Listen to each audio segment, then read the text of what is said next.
Some of the tapes that we have produced. I've done some very interesting interviews with researchers that I think belong to the dissident line in American ufology.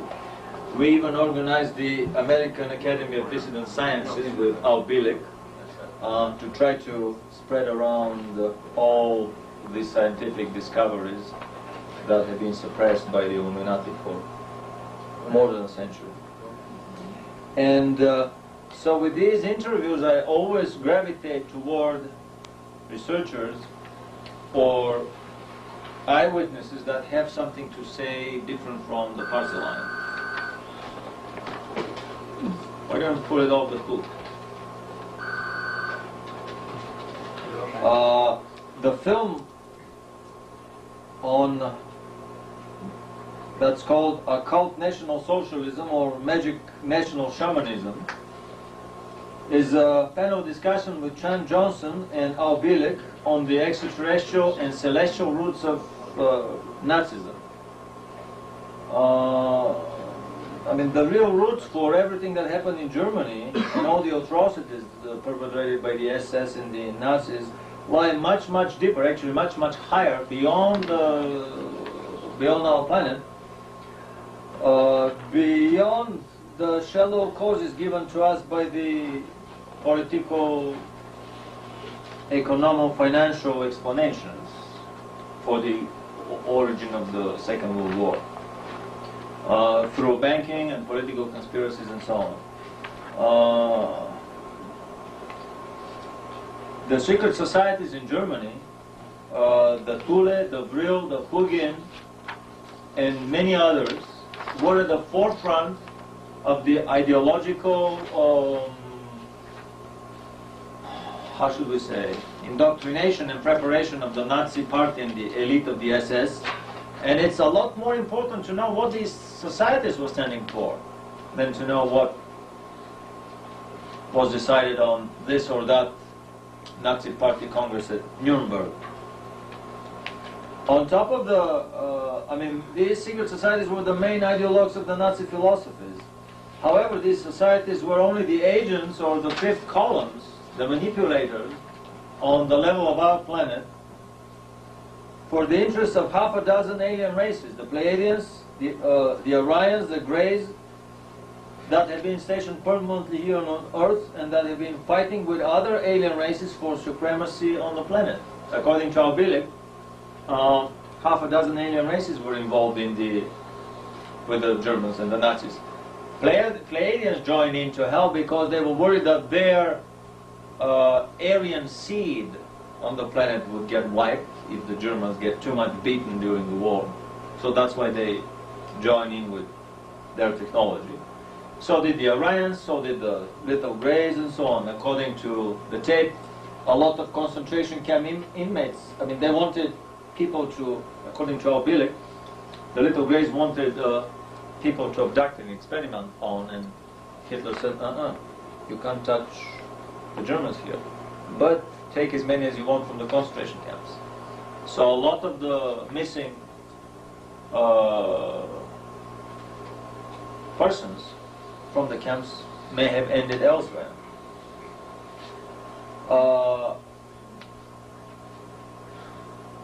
The aliens on the Germany side that were fighting the aliens on the Allied side, the aliens themselves were subcontracting for the Agarthian faction of the fallen angelic presence on our planet. That Agarthian faction was fighting with the Shambhala faction of possibly this same fallen angelic presence on the planet. Hitler himself was a channel for one of the members of the Giza intelligences, this alien race that lives under the Giza pyramid. The Giza intelligences that had been mortal enemies of the Pleiadians of Billy Meyer, that came to the planet in the 20s and activated a long abandoned complex under the pyramid. And one of them, and in the film we give the name, according to Chan Johnson, a person who has spent a lifetime investigating exactly the secret occult roots of Nazism and the SS. He has a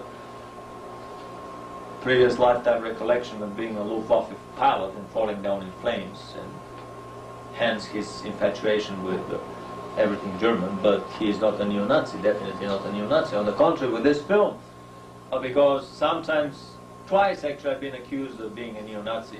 I just got a badge that bans the swastika here, and I'm gonna wear it in the future on all conferences. But with this film, we want to prove that not only,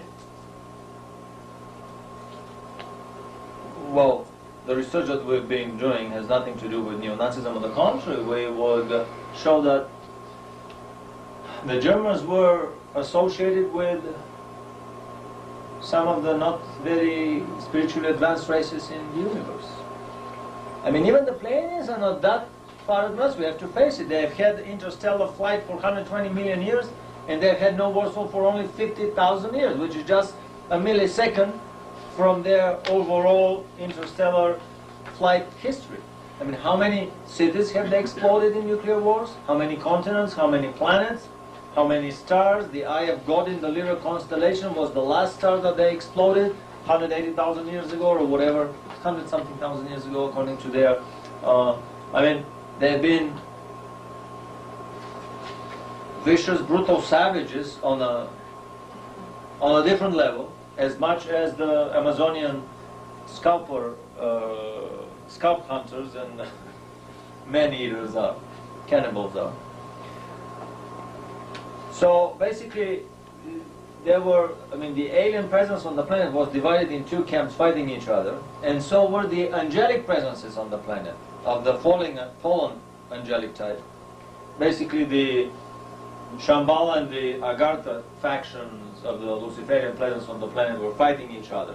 But that's how the Luciferian universe operates. Always the left Luciferian hand battles with the right Luciferian hand for the further continuation and furtherance of the illuminated Luciferian ideals. You're talking about our planet? And quite many others. The way I understand it, with my personal humble opinion and understanding, but in the Lucifer Rebellion, about a third of the local sector planets took side and are still on that side. So we're talking about several hundred planets in the nearby chunk of our galaxy that took side in the Lucifer Rebellion. According to the Ranch book, I've never been on these planets. I have no personal information. So Hitler himself was a channel. He was a trance channel, because at the end of his speeches he would fall down unconscious. And he had to be carried out of the auditorium. He had nightly visitations, he had ghosts, and so on. I mean, some of these intelligence have been in face-to-face contact with him. In this tape also we talk about the Nazi and the SS elites' exercises in shamanism, witchcraft, and Satanism. The Eagle's Nest Villa had all kinds of drawings on the walls, and the most horrific combination of, how should I call it, sexual and satanic and other aberrational art that one can imagine. A lot of the Nazi involvement with black magic, with Satanism, with shamanism surfaced on the Nuremberg trials, but not a line was put on in the public record. National Socialism, together with communism, fascism, and the in fashion these days, let's call it the New World Orderism, are but the different faces of the same old wolf of the global Illuminism. Trying to accuse somebody of being a neo-Nazi is a very funny word, because what is a Nazi? I mean, the Nazi is the different size of the multifaceted coin that has communism on the other side, that has Illuminism, that has fascism, that has basically the brave New World Order boys. They create just about every ism there is, actually. Exactly. This is exactly my point, and I'll talk at length about all the isms that were created. So this is once more the tape that's called Occult National Shamanism, or Magic National Socialism. Then we have another very interesting tape, which is the German viewpoint on the British crop circle, the tape that was produced by Michael Hasseman. In my opinion, this is the best documentary so far about the crop circles. I think I am out of that tape, but if you give me a, what is it called, a rent check, I'll send it in the mail 2 days from now. I just bought some new dubbing decks at home. The film shows a mini disc, an observational orb that zigzags and hovers around the body of a moving Concorde on its maiden flight. Shot that was taken from a chaser plane nearby. And you would see the orb coming down from under the Concorde plane, coming here, up and down, then moving along the windows, peering through the windows. This is at supersonic speed, and then disappearing away. It also shows an observation orb going between the legs of the Apollo module, the Spider, standing on the lunar surface. Probably the saucer boys of the secret government were checking on their lesser developed brothers, the rocket boys, how well they have just landed on the lunar surface. There's also, the footage of the, are these all the, and of course they have a lot of footage on the crop circle, probably the best film that I've seen so far. Then we produced a very interesting new film, The Hollow Earth, or a Nazi, in brackets Illuminati to be exact, underground South Polar city of 2 million people called the New Berlin. Free-energy saucer dreadnoughts in low-level demo flights over testing grounds in Germany, 1942-45. ID numbers, insignia, and the pilot's head are clearly visible through the perspex cupola. Panzer turrets and naval artillery turrets were suspended upside down on the underbelly of these craft. Some of them were dreadnought size, and we would see them soon in the presentation. Drawings or actual photographs? Photographs. These are all photographs. Also in that film they talk about German World War II space flights with the exo-atmospheric craft, half a dozen craft to the moon, Mars and beyond. Most important is the German secret presence in the colony, the German colony in the South Pole, on the South Pole. Admiral Byrd's expedition in 46-47 to fight the Germans, their unsuccessful expedition. He was beaten back in about 2 weeks, lost most of his planes and retreated in disgrace. And subsequent recent rumors that we've heard about an underground city that is 2 million people strong. The tall, blonde, blue-eyed, Nordic-type guys that a lot of contactees have seen behind the scenes in a little grey abduction scenario may be nothing more than the new Supermensch Germans that were genetically engineered by themselves and the other alien and celestial presences on the planet from the South Pole, doing a much broader scale experiments on the whole of the American population. They did these experiments in private labs late last and early this century, private Illuminati labs. Then they did them in a broader scale in the German concentration camps. I'll be talking about hybrids between humans and animals that the Germans did in the camps, living, walking, breeding hybrids. They were, 50 years ago, they were that advanced. Then, in the late 40s, early 50s, in the South Polar colony, then they did this experiment in a much broader scale, to the point that now they have engineered themselves so much that they live a lot longer than we do. They have bigger capacities, whatever, brain capacity and so on. The question is, how far advanced is their moral development and their spiritual development? This is probably the prototype that the New World Order and the Illuminati would like to impose on us in the future. So now they are repeating the experiment at a high level here in the American society with the little grey abductions. That's my feeling. So this is a very interesting film on the German South Polar presence and on their advanced anti-gravity craft.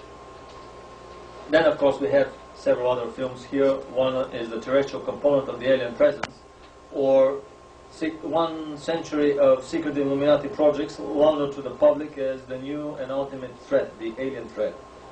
For 1 century or more, the Illuminati super black R&D projects in anti-gravity, space flights, mind control, and human genetic engineering have been very conveniently covered up behind real alien visitations. And the little grays are a good candidate for the cyborgian or biological robot Igors of the underground gulago of government Frankensteinian factories, where genetic research on humans goes full blast, including hybrids with animals. What the Germans did 50 years ago in the concentration camps is done on a much greater scale in the underground cities here. We have another film that is it's upcoming, Free Energy, the Illuminati Anathema. And in that film we would compare German free energy dreadnoughts of World War II that reached the moon and Mars without using a drop of fuel with the Illuminati manufactured Element 115 saucer of Bob Lazar, the gas-guzzling saucer of Bob Lazar that uses an incredibly expensive fuel. The Illuminati and the bankers make sure that in the next and the other centuries to come, of all the other available free energy saucer drives in the universe, they would choose the very few ones that have expensive fuel. And what a more expensive fuel than an Element 115 fuel that is not even found on this planet and has to be brought from far away. In this way they assure you that if you want to drive a saucer, basically you have to give them all your pay for a lifetime in order to be given the privilege to have a private Element 115 driven saucer. At the time when the Germans went to the moon on free energy 50 years ago, and Tesla had a free energy car 80 years ago that ran for 3 years without any problem. John Keely created a free energy 250 horsepower locomotive in the 1860s, 1870s that was pulling trains, and many other free energy devices. The Illuminati reached the moon in the 1890s with free energy, I suspect. The drive for their gyroscopic anti-gravity drive in that shell that was fired from the cannon. Then we have another tape about the famous footage, the shuttle footage of these magical ice crystals that, according to NASA, were nothing more than ice crystals. And in that film we would make the analogy between the magical bullet and the magical ice crystals, the cousins of the magical bullet. The government spin controllers rely on magic when they have to explain things like the Kennedy assassination or the secret alien presence in orbit. And in the film we explore the possibility whether these are these really aliens shooting it out at our doorsteps, or are these alien ships being fired upon by the US government's ground-based Star Wars Black Project developed beam weapons, or is it again a cleverly staged and orchestrated smokescreen involving several US government-produced saucers conveniently shooting quote, quote, at each other in bright view from the shuttle window, just in time for the next congressional hearings or on Star Wars budget appropriations. Then we have a brilliant tape with Helga Morrow, the organizer of this conference here in Sedona, about the life story of her father, Professor Kuipers, Professor Dr. Kuipers, about the fact that he went to the moon, to the inside of the moon, to Mars and to the inside of Mars with Philadelphia project type teleportation technology that was developed by the American government almost half a century ago. It's an incredible tape for anyone who is seriously interested into the Philadelphia project and the teleportation developments on the planet. Then we have two interviews with Al Bielek, the third and the second underground interviews. In the third interview, he speaks at length about the time tunnel, which is the third generation space travel. Basically, with a time tunnel, they can teleport, they can tunnel to any point in time and to any point in our universe in real time. With teleportation, they can do that from planet to planet, maybe to the nearest star, to the few nearest stars, provided they have a receiver station on the other end.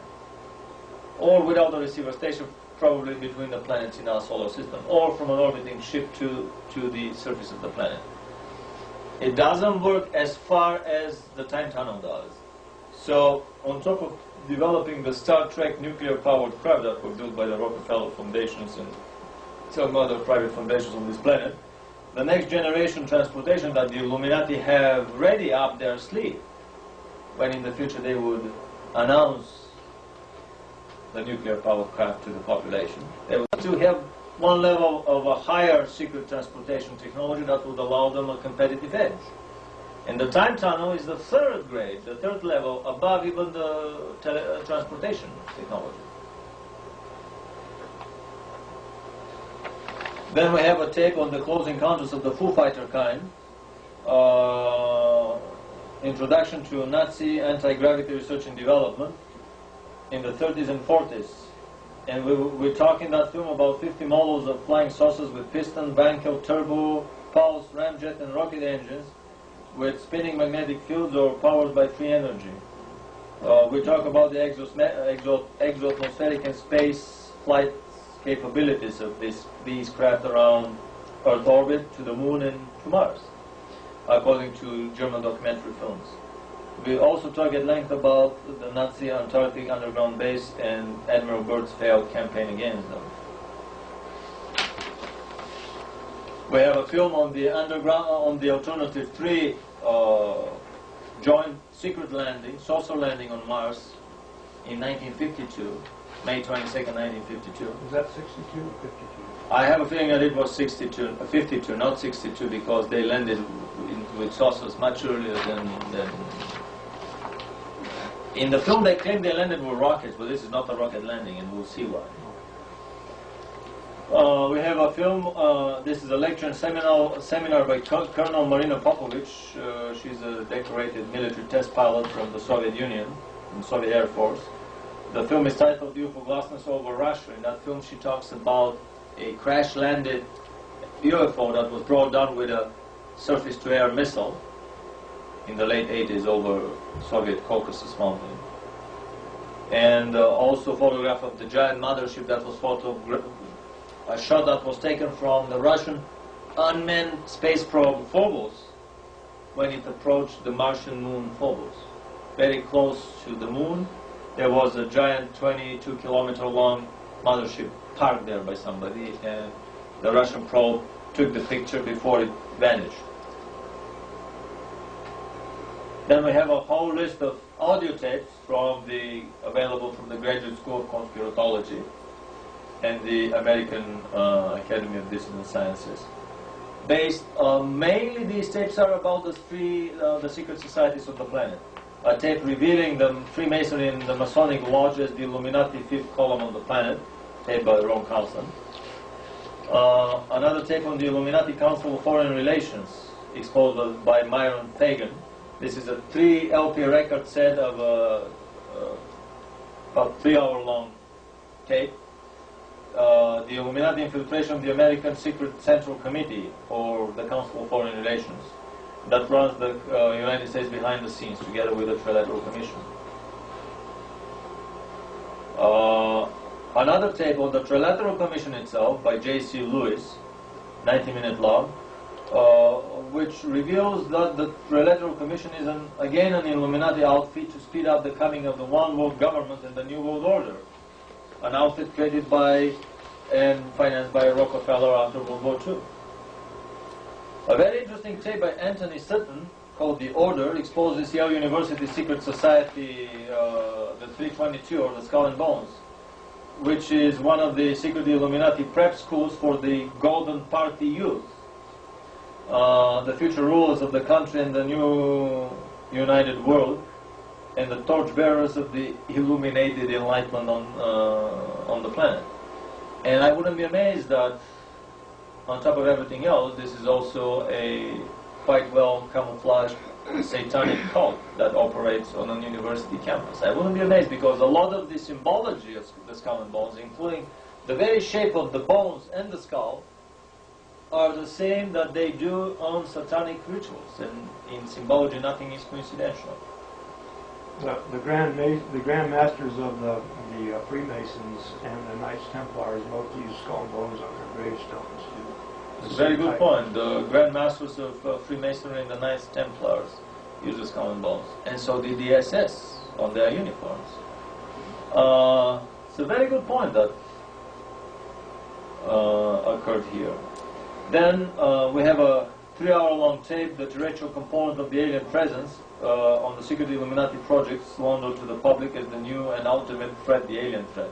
After the collapse of the Russian bear, they urgently need a new threat. Oh boy, how urgently they need a new long-term threat. The echo threat is the sister to the alien threat, the Mickey Mouse alien threat. And we'll talk about this in the lecture.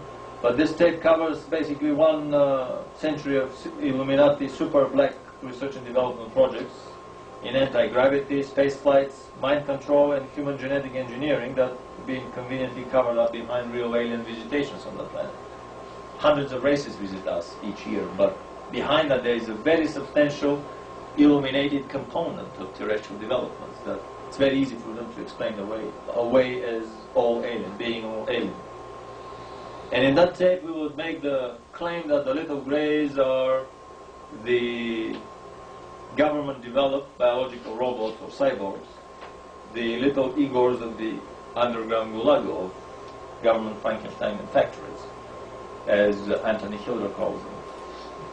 And also we have a lot of papers. I wouldn't go through all of the papers. Basically, all of this material is very well represented in different papers. And now we can go on with our slide presentation. If we can turn on the projector, please. In the back, the button goes upward. On the back of the back, rightmost, up and up and up and up to the top. Excellent. After the tabloid sources, let's summarize the first step. I was back tracing my quote-quote discovery of anti-gravity through the anthropology of myth approach. I just did a big file and I put there all the stories about anti-gravity that I could find. And in the first step we went over my sources from ancient astronaut accounts, from modern day contactee cases. Actually we'll go through the contactee cases right now. Biblical and ancient revelation prophecies, revelations, modern day revelations like the Urantia book and the Waski book and the Billy Meyer Chronicles. We talk about the secret symbology, the meanings of the swastika as a swirling whirlwind of etheric energy, and the Star of David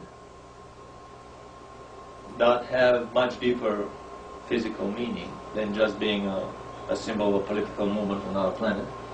And now we will be talking at length about more hardcore evidence, academic evidence. And we started with a case of academician Nikolai Kozyrev from the Pulkovo Observatory. He died in '87, who did incredible experiments with spinning gyroscopes. In this very simplified photograph, I have a red gyroscope here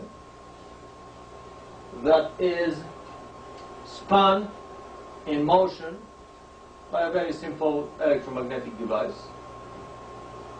The gyroscope is balanced on a precision laboratory scale, and let's say it weighs 100 grams before spinning.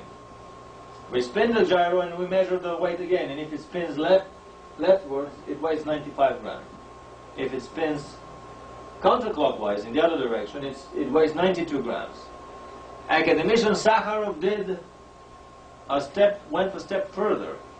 As a true Russian patriot who cannot do an experiment without involving vodka or tea, he decided to add the variable of a strong Russian tea to the equation, and to his astonishment he discovered that if the already spinning gyro that weighs, let's say, 95 grams, you approach the gyro without touching it, with a cup of hot Russian tea. The moment you drop a sugar cube in the tea and start mixing the tea and having the tea dissolve, the gyro whoop drops down with another 5 grams. Incredible result. That can be done by dropping a few spoonfuls of cold water into a cup of hot water, not necessarily sugar on it. Hot water mixing in cold water. These are time-wise unidirectional processes. You can dissolve the cube of sugar, you can't do the other ways around to get the sugar out of solution and produce the cube from the viewpoint of physics, without expending energy, of course. You can distill the water, boil the water out and get the sugar, but the universe goes in the direction of sugar dissolving, the dissolution. This is a non-reversible thermodynamic process from the viewpoint of physics. It cannot be reversed in time. Like frying the egg. After we fry the egg, we cannot put it back in the shell. And all such processes appear to influence gravity by strange reasons that even Professor Kozyrov wasn't very sure about at the beginning. After that, he arrived at a very general theory about gravity that has been experimented with by several other Russian academicians, and they do the experiments right now. De Palma, another scientist with background from MIT and Stanford, and teaching experience at MIT. He was a physics lecturer at MIT. He started investigating 20-30 years ago the problems of rotation, and particularly the rotating unipolar or one-pole Faraday generator, Faraday dynamo. There is a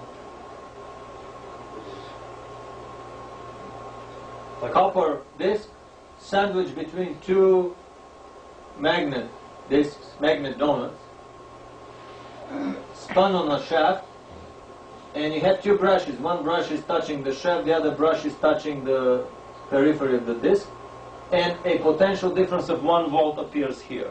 Unlike normal generators that have drag because the magnetic field of the rotor acts like a magnetic glue dragging with the magnetic field of the stator. And it's very difficult to turn them, and that's why all the power of the turbines driving the generators in the electrical stations, a lot of it goes for overcoming this drag.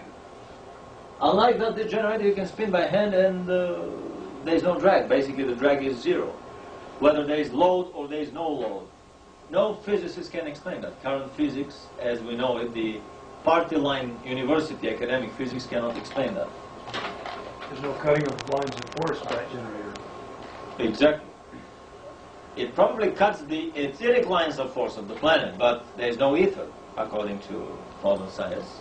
So, ergo, this generator cannot exist. And if it does, the guy's a crackpot. And off goes De Palma out of the university. So his experiments involved collision experiments where two cartridges loaded with weights, one will be with a gyro, another one just with a weight, will be collided with each other. And when the gyro spins and when the gyro doesn't spin, this gyro cartridge behaves as if it has different mass. So spinning obviously influences the mass of that cartridge. This carriage, this is a very simple wheel carriage. They do this. This is high school physics we're talking about. You collide two things and then measure the impulse, measure the momentum, measure the velocity, and so on. When the gyro spins and when the gyro doesn't spin, the carriage behaves as if it has a different mass. Then he put a gyro on a pendulum and started swinging it. And the pendulum has its frequency of swinging, which is constant. The height of the swinging can change, but the frequency remains constant. That's why we can measure time, because of this fundamental and unexplainable property of the pendulum. And it can be basically demonstrated with formulas, but nobody knows why these things happen. These are the most fundamental secrets of nature. Even the Platonians don't know why electricity flows. What electricity is, they can use it far better than we do, but even for them it's a big puzzle. So this pendulum swinging with the gyro spinning and not spinning, it has different frequency. It means that again the mass changed. Then, if you approach an electric clock, quartz clock, next to a spinning gyro, it lags, increases dramatically. It starts lagging behind by like 15 seconds a week instead of 1 second a month or something like that. If we approach a spinning gyro with a tuning fork, the tuning fork changes its pitch, which again, here in the form of the pitch, the mass of the fork is involved. So obviously the spinning gyro affects space-time continuum around itself and every object that's nearby.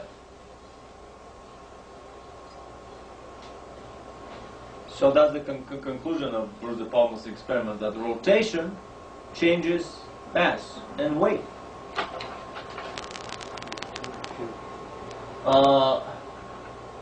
There was a brilliant article in the Flying Saucer Review Journal, a little bit of contactee accounts, that basically found that majority of the saucers observed spin, or something spins. Either the whole house spins or the outermost part of the house spins. Or if nothing spins outside, you would hear the noise of an electric generator or an electric drill, which are spinning electric machinery. If you don't hear any noise, you would see lights spinning around the craft. When the craft takes off, the frequency of spinning increases.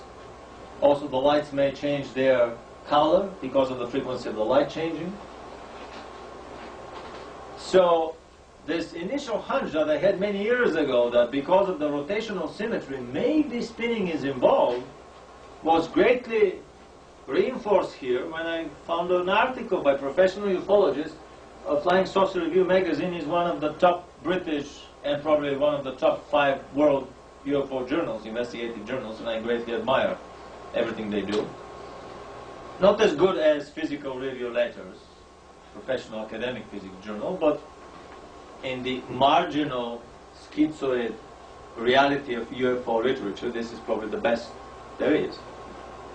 And so I was astonished to find something that I had heard so many years earlier, that basically spinning may be associated with flying saucers. Then I went to my massive UFO contactee database. In the book and film, the film is called UFOs, It Has Begun. The book is called UFOs, Past, Present, and Future.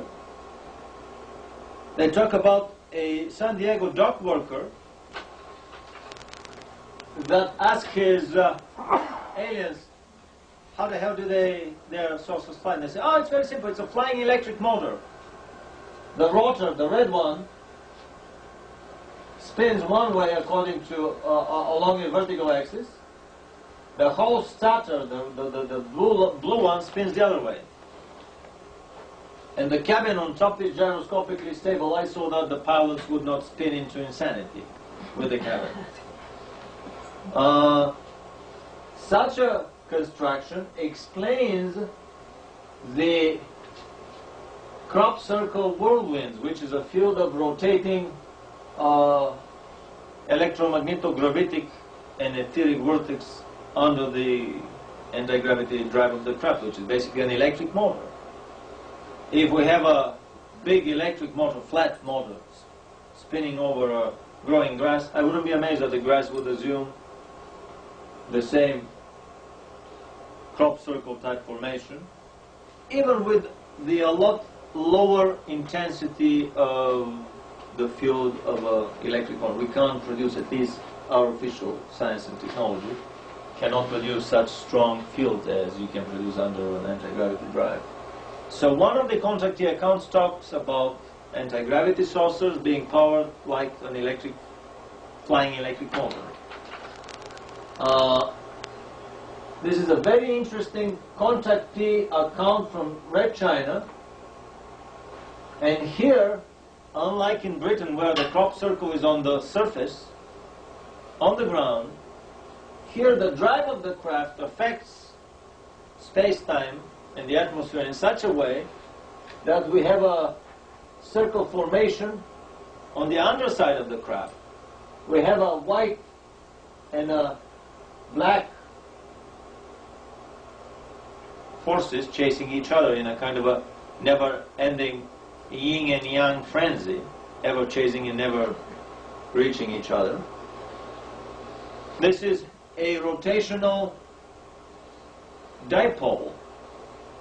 The yin and yang is basically a rotational dipolar vortex. I've seen also a triple yin and yang where three entities are changing each other in a circle. This is a rotating tripole. The swastika is a very simplified representation of a rotational quadrupole of four poles, plus minus, rotating. We would see very soon that this is exactly the case. Some Russian experiments prove that the swastika is basically a representation of their quadrupolar anti-gravity drive.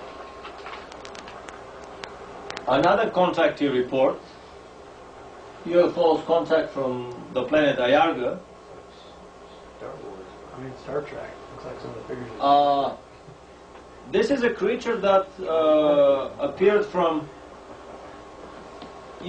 on some of these things you may make a close in. I'm full-time on it. Can you do it with a remote? Fascinating. And these are creatures that evolved from amphibians. Incredible swimmers, can swim 5 times as fast as we do. Have very sturdy skulls because there the G-force is 3 times as strong as ours, and the height of a deadly foe is just 60 centimeters. If they fall from more than 60 centimeters, they die. Here, a deadly foe is about 2 floors high. Well, one story, maybe 2 story, depends how. Anyway, incredible book. The contactee was an architect and an engineer by training, so he left brilliant drawings. I mean, he retained most of what he saw in one day holographic presentation aboard this alien craft that he was taken on from his boat in Holland. And what this guy described is a very detailed 3-dimensional cutout of their saucer craft, as big as Queen Mary. This is 300 yards diameter. Giant craft that they use to navigate the universe, but doesn't have superluminal velocity. So basically these are like flying cities. They would fly many generations in them, exploring different planets and stars. And the key component of this craft are these donuts, these rings on the periphery of the craft, these two and this triangular cavity. The triangular cavity and these two donuts. These two donuts are counter-rotating synchrotron rings.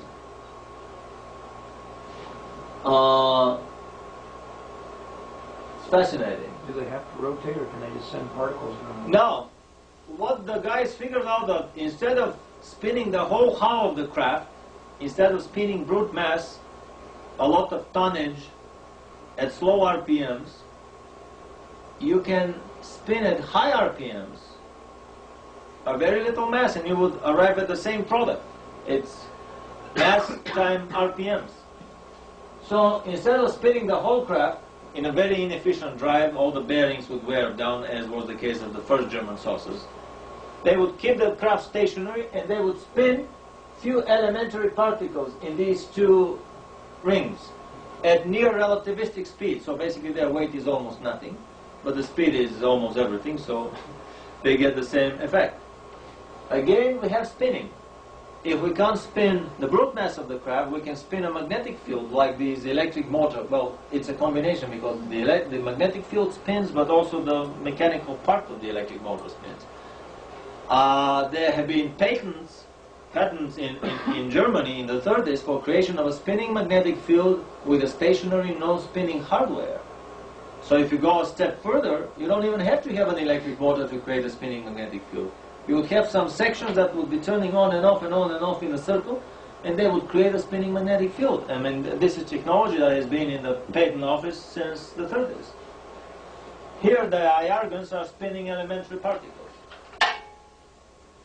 I heard another story, government contactee, that what they did was they got a big quartz crystal,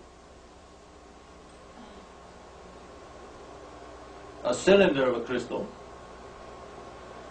then they got a metal, a magnet wire of magnetic material, and they wound some electric conductor over this magnetic long bendable wire, whatever, like a thin sausage. They wound the electric conductor around it, and they obtained an electromagnet.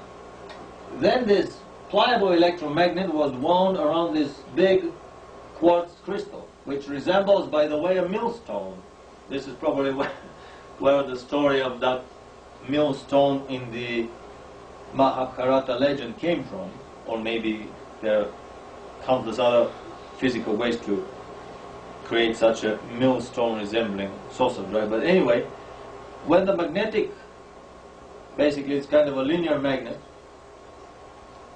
this magnetic wire is wound around the quartz crystal, and then we have the current over it, it would help all the electrons and maybe even the nuclear particles inside to orient themselves and start spinning along the vertical axis, because if they are oriented in all chaotic different directions, it cancels all these chaotic directions of spinning. They cancel each other, and the net effect is zero. So that's why things wait on the planet. Otherwise, if they didn't cancel anything, they wouldn't weight anything, and they would fly away from the planet.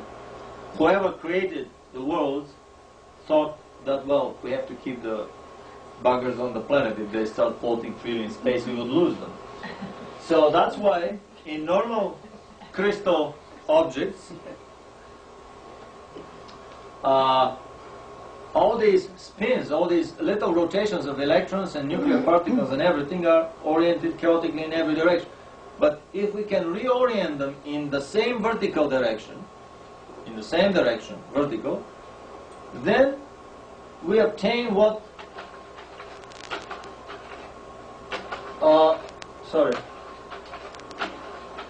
what the Ayargans did with their drive. They were spinning few elementary particles in a synchrotron ring in the quartz crystal. They don't inject, the electrons are already there in the crystalline lattice of the quartz crystal. They just have to reorient them and to spin them in a desired direction. So you can spin the particles along a giant loop around the craft, or you can spin the particles, many particles, along the nuclei of the atoms. I mean, the universe is so boundless, and there are so many ways, different ways of producing anti-gravity. I repeat, the Pleiadians discovered 1600 basic modes of anti-gravity propulsion in their wanderings through the universe, and they have on their computers identified 1,800,000 civilizations. And among them, they have 1600 basic different propulsion modes.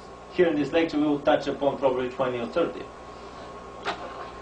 So, this is a drawing of the Ayargan drive, the synchrotrons, the blue one spinning clockwise and the red one spinning anti-clockwise. A Russian contactee, a colonel from the Red Army, was told by his aliens after they gave him a joyride in their craft that, oh, it's very easy to produce anti-gravity. It's a spinning nuclear reactor. You have a big nuclear reactor along a very powerful shaft spinning around, and by lowering or pulling out of the control rods, you regulate the anti-gravity force of the drive. The reactor is spun around by solar energy, and it spins constantly, probably along ideal bearings that don't wear and tear and the RPMs don't die down. So by pulling out the rods, the saucer rises. By dropping down the rods, the saucer lands. And there is a smaller second nuclear reactor, perpendicular to the first one, that would push in this direction so that the saucer would fly horizontally, parallel to the surface of the planet. Another case of rotation. A third contactee case, the UMO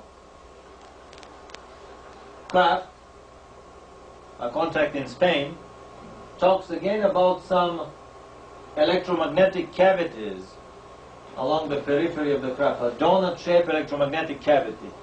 They don't give much details, but I wouldn't be amazed that this is a system very similar to the Ayargan system of counter-rotating, tuned beams of elementary particles. Go Greys, the government party line contacts with the politically correct little Greys. They have, these are iron drive craft because when they land, they sinter and they bake the ground so that no grass can live, can grow there for more than a year.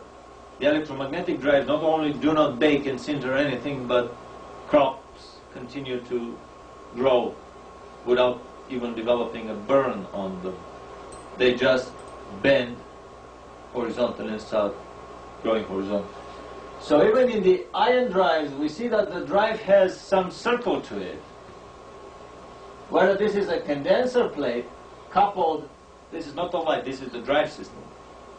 This ring and the thing creates a very powerful light. It may also be an electrostatic condenser type anti-gravity, but we will not go. I'll go over these in the book that I'm finishing right now. I mean, there's so much about anti-gravity drives. One can easily write 1000-page monograph just going briefly over them. When these iron drive craft land, they burn and sinter the ground, and it remains here. Yeah. Sometimes they would produce ice in midsummer, 1 inch to 2 inch thick ice, due to condensation, rapid condensation of vapors, or due to creation of the ice out of the ether. Basically, the angel dust that falls off flying saucers is a byproduct of their saucer drive that creates objects out of thin air, out of the ether, the way the yogis can create gold objects or other things. The adepts, like Sai Baba, can create objects out of thin air. One of the signatures of free energy machines is cooling things down quite a bit, and maybe that's a signature from a free energy type drive too. Very good point. Cooling down may be a signature of free energy type drive, as it is a signature of the free energy machines. Again, we have a Go Breeze craft, and we see the drive a circular shape. Here, this is a detail that nobody has observed so far. From Bud Hopkins' book, his first contactee case, the landing track.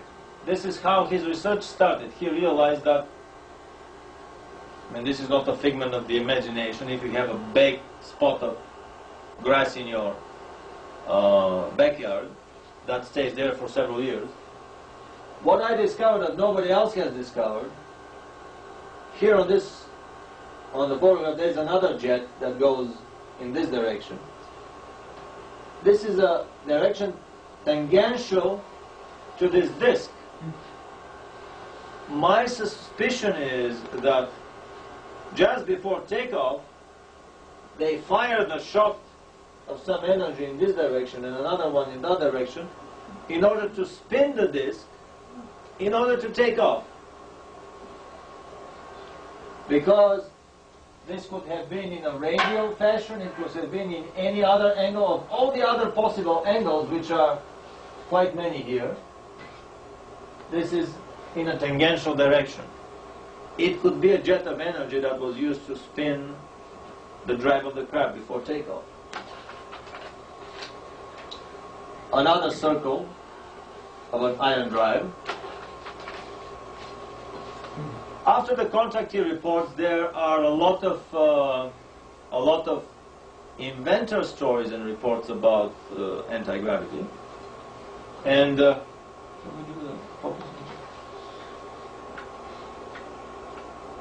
oh, here is my problem. And here in this research, the inventor created some spinning gyroscopic constructions, quite a complicated construction. Several gyros, baby gyros that would spin together, lifting the whole craft upward. Another academic report from Frank Close from the Rutherford Appleton Research Laboratory in England, which is something like Los Alamos here in this country. He talks a lot about gravity negation through rotation, and I can quote here, just as rotating electrical charges fuel the magnetic forces, so will spinning masses experience magnetic anti-gravity.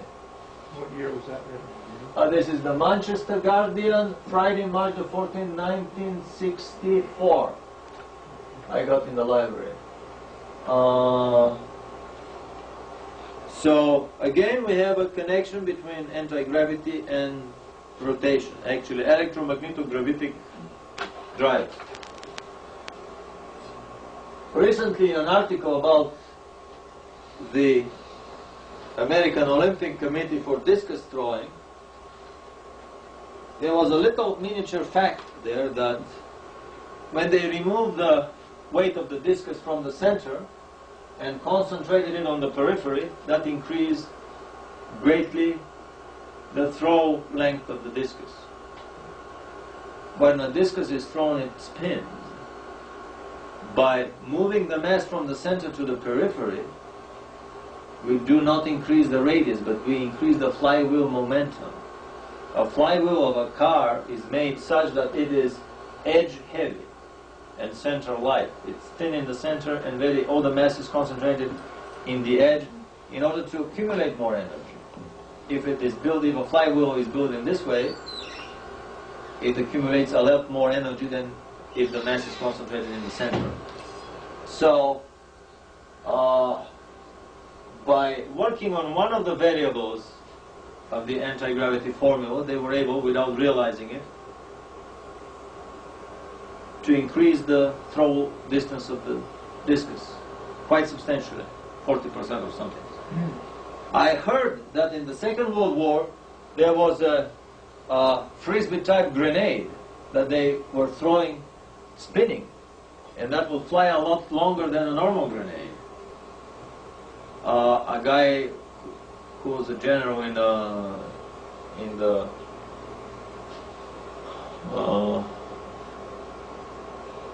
Marine general, I think, from the Marines, told me about this grenade, and I'm trying to get it from the Quantico, Virginia. They have a big marine museum there. How to build a flying saucer. This is more of a tabloid and popular nature, but in this book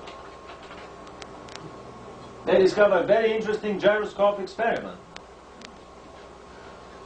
Let's forget about this gyro and think about this one here. A spinning top, if it is spun along a horizontal axis, it spins, supported on both ends. But if we remove one of the support, instead of falling down, it does not fall. It starts processing like this, without falling. Basically, it hangs on its end. Now, if we introduce force through the shaft by force processing it, it will start raising up. If we apply a brake on the shaft and slow the speed of rotation, it will fall down. We can literally make it go up and down by increasing the speed or decreasing it. So if we have two of them here, they will do the same. They will go up and down, if we increase the speed or not. We can put an electric motor here and a third one here, and basically make quite a funny looking design. But if this thing is glued here, tight, because they cannot go upward, they cannot bend the shafts, but they still want to go upward, they would pull the whole contraption out and we would have the Munchausen effect. You can pull yourself up literally by the hair without stepping on any other outside supports. Just you do quick spinning with your hands and you start rising vertically. This is what anti-gravity is. So this simple physics experiment, and by the way, if you look carefully in physics textbooks, all experiments with gyroscopes have been quietly removed. A recent Scientific American booklet on rotation, and I love their incredible experiments they do for small children, so that they would learn physics at an early age. I love this magazine. There was nothing, very little about rotation. Very little. They have quietly expurged all these dangerous things. Imagine all the high school kids doing science projects on rotation and then arriving at flying contraptions that are so easy to build.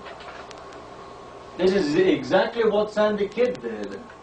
He has two baby gyros here, spinning along the vertical shaft as a part of a big mother gyro, which helps them lift vertically.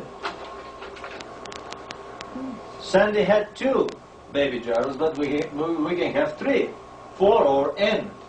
Doesn't matter, the more the better. So all the baby gyros spin like this. The mother gyro spins along a vertical axis. And we have a lot more efficient drive, because here we have spinning along 2 axes. If it's only the mother gyro, it spins along 1 axis. So it's a one degree of spinning. Here it's 1 axis here and another axis here. So this is 2 degrees of spinning. We may even have 3 degrees of spinning. If we introduce one more direction of spinning, that would be the most efficient drive. The more spinning there is, I don't know why, but the more efficient this drive becomes. Actually, we will come to the idea here. And this is an artist's impression of how such a flying saucer would look like. This is the mother gyro spinning along the periphery. The many baby gyros. The only thing that they added for direction control are these gimbals that would allow the baby gyros to be directed in any necessary desired direction of flight. The mother gyro lifts the craft off the ground and keeps it from falling. The baby gyros allow the craft to travel into, if they are directed in this way, it would fly this way. If they are directed into that way. And here we have an engineering drawing how this can be made as a spinning electric motor. These are the starter coils here. This is the electric motor. These are the baby gyros inside. Not only that, but the author claims, this is Otis Carr's anti-gravity vehicle. He claims that this is a free energy drive. All such designs, immediately after they are patented, if they can ever get past the patent office, are secretly taken and financed by the Illuminati until they can see what they can squeeze out of them. Some of them are unworkable. Most of them end up brilliant working devices. And this is how they have amassed and hoarded this incredible technology that they have in their disposal. Well, I investigated Otis T. Carr myself, and what I found out is about 1958, you were able to read in newspapers about him test flying his flying saucers, because when I was 18 I remember reading the articles. And then by 1960 his whole factory had disappeared. He had a factory in Maryland and another one in Hesperia, California. Factory in Maryland? Yeah, he had 2 of them. I have a case where some strange, there was a comment here that Otis T. Carr had a whole factory for anti-gravity craft in the 60s. In the 50s he was testing flying saucers in Maryland and somewhere else. I would love to talk about this because I've also discovered some very strange things about him. He probably went black. He probably... He got brought off. I know a guy who knows exactly what happened to him. They took him to Australia, and he's working in a secret base in Australia ever since. In Pine Gap, in the Pine Gap facility. All the Australians are taken to the United States and work on the same projects. You just remove them from where everybody knows him. And the most hard evidence came unexpectedly from no other source but the physical review letters. Did you get it very big on the screen? Yeah. I want this the biggest possible letters. The physical review letters is one of the top, best, and respected academic physics journals around the world. Hayasaka and Takeuchi, 2 Japanese scholars, in December 18, 1989, had the audacity to publish a paper about an anomalous weight reduction on a gyroscope's right rotation around, again, the vertical axis on the Earth. How could they dare publish such an article? They had a standard issue aviation gyroscope suspended in a vacuum flask to eliminate any aerodynamic lift effects, suspended and balanced on a laboratory scale, micro scale. All of it was in again an insulated box. Later on they did the experiment in a magnetically insulated room that they borrowed from one of the electronics companies there. And they just feed electricity to the gyro and the gyro spins. And what they discovered was astonishing, that the higher the RPMs, from 3,000 to 13,000, the bigger the weight loss of the gyro. And here they use two types of gyros with two different masses. One is 175 grams, the other is 139 grams or something. And for right rotation, the mass decreases. For left rotation, nothing happens. The weight loss is small. The weight loss is milligrams. So we are talking between 2 and 10 milligrams. But because this is a very precision scale, for that scale to discover several milligrams missing, it's like for a normal scale to discover several pounds missing of an object that weighs 100 pounds. So, what to do? I mean, the experiment caused a sensation. A lot of world articles wrote about it.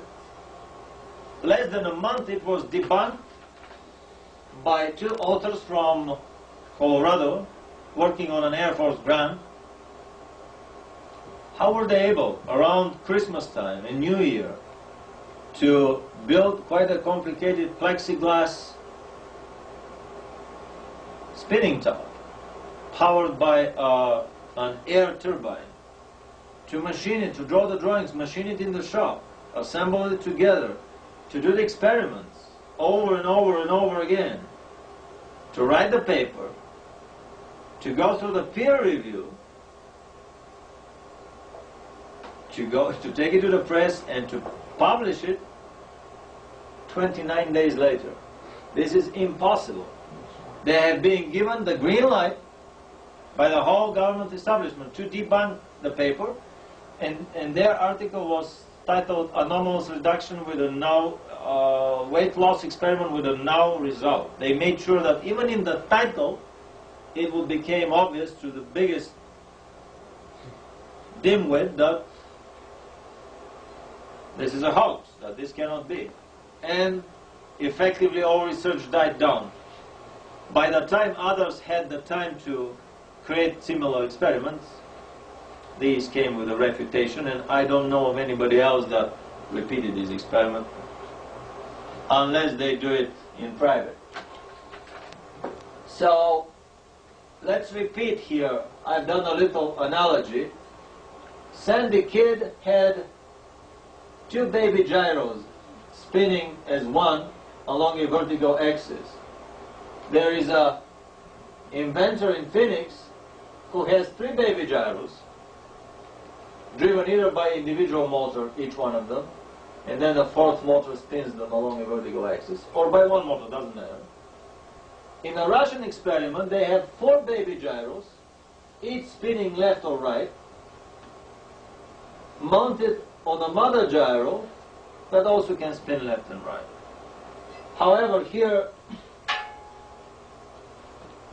these are on a horizontal axis. In the Russian experiment, they have put them on an axis that has less than 180 degrees. But the physical principle is the same. And what the Russians discovered is that they spun the baby gyros, all of them in one direction. Left, left, left, left. all of them in the other direction. Right, right, right, right. Then they did all other combinations. Left, left, right, right, or left, right, left, right. And they discovered that when they spin them in this left, right pattern, they were getting the biggest weight reduction. So when we think about it, left, right spinning, we have a rotational quadrupole. 4 poles always chasing each other and never being able to catch each other. Maybe, among other fundamental things in physics, the swastika is also a representation of a quadrupolar anti-gravity drive. This is a working machine, desktop device that would cost probably $2,000 to $3,000 to produce in this country. That has many other fantastic applications other than anti-gravity, that was built in a Russian institute. So let us repeat the whole physics of anti-gravity. We discovered that one does not need element 115 to obtain anti-gravity, as we don't need element 115 to run our cars to make an internal combustion engine or to make an electric motor. Any metal conductor on this planet moved in a magnetic field generates electricity, or vice versa. If you run electricity through a magnetic conductor, through an electric loop in a magnetic field, you would make it to move. You would create an electric motor. It's an inseparable property of matter to behave in this way in a magnetic field, as is the property of matter to behave anti-gravitically if it is spun along a vertical axis. We don't need element 115 to go to the other stars and planets. Only the government needs this hoax, and the bankers behind them, because they'll be selling us this super expensive fuel way into the future. Simple rotation is the secret of anti-gravity, and if we use some folk wisdom, the faster you spin it, the better. If you spin the hell out of it, it would lift off and fly away. This is kind of a folksy bottom lining of this 4-hour lecture on anti-gravity. If we go into the metaphysics a little bit, a helicopter propeller basically screws itself into the atmosphere of a planet and pulls the craft upward. An anti-gravity drive resembles an etheric screw, an etheric whirlwind that screws itself into the etheric matrix around the planet and allows the craft to go up. But unlike the atmosphere, the helicopter can fly as high as there's atmosphere. When the atmosphere stops, the helicopter cannot fly further because there would be nothing for the propeller to grab and to hold onto. There would be no atmosphere. But with anti-gravity, these etheric field around the planet obviously is a lot bigger, and wherever it finishes, then we have the next one of the moon or the sun beginning. So you don't have empty space of no etheric whirlwind influence, which allows for an anti-gravity craft to go from the Earth to the moon, from the Earth to the sun, between planets, between two stars, very easily. So basically, how is this etheric vortex created? We can think of an anti-gravity drive in analogy to the egg beater beating the eggs, swirling them around and beating them into a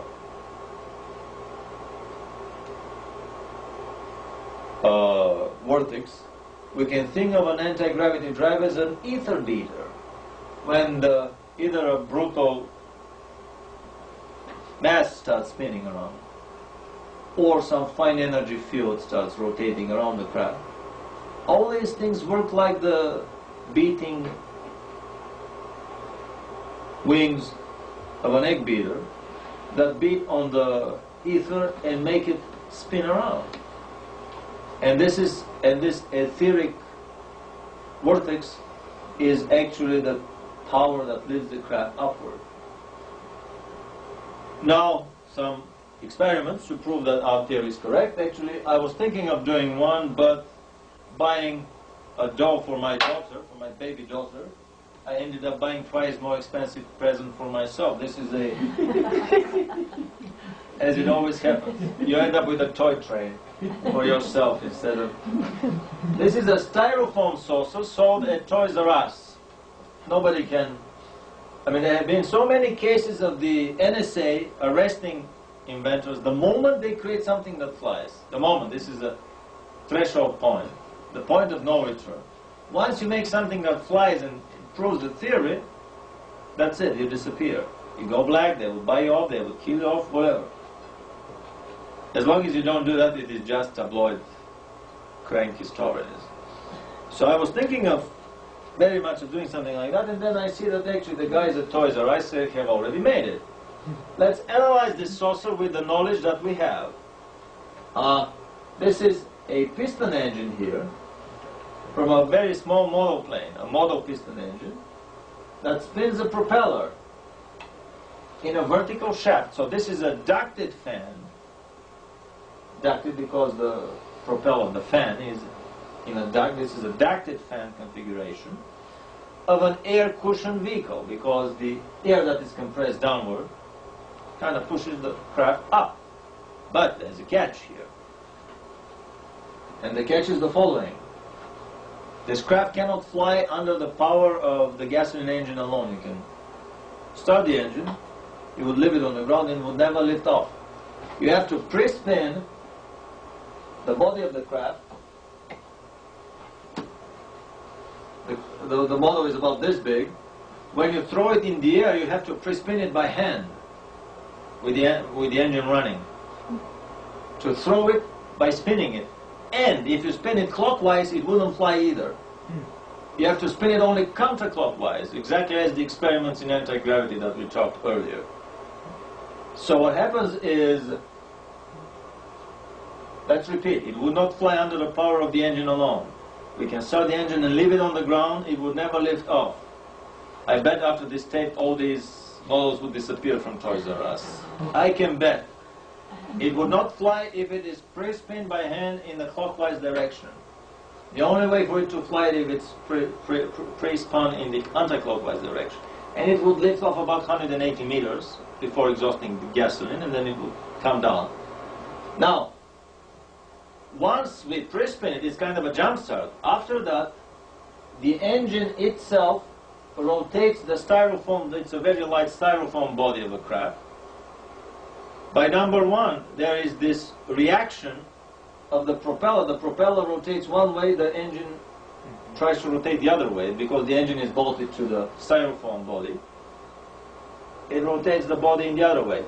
Also, the two mounting planks or brackets, plastic brackets, for the engine mount that run from the walls of the ducted fan to the engine and back to the wall again, they are also shaped as a propeller, but in the opposite inclination to this one. So when the compressed air jet comes downward from the propeller and hits the brackets, it will work toward spinning the outer shell in the necessary direction. So basically, three things help the craft fly. The reaction of the engine spinning the body, number one. The additional force, spinning momentum that comes from the special shaping of the engine mounting brackets like a secondary propeller. And the third and most important, the kickstart, comes from the manual pre-spinning of the craft at takeoff. There are no helicopter blades along this styrofoam-made body of the craft. So there is no aerodynamic effect. There is a defect, but of a different kind. The defect in the theory. It is not flying upward because it's a helicopter propeller, that's obvious. The reason it can it is just on the verge of anti-gravity, basically a little bit, because it's a hybrid between the ducted fan, it creates some of the lift. The other lift is created by spinning the whole thing. What a better, how should I say, experimental verification of our mini theory that we created about anti-gravity. So now with this theory of anti-gravity, we can move forward into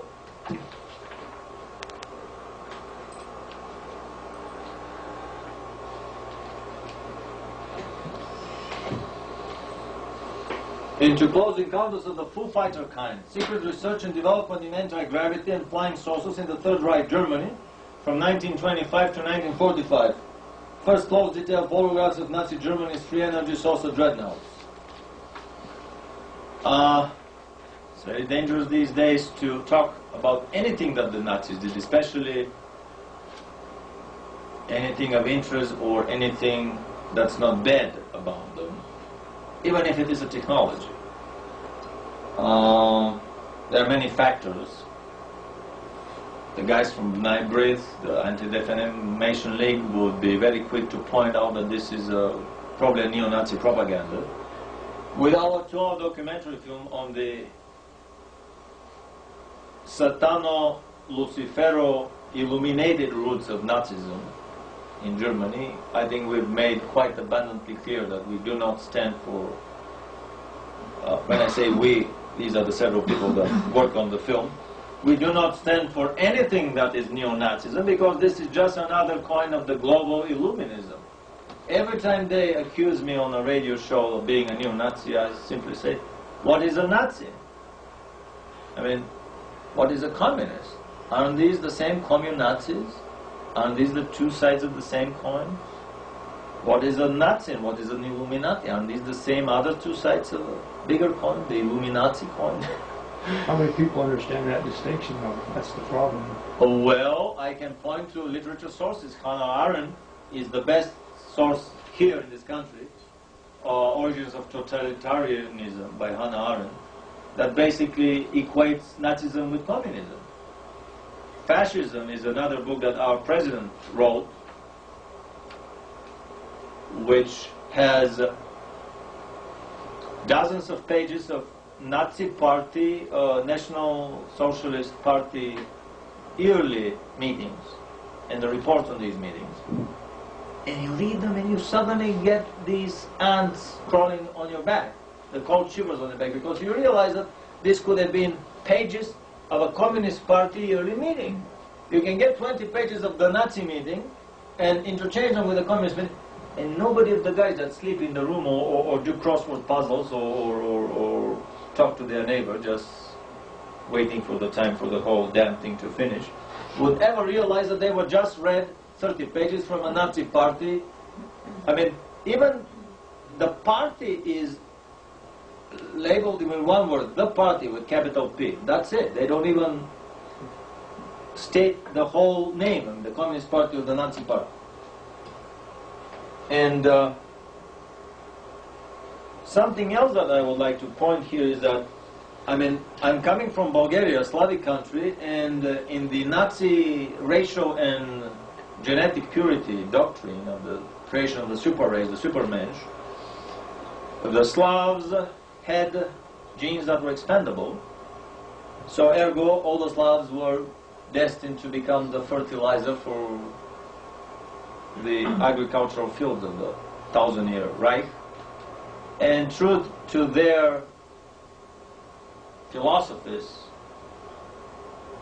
they butchered probably about 30 million Slavs, 20 million Russians, 6 million Poles, and the rest here and there, which makes about 10 Slavs to every Jew that perished in the concentration camps in Germany. 10 times as many Slavs were killed in the Second World War without making much noise about that. I mean, the Slavs do not have as strong a voice as other communities here in this country.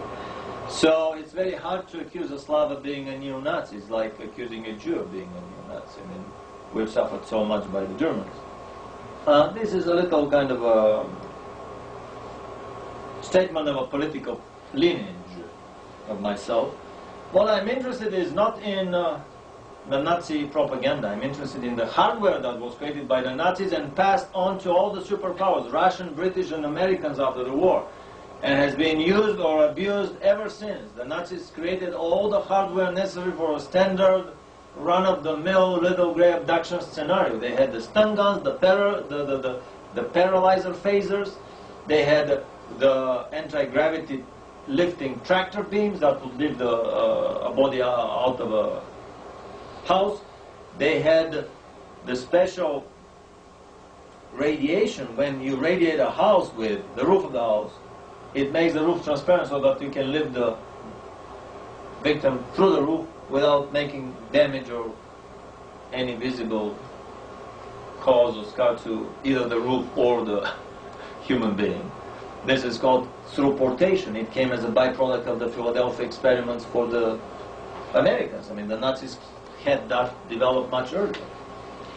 How come they didn't win the war if they had all these fantastic devices? Excellent question. This is one of the best questions. Actually, we would institute the Golden Question Mark Award. This is the Golden Skeptical Award. 3 tapes for first award, 2 tapes for second, and 1 audio tape for the third.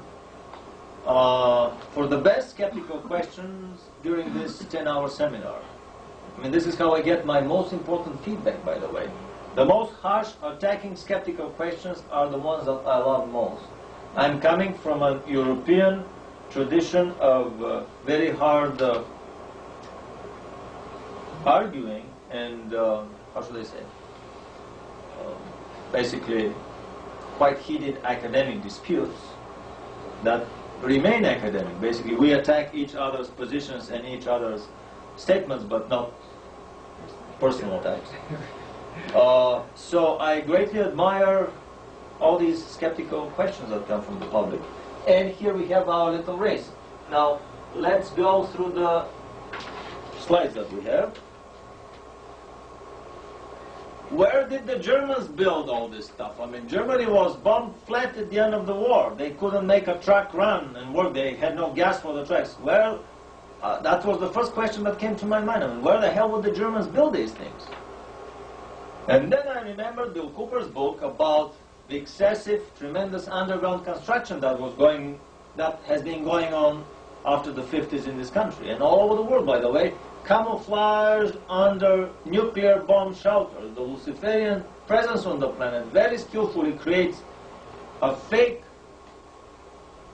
threat, the nuclear threat of the other superpower, in order to force the governments to build these tremendous underground projects that are used later for other purposes.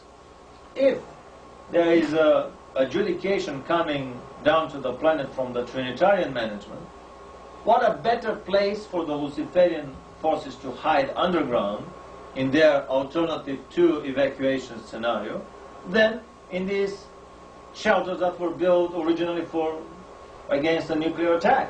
Maybe the whole nuclear hoax and the whole Mickey Mouse Cold War were created just to have the reason for building of these underground shelters.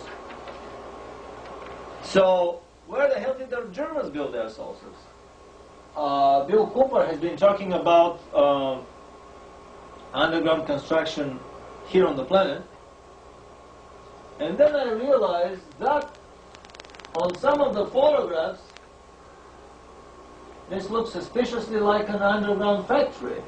And I look carefully at the wall here, and sure enough, the walls look like hewn out of solid rock. This is a V2. This is a V2 assembly line in the finish stage, where the engines are attached to the fuel tanks. The rocket is still naked without the outer shell. Here, this is an assembly line for the fuel tanks. The size of the air conditioning immediately will allow an air conditioning engineer to calculate the space that is air conditioned.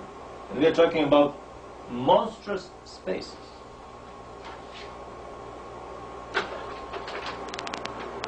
Here it is, the rock, the wall, hewn out of solid rock. Very rarely, usually the photographs will be done like this. They don't want to show that there is no end to the tunnel. They don't want to show the real size of these complexes. That's why they would they would not publish photographs where you see that basically the tunnel runs forever. Also, another suspicious thing is that these are not round tunnels done with a tunnel boring machine. Oh, it's true. How the hell were they built? With picks? With, what is it, rock picks? I mean, with jackhammers? They didn't have the time from 42 on, even if they used 20 times as many slave labor. Or dynamite. A lady came to me after one of these meetings and said, you know, I remember reading some CIA files 20 years ago that the Germans were using sonic lasers that would, I don't know, probably pulverize the rock into sand just by directing a special sonic beam at the rock, which allowed them to zoom through these underground spaces, through the rocks. I mean, this is the most solid German rock.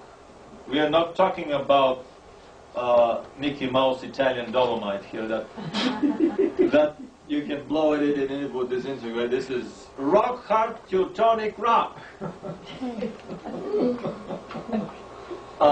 It's very hard to drill. I think they were zooming through this hard rock basically with the speed they were managing to hold the sand out that was coming, or fine gravel, depend on how you fine-tune the sonic laser beam.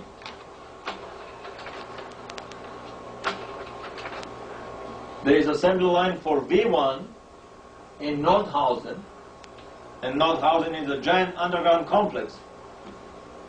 There was no concentration camp without a giant industrial facility next to it, and no industrial facility without a concentration camp next to it. And no such combinations without an underground appendage in the last 3 years of the war. The Germans were even thinking of building underwater munition plants, underwater. By the time the war ended, here we see V1s on the underground assembly line. And it's quite a finished achievement because we see electricity, ventilation. This was probably a much bigger tunnel that was divided into two here by some brick construction in the middle. Another shot in a different room. Here we see that it's a very big gallery. It's probably 2 stories tall at least, because this is about 1 story, and it hardly goes to half of it. And then we see a giant air conditioning duct going here. I mean, guess the spaces that were air conditioned underground. And the lighting, you see how, I mean, this is not artificial lighting for the purpose of the photographs. Everything was installed and running. The conveyor belts, the rockets and so on. They produced 6,000 rockets that were fired in London. I'll talk about the propaganda later. Let's finish with the underground empire that the Germans built. This is a line of Henschel turbojet bombers on the assembly line, and we see here we have an even bigger room. It's 1 length, 2 lengths, 3 lengths, and something bigger than the fighter plane. We're talking about probably 60 feet of a giant tunnel underground that goes on forever. It's very hard to come to these photographs. Each one of them came from a separate book, a lot of them from English books that is impossible to find in this country. I have accumulated the biggest collection of German underground and bizarre weaponry photographs from dozens of books. People still keep bringing me additional books. All the present-day machinery. So the slide is not very good, it's quite dark. The present-day machinery builds tunnels that are round in shape. The German square tunneling technique indicated that they used a lot more advanced technology. Another boring machinery. We'll come again to this underground construction through the Rand Corporation Symposium in the early 50s about the giant underground alternative to evacuation empire that was about to start to be built. And we see the size of these machines. I mean, rarely are they used for public transportation tunnels. Most of these are used for secret Illuminati underground works that we know nothing about. This is a 1, 2.5, this is a 5-story building diameter tunnel. What company is that that's on the logo on the side? This is an MIT photograph. This is an MIT built machine that automatically lays the concrete as it goes along the tunnel. You don't even have to do shoring and I think it's Robbins. The slide was backwards. yeah, sorry. And finally, I found a photograph in a rare book on German munition construction. This is the Mittelwerk Nordwerk, or the Nordhausen underground complex, just 800 meters to the Dora concentration camps. The underground facilities were right under the concentration camps so that they wouldn't be bombed or very close to them. And if we read carefully, we see a length of 1800 meters, which is about 1.3 miles. The width was, this is only 800 meters. It's probably a square 1.3 miles by 1.3 miles. And this is what they excavated in the beginning. This is 360 feet space between two galleries. Even if you explode dynamite in one, it wouldn't reach the other one. These are the big assembly lines that are 2 kilometers long. And then the subcomponent assembly lines were in the smaller galleries. And we are talking about such galleries going on forever. This is the thing that they were able to finish at the end of the war, or an initial stage of the construction, because later on they were about to do this whole area. Even now, these days in Germany, somebody told me a story that they were doing roadworks in the 70s, and they found a manhole, and somebody went down there and started laughing like crazy. Then they lowered some lights, and everybody else went down there. And what did they discover? A whole giant assembly room of Tiger tanks, never fired, brand new, shiny and polished. The guys didn't have the fuel to use them, so they just let them down there. The war ended. They probably dynamited the entrances, whatever, and discovered them by chance. What did they do? They poured concrete over the manhole, and the story was forgotten. Hollywood would pay a fortune for these tanks because they run and they can use them in so many movies. But they had underground tank factories, underground airplane factories, where a giant elevator would lift the airplane to the surface of an underground airfield, or they were calling them U-fields. The airplane would take off, retract the wheels, and then the gate would open, the airplane flies out, and the gate closes. And I finally found the photograph, the first photograph of such a U-field built in Germany. Why were we never told about these things? Very simply because they don't want to start us thinking along these lines, because the left Luciferian hand in Germany does the very same thing that the right Illuminati hand does in Russia or in the United States. They are busily building these underground castles and strongholds. They had underground munition factories, rocket factories, they had underground petrochemical refining plants, and even underground synthetic fuel plants. 300 underground projects were built, according to Renato Vesco in his book Intercept But Don't Shoot, a brilliant book on the German secret source of development. We'll come to that later on. 300 underground projects, some of them were of this size. How many of them were? Why didn't they talk about them? Very simple, because they've been very busily using them after the war, Americans in conjunction with the federal Germans, for their never-ending secret Illuminati projects. This is how I answered my question. Where the hell did the Germans build the saucers when Germany was bombed flat at the end of the war? They had plenty of space to build the saucers. Such an innocent-looking tunnel actually covers a giant gallery behind it. This is where the ready construction, the ready products would come out of it. Number two, question number two. After the question number one, where the hell did the Germans build these devices? Number two was, well, you cannot build an internal combustion engine car if all you have built so far were horse-driven carts. There is kind of a hand-in-hand development of industry and research and engineering and science. It's not possible for the Germans to have had only saucers and nothing else of similar type bizarre weaponry. And at the beginning I thought with the tradition of my country, in Eastern Europe we were told that, well, all the Germans had was some V1s and maybe some V2s, but did the V2s actually fly? Maybe not. Maybe these were plywood models. Some V2s fell over England, but did they hit London or not? Probably not.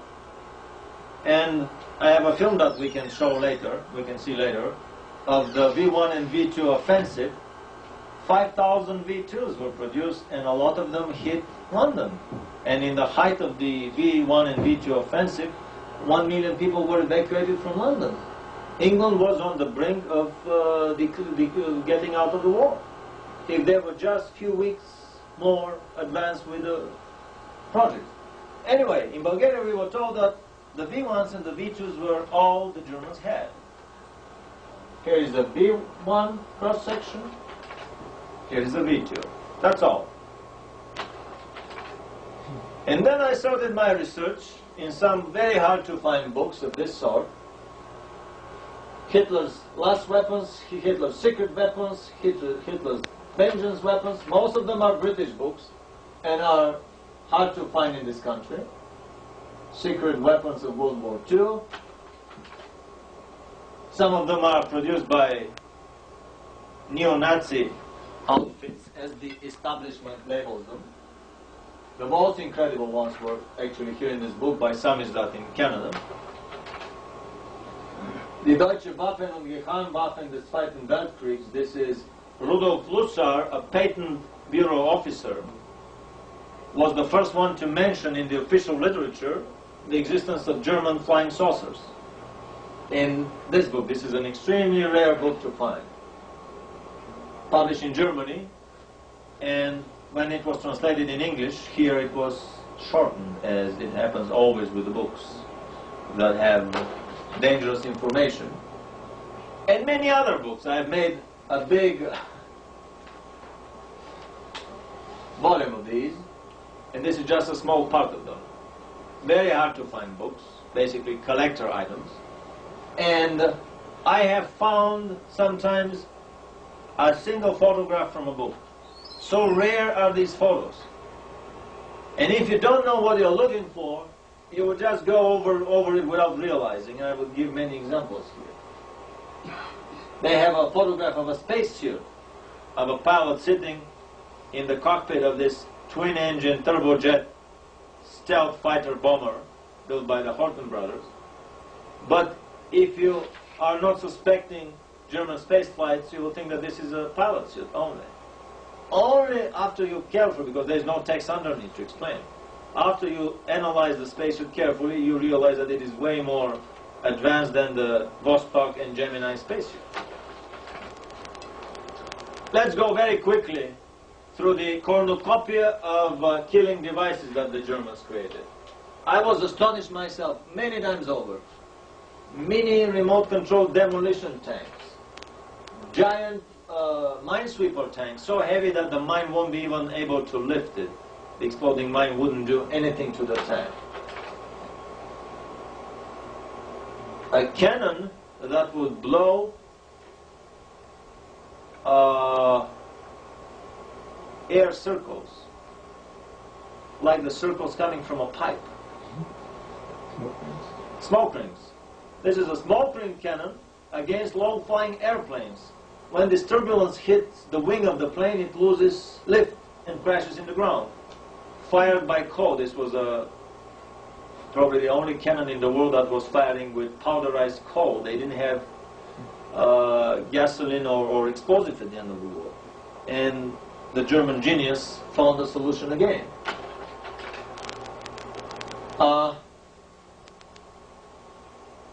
Almost straight out of the comics this is a submachine gun that fires around the corner with this special periscope here. The prototype of the Kalashnikov gun, probably one of the best submachine guns in the world, and to this time, the Kalashnikov is almost a carbon copy of it. A night vision infrared scope, a projector with a scope. Here's only the projector. This is an infrared heat-seeking homing device for their anti-aircraft rockets. I mean, things that I, as an engineer, as a physicist, never imagined existed in World War II Germany.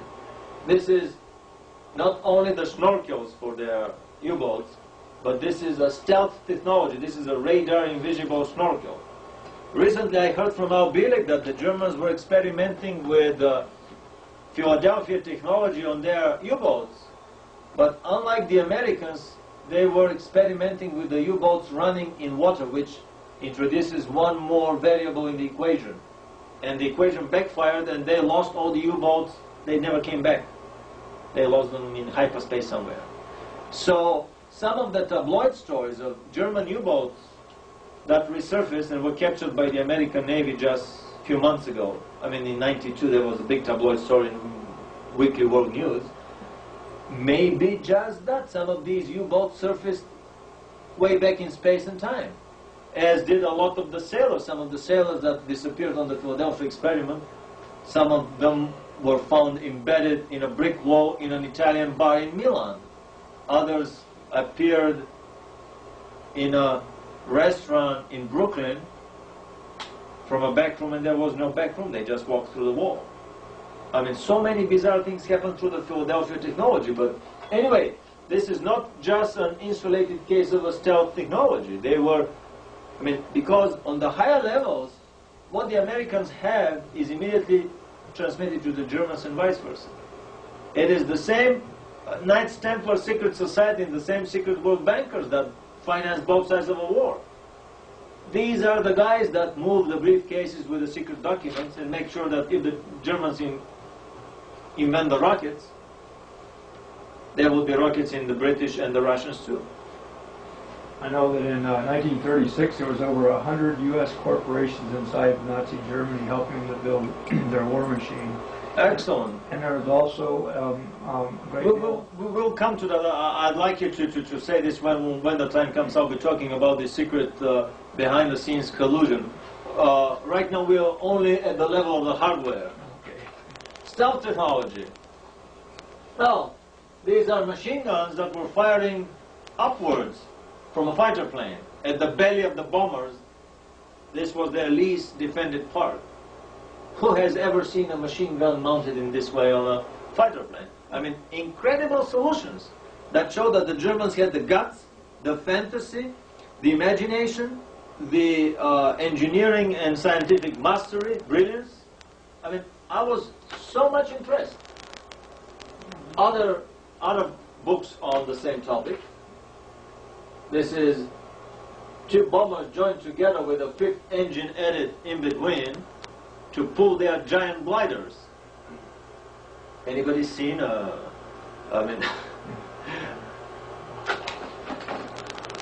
and this is the giant glider that this bomber was pulling before they mounted engines on it. This is a little bit smaller than the jumbo jet. Could carry a tank. The front section opens, made up of canvas. They were made for the invasion of England, and 100 of them would have landed one tank division, 100 kilometers of London, with nothing in between but a home guard, some poorly armed guys. It's probably a last-minute Illuminati intervention, not to invade England, but to hit the Russians instead. But this is 60 feet tall, the cabin from the ground. I mean, this is a monstrous plane.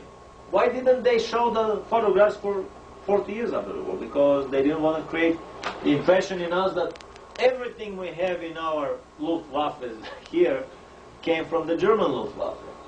This is the best fighter plane in the world, a twin engine, twin propeller, push-pull combination, the Dornier Anteater, the Dornier 335, the fastest propeller plane during the whole war.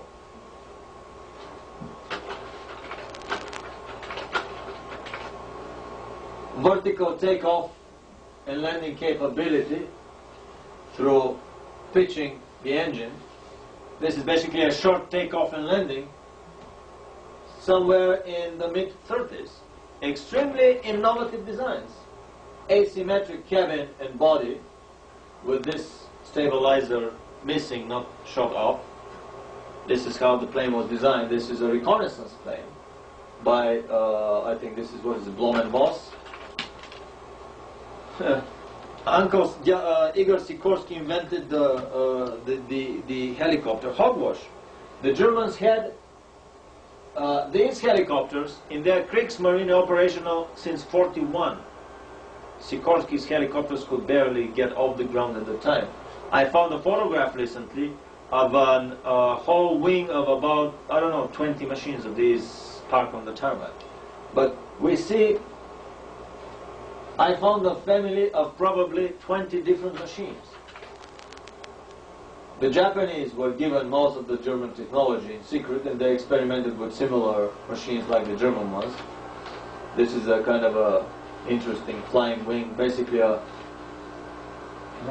canard, exactly, canard configuration with a pushing propeller. They were probably expecting to get a turbojet engine for here, turboprop engine. This is a French plane that was further worked on by the Germans. Very interesting configuration, and the cabin is hidden in the vertical stabilizer. This V-shaped egg-beater type configuration of the Flettner helicopter has never been used since, because this was the most stable helicopter that the Germans built and that the Americans tested. Much stable than all of their helicopters.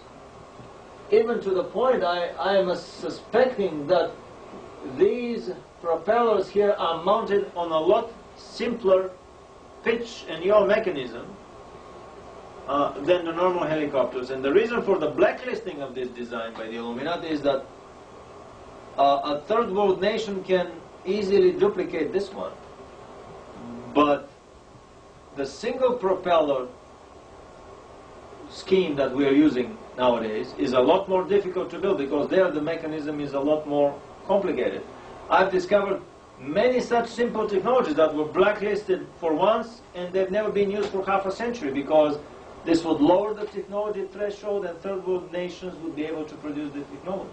Here the Illuminati want to keep it in their hands only. Okay. Turbojet engines. The first turbojet plane flew in 1939. The first British jet flew in 1943 or 4, almost at the time the war ended. This is a Henkel 176 or something. The Messerschmitt 262 was the first operational fighter plane. I was astonished to find in a Tokyo bookstore photographs of the Messerschmitt 262. I said, Jesus Christ, how come the Germans had turbojet planes? How come the Russians never told us? I mean, I lived for 30 years in Eastern Europe and they never mentioned these things. And then you realize how nicely the propaganda massages your mind and then brainwashes your mind. And then I discovered incredible planes, flying wings, strategic bombers that were meant to bomb New York. Unbelievable stuff. This is a prototype. I mean, the forefather of all the MiG 15 and up fighter planes. And this is a swing wing, variable geometry, Messerschmitt 321 fighter plane. A variable geometry plane before the war ended. It took the Allies 20, 30, 40 years to regurgitate what the Germans built before them. And some of the designs have never been put into practice because they are either too effective or too difficult to build. It's not the shuttle that was piggybacked on top of another plane first. They had a pilot plane, a father and son combination. This is a plane laden with explosive. Actually, this is a giant cumulative charge, like an armor-penetrating charge, but the size of a bomber. And the fighter would disengage, directing the plane at a ship or a factory. In the case of a factory, they would crash the ship along the long line of the assembly line of the factory. And when this cumulative charge explodes, it produces an acetylene torch flame that's probably, I don't want to say half a mile, but probably several hundred yards long. And this jet blows away all the machinery from the factory, basically wipes clean the factory floor of all machinery. Just one single charge of this plane. Have we ever seen such devices on this side of the... I don't remember. The Horten brothers produced a family of 20 flying wings, from small personal gliders to supersonic flying wings. It's not Chuck Yeager who beat the sound barrier first. I mean, many were before him. Up to giant transport or bomber flying wings.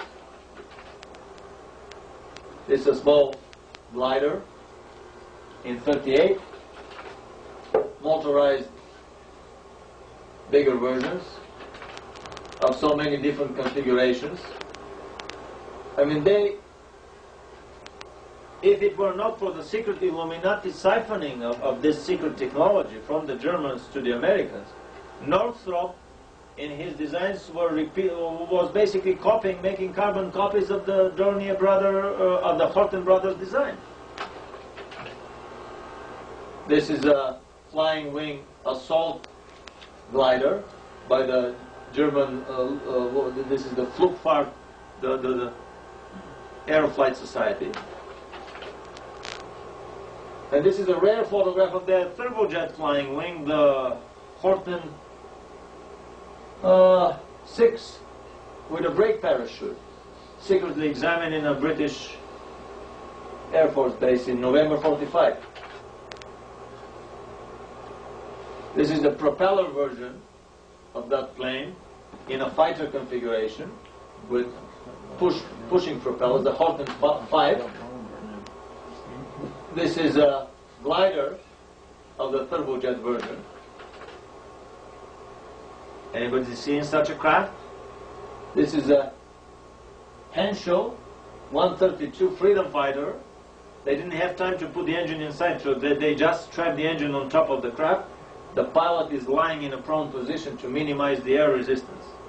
And these were the craft that they were building in the underground factories in Germany in the last months of the war. Extensive research in turbojet weaponry. The prototype of a Stinger missile. This is a shoulder launch anti-aircraft multiple rocket launcher, shoulder carried and shoulder fired. The Fliegerfaust for low flying airplanes. This is a ramjet driven. They had also rocket engine driven assault boats, demolition boats, and commando boats, both German and Italian. Some more helicopters here in high G maneuvers. Some additional helicopters. Saddam Hussein started building his giant gun that has a caliber of 1 meter. This is the inside of the gun. The gun itself is probably 2 meters wide. Yeah, this is the gun. He didn't know, he didn't do his research well. He could have done it much cheaper with a technology that you can master in any village foundry shop. But you have to have the German genius. What the Germans did was, this slide is inverted. This is the gun, and this is how the bullet travels. And as the bullet goes successively through these explosive chambers, it makes an electric contact and ignites the chambers behind it, which fire and increase the pressure in the tube, and the bullet and the projectile flies faster and faster and faster. And these were built in underground tunnels at 45 degrees inclination and could fire a 2-meter long rocket depending on the length of the barrel. You can have 20 meters, you can have 50 meters. The longer, the bigger the weight of the craft. We got to stop the tape. It's Yep. 2 hours. Okay. Continue on with the incredible German designs. Turbojet bombers of at least probably 30 different configurations that I've discovered, including the forward swept wing, an extremely innovative design that was tested only in the 80s by NASA. Nobody else has ever tried this configuration. It has a lot of, how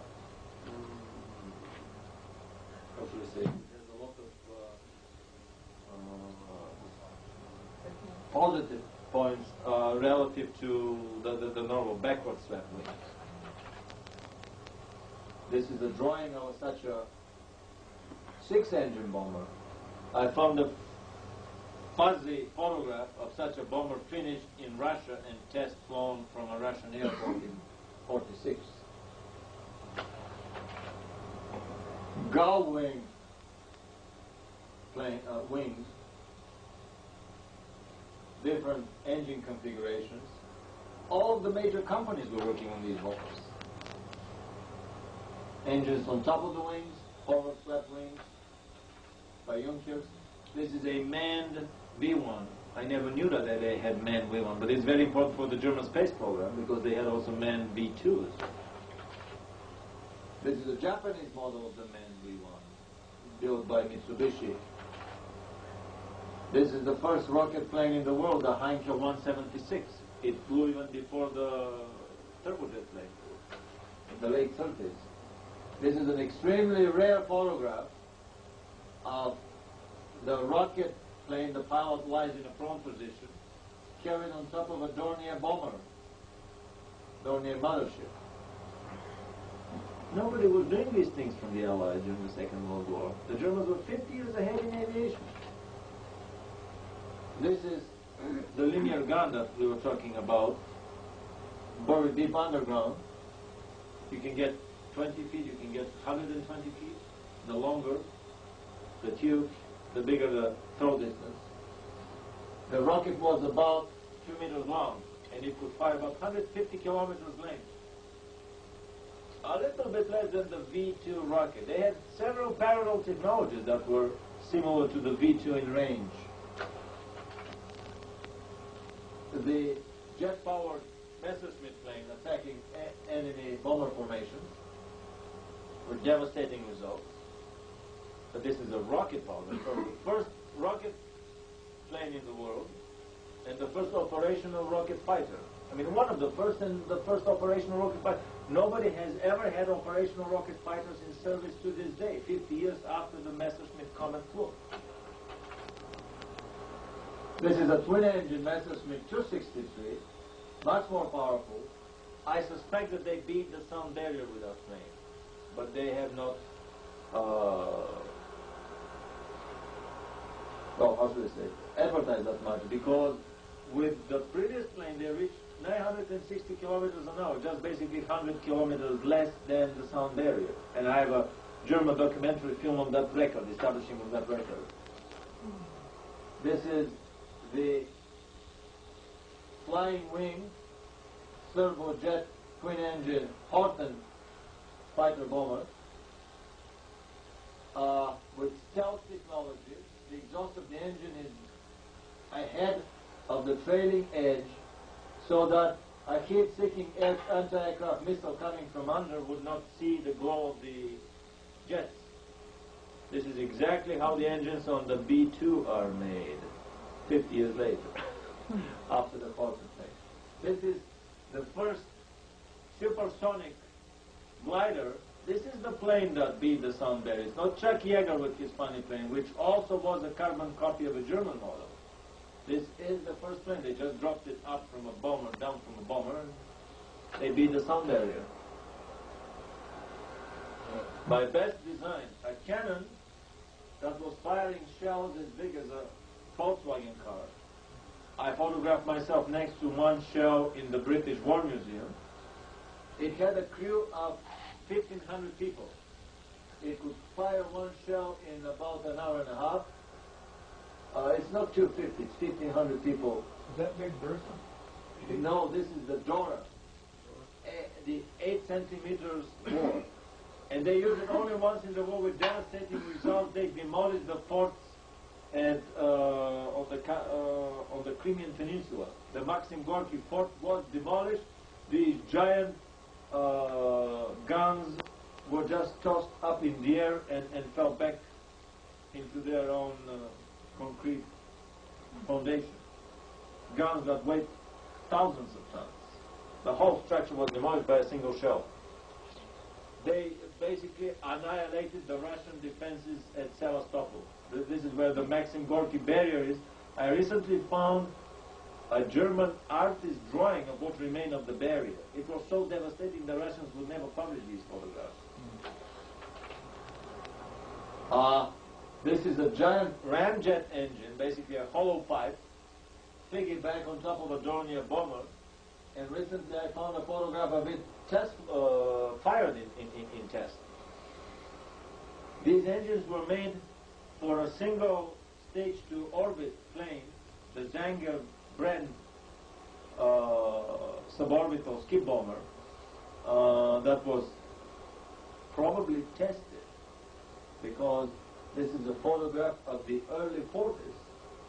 Why the hell did they need these monstrous ramjet engines unless they did some secret research? Because always when something is developed into the army establishment, and if it is too good to be true, it's taken secretly and moved to the secret establishment. It's moved from Peenemünde to, for example, the SSE4 establishment and the secret army establishment that built the flying saucers. Variable geometry, swing wings. This is the B-1 bomber. Basically the geometry of the B-1 bomber tested in a wind tunnel. This is the Messerschmitt full variable geometry design. This is a scissor wing variable geometry. I mean, all these things precede what NASA did with 50 years at least. 50 years, it's incredible. We were told that these were the first vertical takeoff planes built by Lockheed, or another model built by Convair. But we would soon see that some of them were built in Germany many years earlier. This is a ramjet fighter plane with a giant 1 meter diameter ramjet, possibly a supersonic plane. The pilot is lying in a prone position over the engine with 2 machine guns under his armpits, literally. And the plane runs on coal, powderized coal. Anybody heard about a fighter plane, of a jet plane flying on coal, powderized coal? They didn't have fuel at the end of the war. Coal, my dear. We have not to forget that the V-2 was hitting London with alcohol made out of fermented mashed potatoes. Mashed potato power. They had a whole factory that was producing alcohol out of mashed potatoes. They didn't have fuel. Here's the German vertical takeoff rocket plane that would fire its rockets at the bombers. And after all the rockets are exhausted, then the pilot would crash the plane, catapulting in the last moment. The engines would be separated and dropped down by parachute. This is a plywood expendable plane, basically. And this is the finished construction. Very often I would find just a rumor or a drawing of something. Then time passes and I found the first photograph. Nah, it never flew. It was only crated. It never flew. But then you see the thing on the launching pad. And then you see the pilot getting in and the thing being launched. This is a manned version of the V2 rocket. It looks like a rocket, but there is no rocket engine on the bottom. This is a giant helicopter with a propeller midship driven by 3 ramjet engines. I mean, incredible designs. Incredible. It could beat, it was 960 kilometers horizontal power, almost reaching the speed of sound. And this is the Natter rocket-driven vertical takeoff plane, taking off on its maiden flight, piloted flight.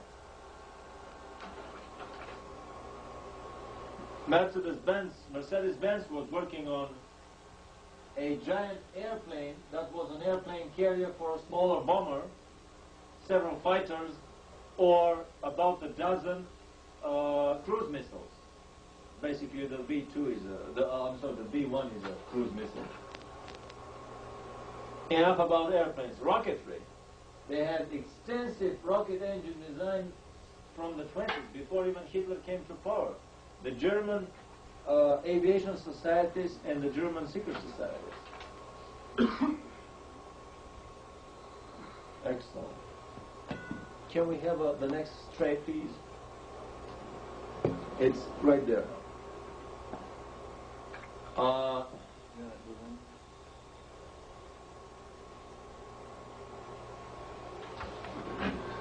Rocketry. Very quickly.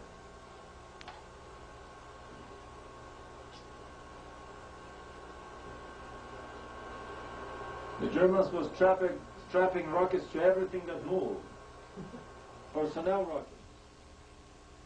For the elite SS crack troops. Much later, the Americans did develop similar designs. The Rocketeer. That's probably a true story, and somebody really developed such a device that could make you fly. I suspect that a lot of the science fiction films that we see these days are just basically regurgitation of something that really happened in secret somewhere. Rockets launched from tanks, or rockets to lift a tank if it gets mired in a bog or in a trench. Giant rockets that would lift a 20-ton Tiger tank. This is the supersonic glider that I finally found a photograph of it. This is the Lippisch DM-1, was the first delta wing aircraft and a supersonic glider. What year? This is late 30s. Here we see a family of rockets. The air-to-ship or air-to-surface tensile rocket, radio-controlled. The improved version of it, they had about 20 models of these rockets. This is the V1. These are anti-aircraft rockets. This is the Enzian E4 anti-aircraft rocket made out of the Comet, Messerschmitt 163 Comet rocket plane. This is the Rheintochter 2-stage anti-aircraft rocket, the prototype of the SAM missile, the Russian SAM missile. And this is the Schmetterling, the butterfly. They had about 20 models of anti-aircraft rockets. This is the Enzian in starting position. It was developed from the Messerschmitt 163. It was an unmanned 163. This is the Wasserfall. No, I'm sorry, this is the Rheintochter on starting position and in flight, successful flight. Some of the bombers here that we talk about in basically they had them in 4, in 2, in 4, and in 6 engine configuration. This was the one built in Russia. Some of them were all kinds of different configurations were tried. This is the Wasserfall stratospheric supersonic anti-aircraft rocket. No, just advanced rocketry. And this is the Horten flying wing plane that flew 50 years before the B-2 plane flew. These were rockets that were fired by submarines. from underwater against attacking ships.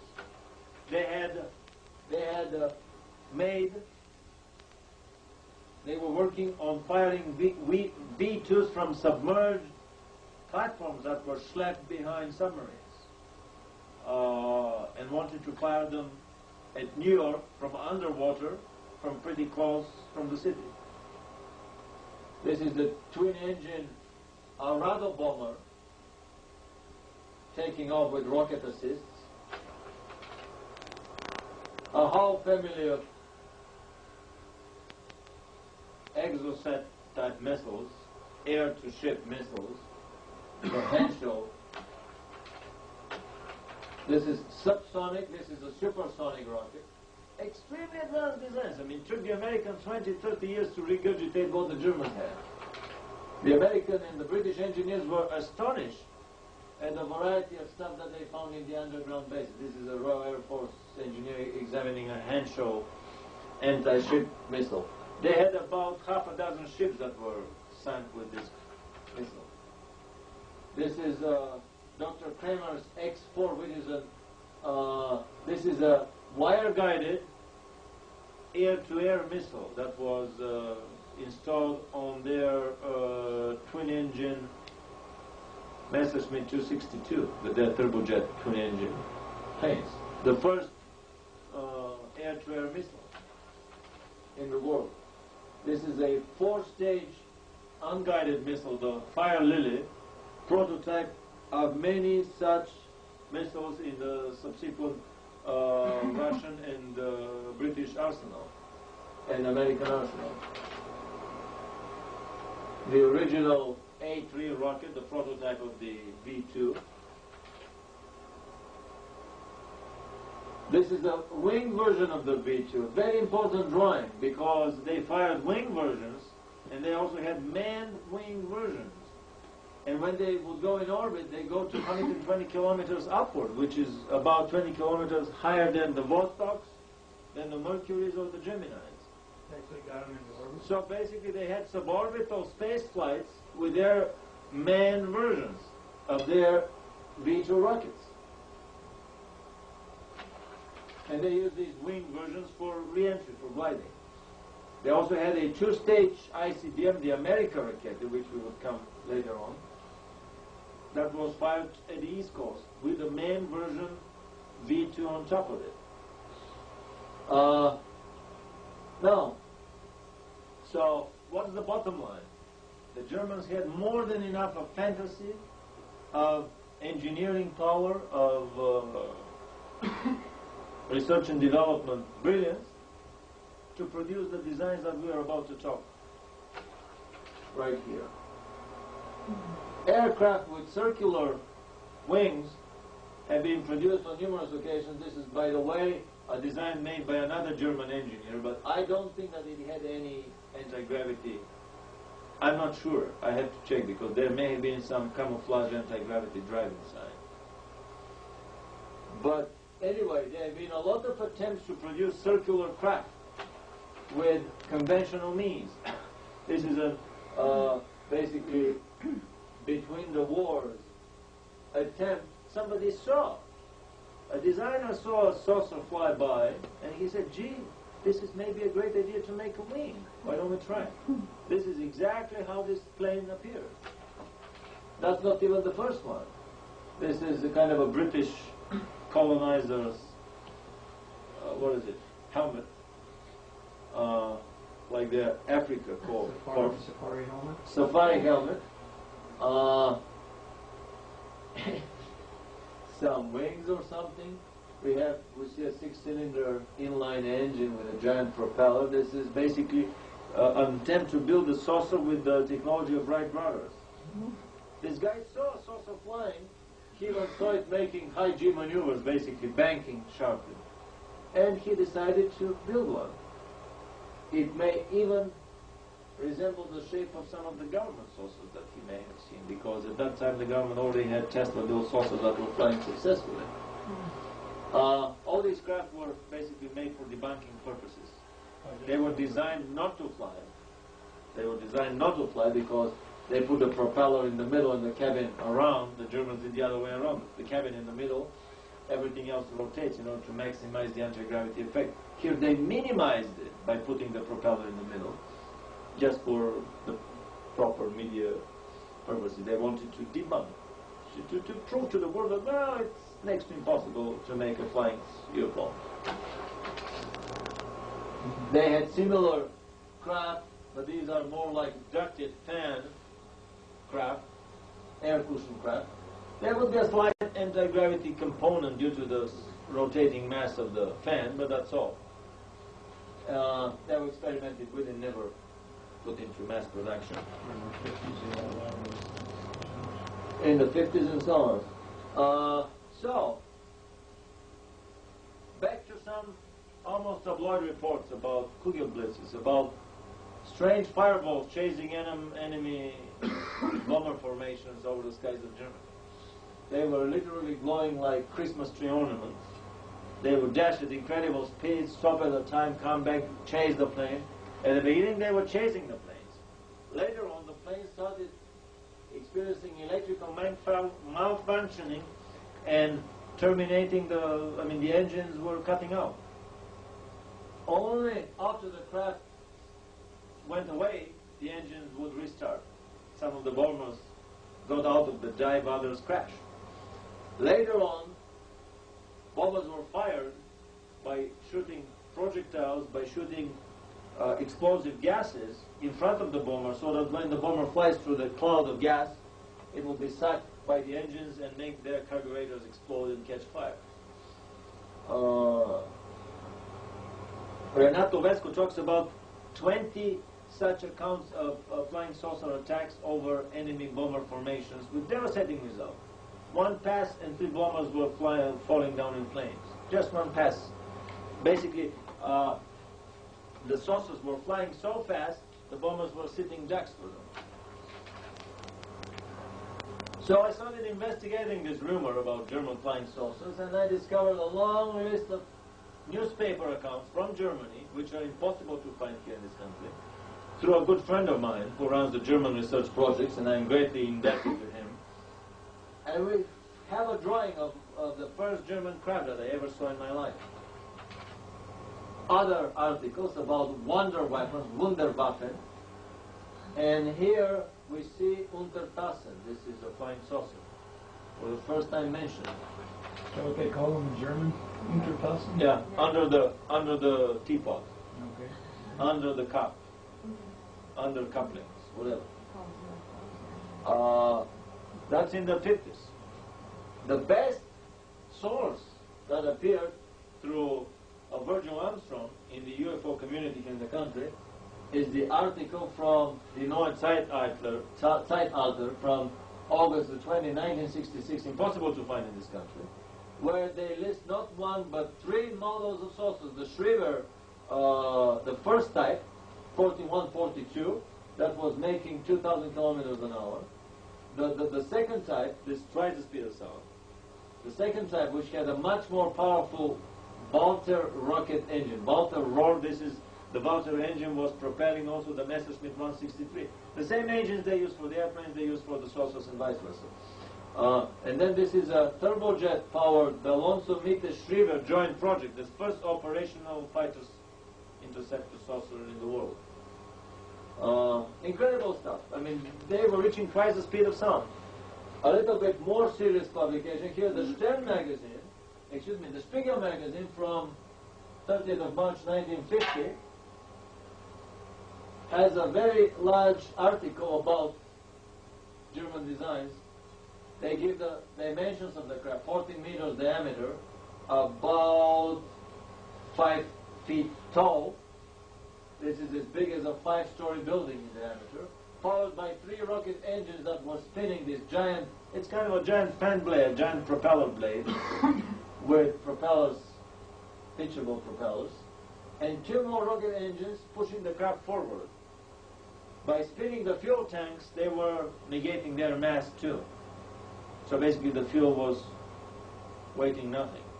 This craft would fly at 600 RPMs in normal horizontal speed or 1600 RPMs at takeoff, landing, or high G maneuvers. It's very important that we don't see any seatbelts here, or even any seats. The guy just standing in the room working the controls. It's a very important detail from saucer physics that in order for the saucer to fly, you have to forget about the gravitational mass. It disappears, and that's why the saucer is vertical. But the gravitational mass is equivalent to the inertial mass according to Einstein. And because we have rotation with very slow speeds, way beyond the speed of light, we can get by with high school physics. We don't need the complicated relative stuff of Einstein. So if the gravitational mass disappears, and if it's equivalent to the inertial mass according to Einstein, then the inertial mass will disappear too. What does this mean? It means that you won't feel any G's, any jolts, any jerks, and that's exactly what the contractors say. They climb in the saucer, and they get bored at the end and say, are we going to fly or I'm going to sit here forever? And when they take them to the window, they see that they're already over the Persian Gulf. This is a real story of a Los Angeles newspaper editor that was taken on a demo saucer flight by a government agent, government saucer, demo saucer flight over the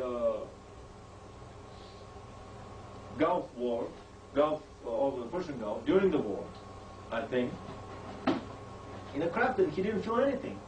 Only after he was taken to the window and they saw the Persian Gulf underneath, they realized that actually they did quite some flying in about 2-3 minutes.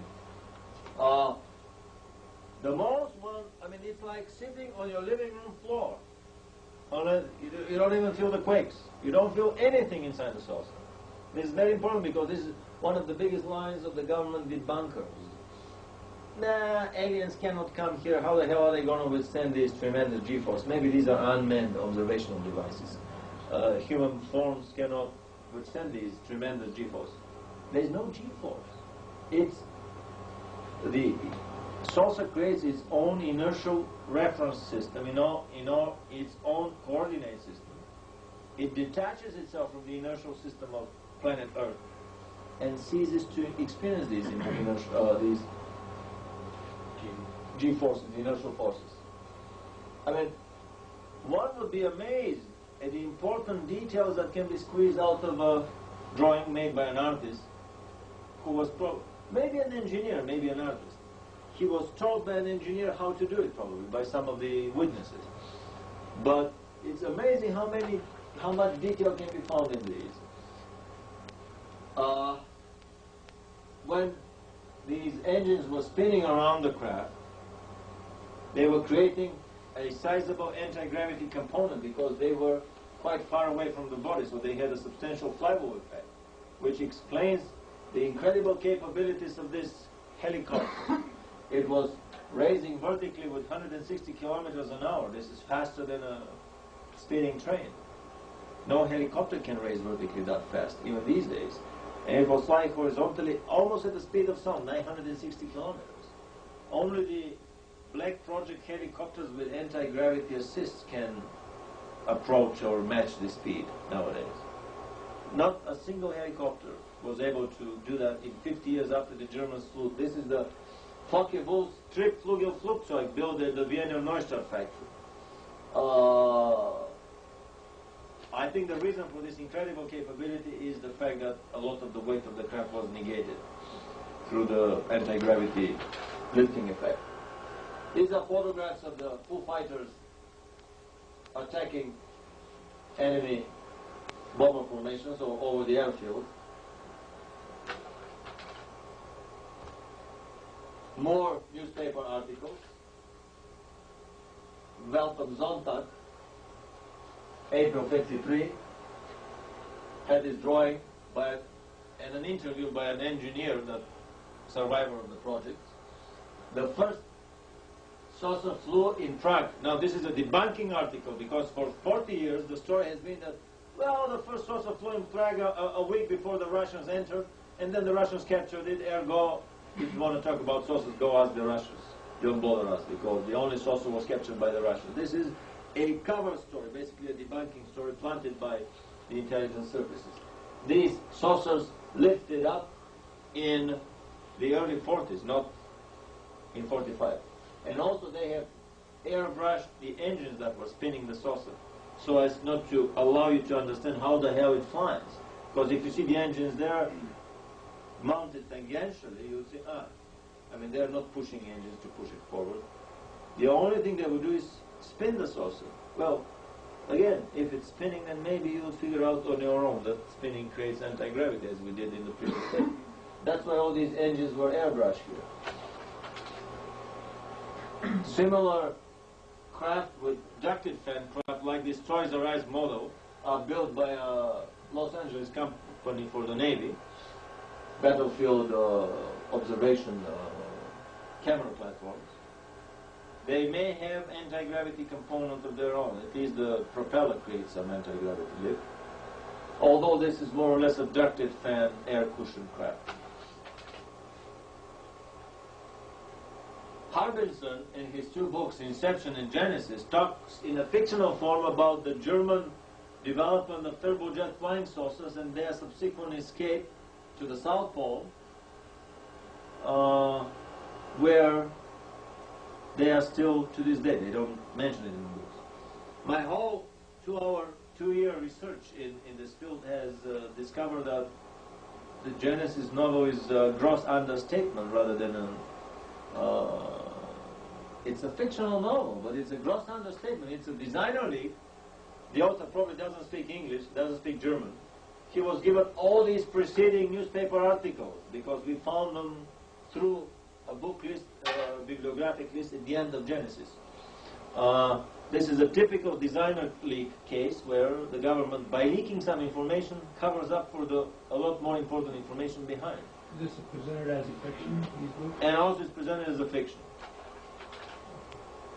However, in more serious books like Mutton's UFOs, The Last Secret Weapon of the Third Reich, this is from the Canadian Samizdat outfit,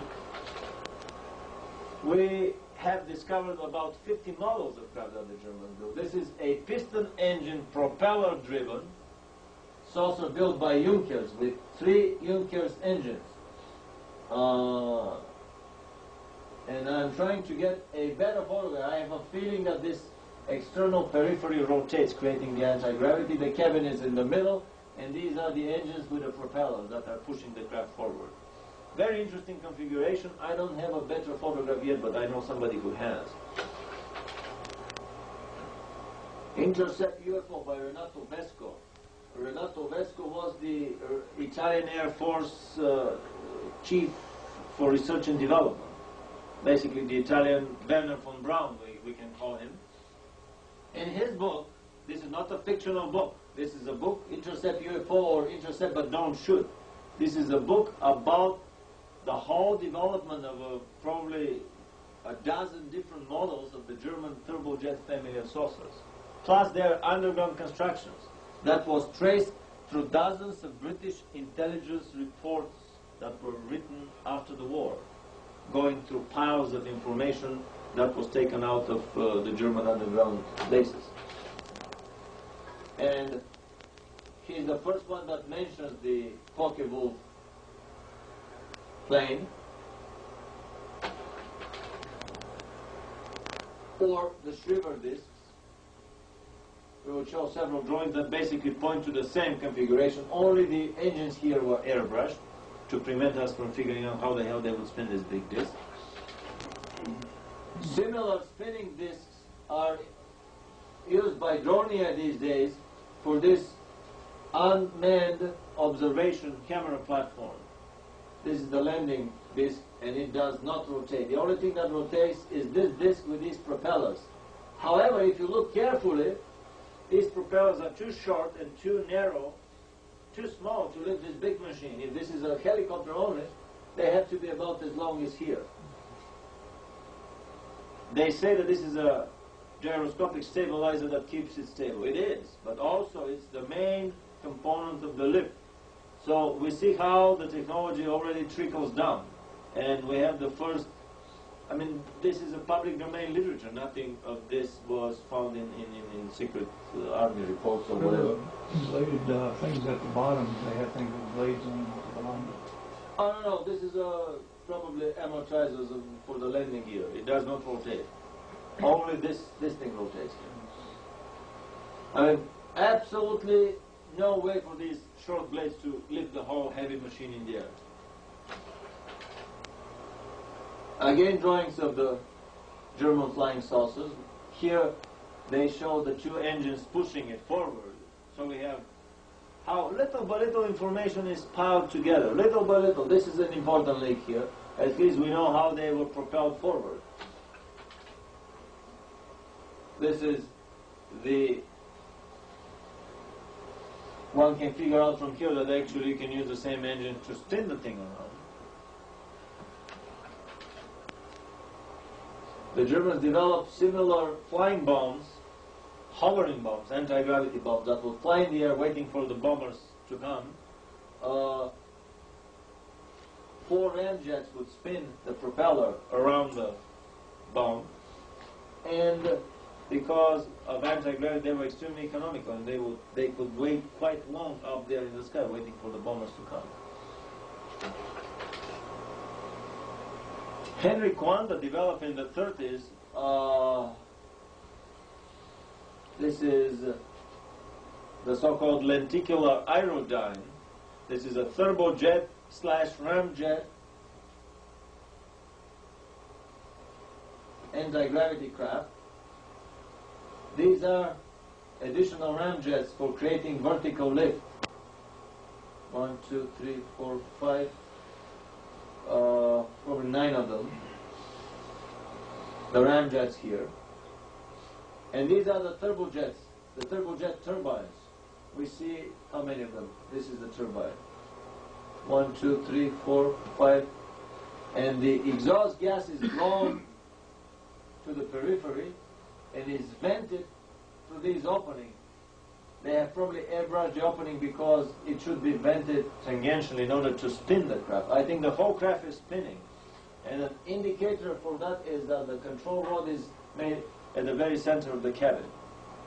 That's only because the cabin is gyroscopically stabilized not to rotate. The whole thing underneath rotates. That's why the shaft can be only in the center, otherwise it will be making circles in the cabin. The pilot has to chase it. Compressed air goes through these openings and spins the craft, and these small pitchable, pivotable fans run on this same compressed air would create the horizontal component of the lift in order to stabilize the craft and to move it in different directions. This is the prototype of a whole family of Russian, it's a Freudian slip of the mouth, but quite probably so, German turbojet inboard engine craft. In a single shot of a camera, a saucer can fly so many times over the screen exactly because it negates the inertia, the inertial mass. And the saucer driver inside can be sitting upright talking all that time as if he's in the middle of his living room at home without feeling any of these incredible G-forces. It is simple fundamental saucer physics. You don't need any special hardware to attain that. More advanced models of the Schriever craft were made with bigger rocket engines and with stabilizer. They probably had some wobbling or some problem with that. This is the first smaller model and the later model with a stabilizer. Some sources claim that this was running at 2,000 kilometers an hour, this was running at 4,000 kilometers an hour. They had titanium alloys at the time and quite well developed composite materials. The Horten Brothers flying wing was made almost entirely of composite materials. 50 years before they started making carbon fiber composite. Later on I heard stories of outboard engines being attached to spinning craft, 2 or 4 or more rocket engines, pulse jets, ramjets, turbojets, you name it, the Germans have probably tried it, as they always do. And here with this craft they started to use only gyroscopic anti-gravity. They didn't need the propellers anymore. This is a very rare drawing, and again we see the saucer drivers standing upright, working the controls with no seat belts and no seats attached. It's extremely important. This explains the tremendous acceleration of a craft, and this explains how the Germans were able to go to the moon and back on a truckload of kerosene and a truckload of liquid oxygen, or even possibly a truckload of alcohol from mashed potatoes, fermented mashed potatoes, potato power to the moon, simply because of the negation of the inertial mass. And this craft can attain tremendous acceleration. And this is probably the most revealing photograph, where they show standard Messerschmitt turbojet engines that they were using for their fighter planes. Same fuel, same engines attached underside the craft would spin the craft around, and two more engines would push it forward. Here is your turbojet saucer, the biggest secret of the saucers. And believe it or not, I figured out for myself that this is true by reading the Urantia book, where they were saying that, yeah, anti-gravity is proportional to the mass of the body, actually to the flywheel momentum, flywheel mass, and to the RPMs. That's exactly what the Germans were doing. By flattening the craft and making it a large disc, they were maximizing the flywheel momentum. And by using turbojets instead of propellers, they were maximizing the RPMs. So, basically, a Trinitarian Revelation book gave me the secret, the theoretical secret for German flying saucer. The universe is extremely interrelated, holographic, and strange. This is a photograph of the 50s of either turbojet or even rocket-powered craft with 5 engines spinning the craft around. This is probably the exterior disc that rotates. Everything else is constant. And we have some interesting aerodynamic effect which explains for these strange angles that the jets get out of the craft. This is a drawing of the Kugelblitz. It was carrying the oxidizer on board. Turbines were getting the exhaust gases through multiple porous outer shell that would make the whole thing blow in flight. And this is probably the only photograph that I know in the public domain of a Kugelblitz in flight, but not over Germany, but over the skies of Washington State, Mount Rainier. Probably tested by the secret American program to test captured German weaponry, or from the secret British facilities in northwestern Canada. They built a whole 50,000 strong secret research place to test the German saucer technology there, according to Renato Vesco. He's citing numerous newspaper articles about the building of the railroads, about the building of the roadways, about the building of the whole 50,000 city in just crash course construction, probably in less than a year, in order to get to the hundreds or thousands of boxcars that they took out of the underground establishments in Germany. They had so many stuff. Maybe some of it is still sitting in unopened boxes. This is at the beginning they used kerosene, later on they used a lot more effective fuels, basically liquid aluminum, jellies with aluminum inside that would greatly increase the temperature of combustion. And there's probably another craft standing still here.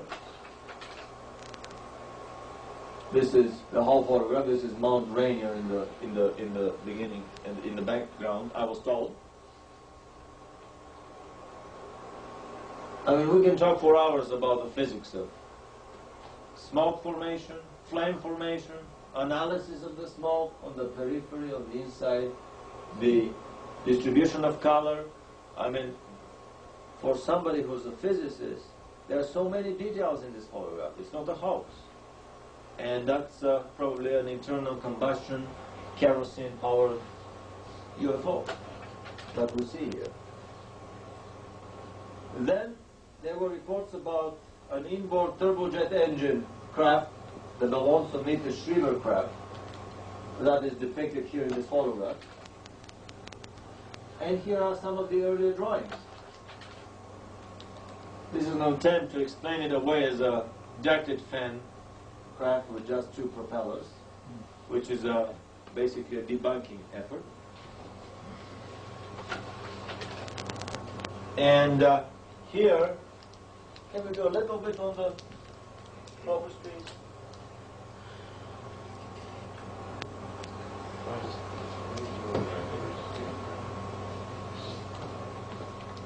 In the, what is it, 1950 something, Look magazine, in the Look magazine, there was an article about underground saucer bases as a solution for the future that would be prone to nuclear attacks. 1954, I think, Look magazine. And it will come. And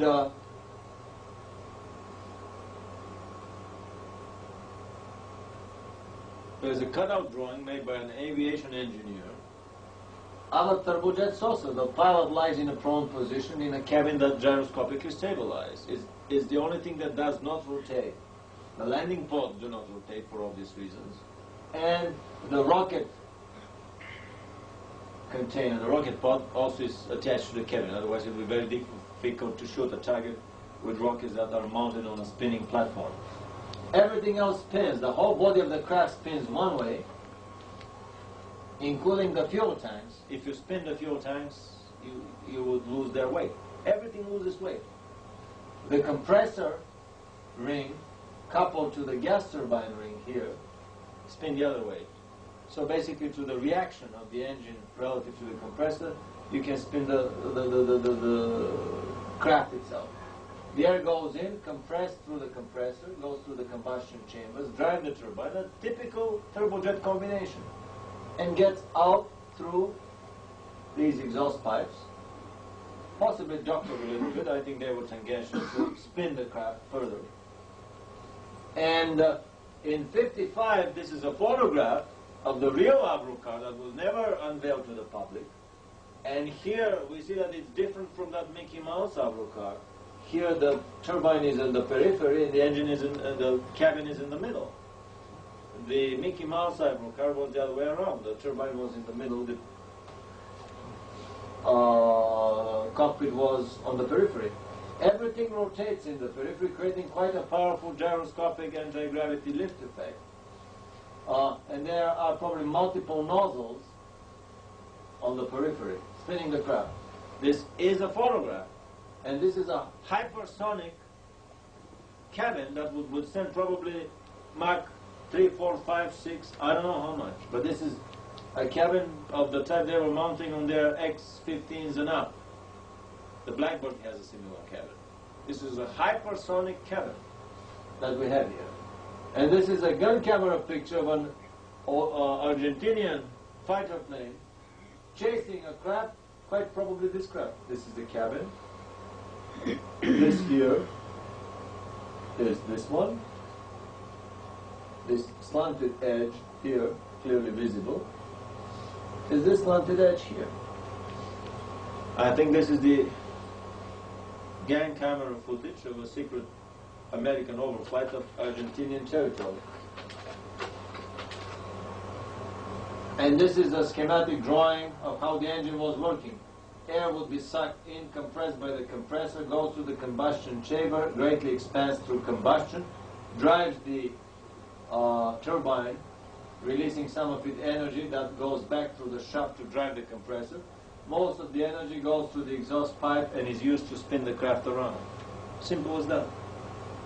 Simple as that. And the cabin is gyroscopically stabilized in the middle.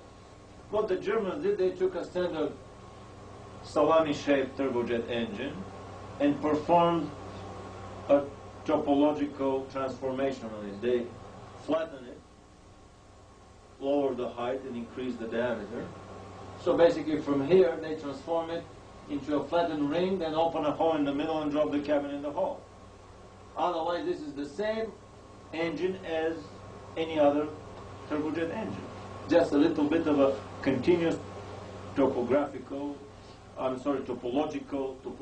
transformation. And instead of the exhaust coming in the back, they redirected the exhaust to the periphery to maximize the spinning effect. The first inboard turbojet engine saucer in the world. Even in the Project Blue Book, we have in the cover a government craft. For these in the know, this is another debunking ploy. They would say, don't worry, UFOs, my left foot. I mean, these are probably government craft secretly run by the saucer boys. I mean, many of these things are such a subtle, fine debunking effort. And this is a photograph of such a craft in flight. A lot of the craft in the 50s were leaving these chrome trails behind. And these shiny gaseous clouds. Is that giant rock California? I have no idea. No idea where this is, but I can find it through the literature. In Latin America, there were craft built by escaped German scientists after the war that were belching this smoke. Basically, probably they had some malfunctioning spark plug, and some of the combustion chambers were not running properly. That's why they were belching the smoke. They called them the smoke puffing UFOs. This was in 1952 in Peru. The Germans were already flying, hopping around from their secret bases in UFOs. Then, one day I read a debunking story in the tabloid paper about German astronauts. Let's make it abundantly clear. A tabloid paper, by definition, does not debunk anything. On the contrary, the crazier the better, the more papers they would sell. So you got very suspicious. Why the hell would these guys debunk a story that the German astronauts were shot in orbit in the 40s and came back in the 80s? And I got very suspicious. And then I went back to my files. This is the first time the idea of German spaceflight dawned on me, through that tabloid article in the Weekly World News. I went to my file and I discovered that a lot of the craft, a lot of the saucers had exo-atmospheric capabilities that they have in their possession.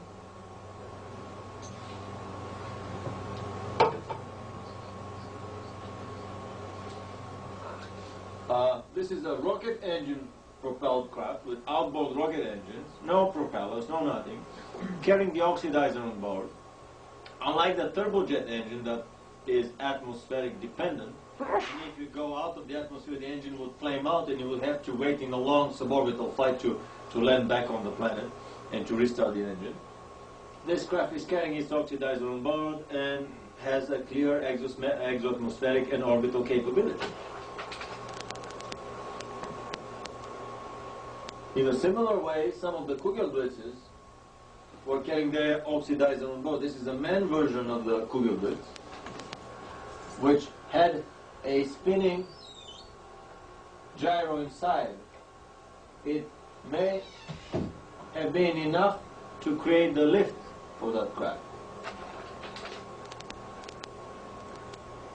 This is the June 14, 1955 volume of Look magazine, talking about the turbojet craft.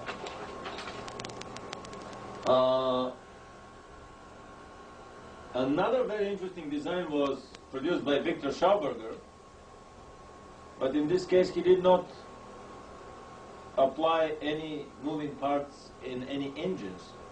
He was spinning fluids, either compressed air from a hose or water from his garden hose, through the insides of these. These were made of copper sheet metal, 3 feet diameter. He made them in the Kertel works in Vienna, Neustadt. In order to increase the mass of the spinning fluid, he was mixing fine marble dust with the compressed air, so as to increase the mass of the part of the thing that was spinning. These things were so successful, one of them crashed through the roof of his laboratory and escaped. And they were free energy designs, because once you spin the water inside, it was water, some of them were running on water in closed loop. It would continue spinning on its own. It would create the lift so powerful that the craft would raise vertically and disappear, surrounded in a bluish halo. The fact that the Germans had free energy saucers were even more viciously debunked and covered up than the fact that they had saucers. Because, well, saucers, we can swallow that somehow, but free energy saucers, that's the end of our energy empire on the planet as we know it. This is it. The Weekly World News, the mouthpiece of the CIA, opened my eyes for the German space program. I said, I mean, you cannot have a debunking article in a tabloid paper. I mean, it's ridiculous. By default, they support everything. The crazier the better. So then I realized maybe this is something that most of the things I do believe in, they are true that they write, but occasionally. This was the first item that they debunked in about 3 years' time. The other one was a story by a Canadian author called Other Losses, about 3 million German soldiers, Wehrmacht soldiers that were put in concentration camps by Eisenhower. All food was refused to them, and in 3 years, 1 million died out of these 3 million. They even returned humanitarian aid trains with foodstuffs from probably German-speaking Switzerland. Were returned on orders by Eisenhower, and 1 million Germans died in the concentration camp. And this story has been viciously debunked in the press, including the tabloids. So, German space program. The twin-stage America rocket, a V2 rocket on top of a giant single-engine, first stage, was able to reach the East Coast. 4 of these were fired, probably with manned winged version of the V2 on top. This is a drawing of the craft. This is a pilot's cabin. This is the first version of the wings. Then they had a second delta wing, more streamlined version.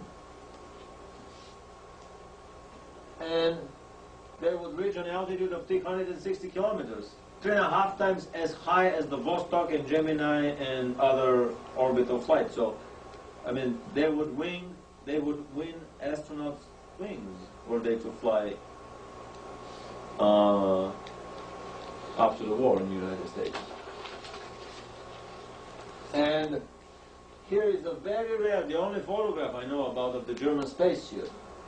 This is the head, the face facing forward, and the hand with quite a sophisticated glove with a hermetic seal on the controls. And this is the other hand with a seal, with the other glove, on the controls of the Horten flying wing. The helmet is fully transparent, although it is riveted together by several pieces of plexiglass, perspex. Still, it has a lot better vision field than the first primitive Russian Vostok spacesuits, which were only pressurized helmet. The rest of the body was tightened in rubber strings to imitate the atmospheric pressure on your body. This is a full pressure suit because of the airtight seal on the glove and the special joints that we find on the knee here, the special knee joint. Another photograph. We see the pilot. It's a very clear vision around him. In the Horten flying wing turbojet stealth bomber. That's 1945, just a few months before the war ended, during some of the first flights of the airplane. It's a full pressure spacesuit that was probably used in their exoatmospheric and orbital flights with their rocket-powered craft. Carrying the oxidizer on board, they can go in orbit in literally a few seconds. And this is the most important photograph because we see the air holes going not into the helmet as on the Russian spacesuits of the Vostok type or the Gemini, the initial primitive spacesuits, where only the helmet is pressurized. But it goes into the body, so the whole body is under normal pressure. It's a lot more difficult to build such a suit.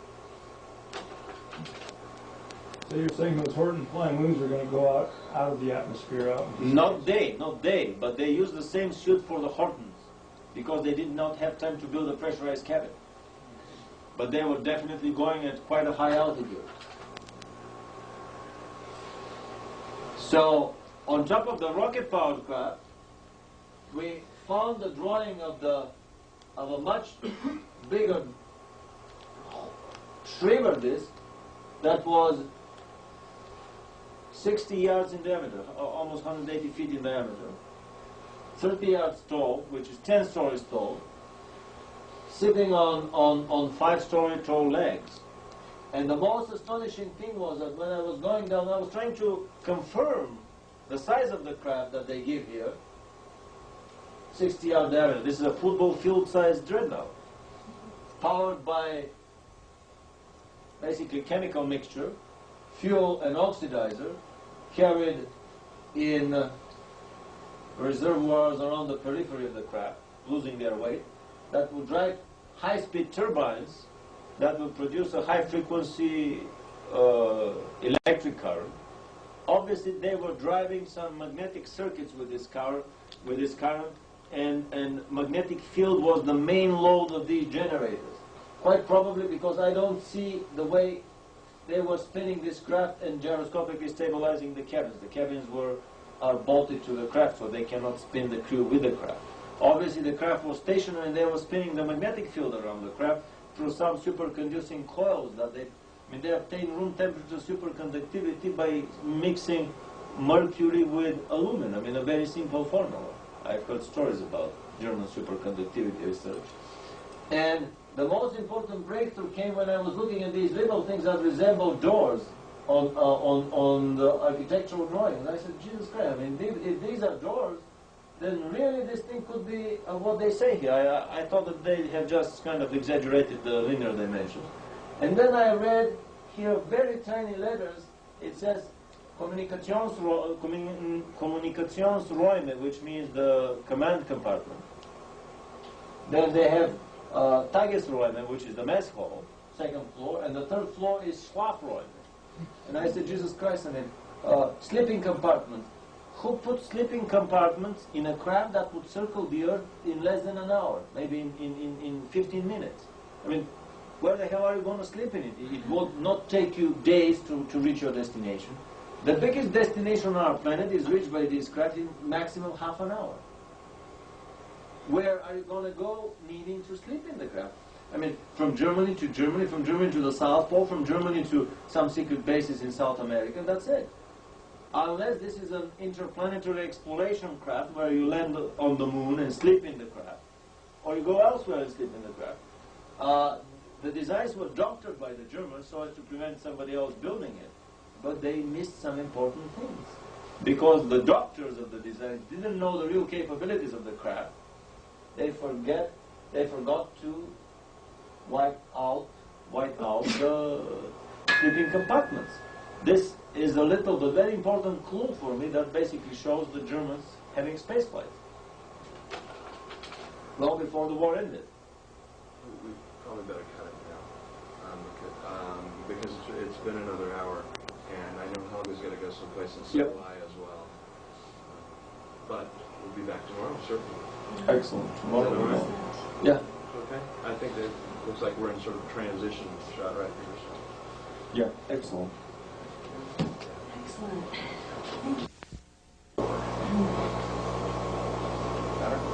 Hi, I'm Helga Moore, and I want to thank you all for coming this afternoon here to Sedona.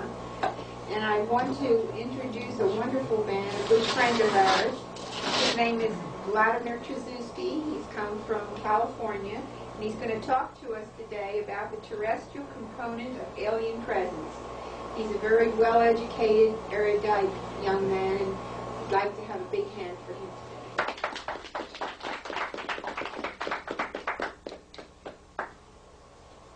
Thanks, Helga, for everything you've done for this conference to take place today, and thank you all for coming here and sharing this rainy weekend with us.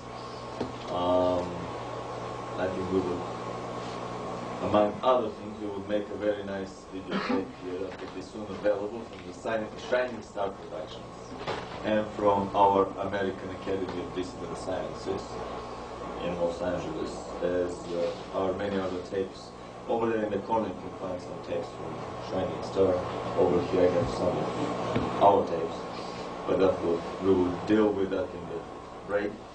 Yesterday we went in some length through my quote discovery of anti-gravity through the anthropology of myth approach, basically through correlation of stories about anti-gravity from different times and different places.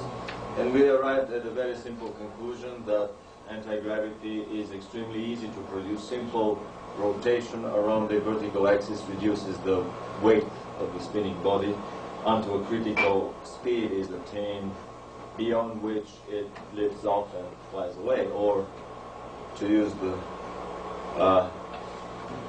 folks is saying, if you spin the hell out of it, it would lift off and fly away. This was the conclusion of our little lecture in theoretical anti-gravity physics.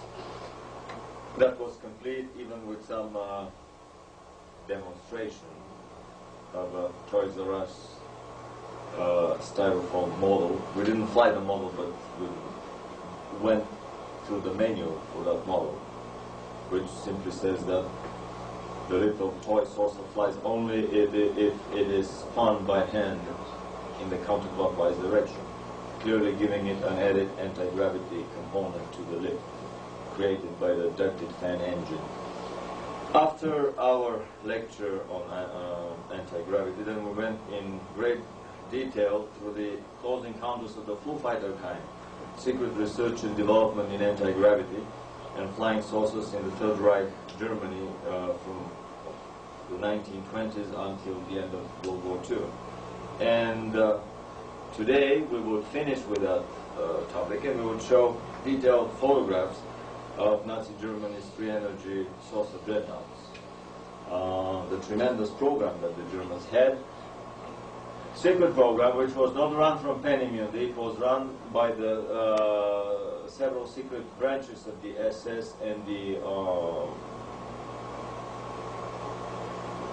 War Department, and quite probably by the German secret societies, the Thule Society, the Brill, the Hugin, and many others, the Knights, Templars, and so on. Most of these projects were privately owned, privately financed, as are the similar projects here in this country. That is why it is impossible to trace it through government documents or through budgetary appropriations by Congress and so on. And yesterday we went through the more elementary models of German saucers, flying saucers, the internal combustion engine saucers. These that were powered by piston engines with propellers that were spinning the craft. These that were powered by outboard and inboard turbojet engines. We talked at length about the custom-made donut-shaped turbojet engine for the Bellonzo Mite Schriever disc, the first interceptor fighter disc that the Germans introduced in service. Renato Vesco, the Italian Werner von Braun, talks at length in his book Intercept But Don't Shoot about several dozen experimental attacks of German saucers, German full fighters, manned and unmanned vehicles over enemy Allied bomber formations with devastating results. The saucers were doing 2, 3, 4 times the speed of the bombers. They were swooshing by at 1,000 to 2,000 kilometers an hour. The bombers were sitting ducks at about, I think, anywhere from 300 to 500 kilometers an hour for the saucers. Once these devices were tested, they were packed, freighted, and shipped to a certain secret destination that we will talk about very soon. After the turbojet, in parallel to the turbojet craft, they developed craft powered by ramjets, by pulse jets, and rocket engines. And these rocket engine powered craft, same rocket engines as they used for the V2 rocket, from the same fuel, alcohol produced from fermented mashed potatoes. I was laughing very heartily when I read that actually London was bombed with mashed potato power. The V2s were running on methanol. I'm sorry, on ethanol, ethyl alcohol produced by fermented mashed potatoes. So the rocket-powered craft carrying their oxidizer on board were not atmosphere dependent, were not oxygen dependent from the atmosphere, like the turbojet and the ramjet craft that would basically experience the flame out of the engines and would have to wait till they re-enter the atmosphere if they had not reached the secondary escape velocity out of the Earth's orbit altogether. In order to reignite the engines and continue their flight, while the rocket-powered craft were definitely atmosphere independent and could go anywhere they want. So let us start today again with our favorite tabloid rumors.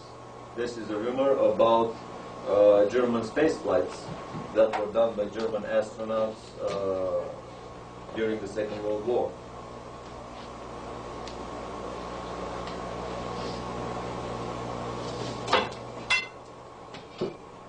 And if you can turn on the lights, and this one, cool. Quickly, world news. As we mentioned yesterday, a mouthpiece of the intelligence services, as are similar tabloid papers on the other side of the curtain, in my opinion, is a very important source of information about secret government projects. This is the paper that doesn't talk much about soap operas and royal romances or perturbations in the frequency of certain, how should I say, royal couples. It talks more about secret technology and paranormal phenomena that, in my opinion, exist many times over the scope of the presentation in the paper.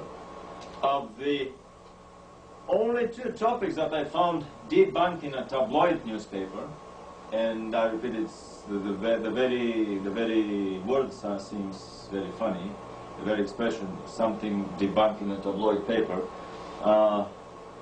Tabloid papers by default do not debunk anything. On the contrary, the crazier the better, the more papers they would sell. The first story was the story about the Canadian author, I forgot the name, who wrote the book Other Losses, about the 3 million Wehrmacht and SS soldiers that were put in the German concentration camps by Eisenhower. And in 3 years, from 45 to 48, 1 million died out of these 3 million. According to the book, I have not been in these camps, I have not read the book, but I'm just following the article in the paper. Relief trains with food coming from Switzerland were returned at the gates of the camps, which speeded the death of the soldiers. 1 in 3 died. This was a story that was viciously debunked in the paper. For obvious reasons. If there is some merit to that, obviously, that's quite a disturbing story for the official, well, how should I say, for the secret American government. The other story that was debunked was a story about German astronauts that were launched in 1943.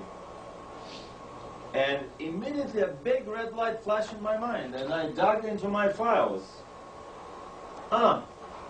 Could it be that they really sent some astronauts, and because rumors about that started leaking out, now they are quickly doing a mopping up operation. So in my files, I found, Gary, would you please just lift the back end of it so that we can see the top of the rocket. This is the giant 2-stage ICBM, the America rocket.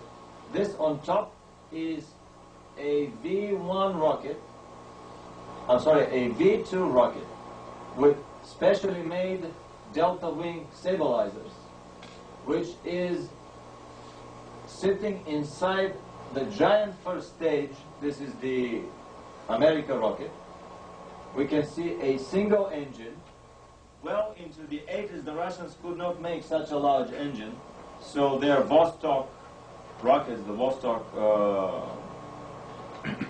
first stage, has 5 stages by 4, 20 smaller engines, a battery, a cluster of 20 smaller liquid fuel engines, because the Russians could not master the alloys and the production of such a giant combustion chamber and nozzle, such a giant, basically, rocket engine. The rumor says that 4 of these rockets were fired at the East Coast in their altitude, they would reach 3,050 kilometers, which is 3.5 times the altitude of the Vostoks, the Geminis, and the Mercury space flights. So this is definitely a suborbital space flight. It would qualify for astronauts' wings from NASA if it was done today. And the rumor is that the B2s on top of the first stage, this is the A9, A10 combination. A9 is the first stage, it's a giant B2, 10 stories tall. The normal B2 is about 3 stories tall. The B2 plus the first stage, the whole America rocket was 10 stories tall, which is an incredible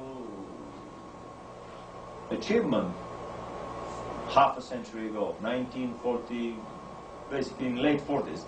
And the rumor is that 4 manned wing versions of the B2 sitting on top of the A9 rocket were fired at the East Coast. So here is one account of German space flights done with rockets. And this is the drawing of the rocket. In the first version, they had a slightly swept wings, very similar to the Messerschmitt 262 turbojet plane wings. And we can see the crew compartment. Actually, it's a solo cabin for one astronaut on board. I've discovered photographs of the German spacesuit used in the flights, and a careful examination reveals that it's a full-fledged, full-pressure spacesuit because the gloves are attached with a pressurized seal here, and the other glove here. This is a side photograph of the spacesuit. Again, we see the seal of the gloves.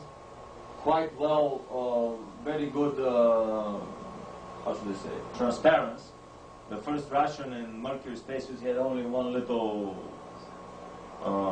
kind of a windshield in front.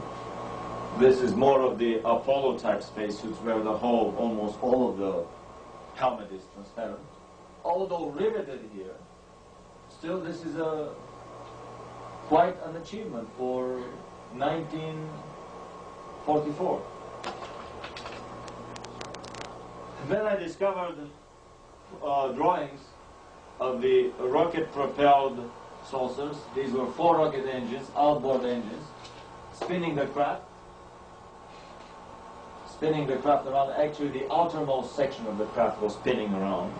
These were standard issue B2 rockets or rocket engines, or maybe some of the other. They had about 120 models of different rocket engines, solid fuel, liquid fuel, and so on. Definitely no shortage in their arsenal. By spinning the fuel tanks inside this movable ring, the fuel also was losing its weight. So this craft had definitely an exoatmospheric capability, an orbital capability, and probably the bigger models were able to go even beyond the Earth's orbit. And there, this is the best shot of the spacesuit. We see the oxygen hose getting not into the helmet but into the body of the pilot, which means that this is a full pressure spacesuit and the whole body is pressurized, not just the helmet, leaving the remaining body the way the G suits are made for the pilots today. Only the helmet is under pressure and the rest of the body is tied with a suit with rubber strings that would keep the suit very tight, imitating and compensating for the lacking atmospheric pressure.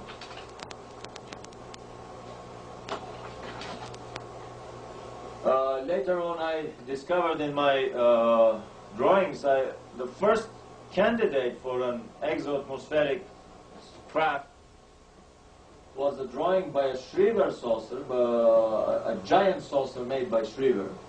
And I was astonished when I read the dimensions here. The 3 legs of the craft, and the 4 legs coming from underneath, were 15 meters tall, 45 feet tall, which is about 5-story building tall. The craft itself was 10-story tall. And the diameter, 30 meters, or 90 feet. And the diameter of the craft was 60 meters, which is 180 to 200 feet. This is a football field-sized dreadnought. It was powered by gas turbines running on fuel and oxygen that was stored in two reservoirs that were basically donut-shaped hollow pipes around the circumference of the craft. Probably the oxidizer is more involved than the fuel, as with the normal rockets. That's why one of the fuel tanks is bigger in diameter than the other one. And the fuel from here would power these turbines, 1, 2, 3, 4, 5, 6, 7, 8 turbines. The exhaust gases from the turbines were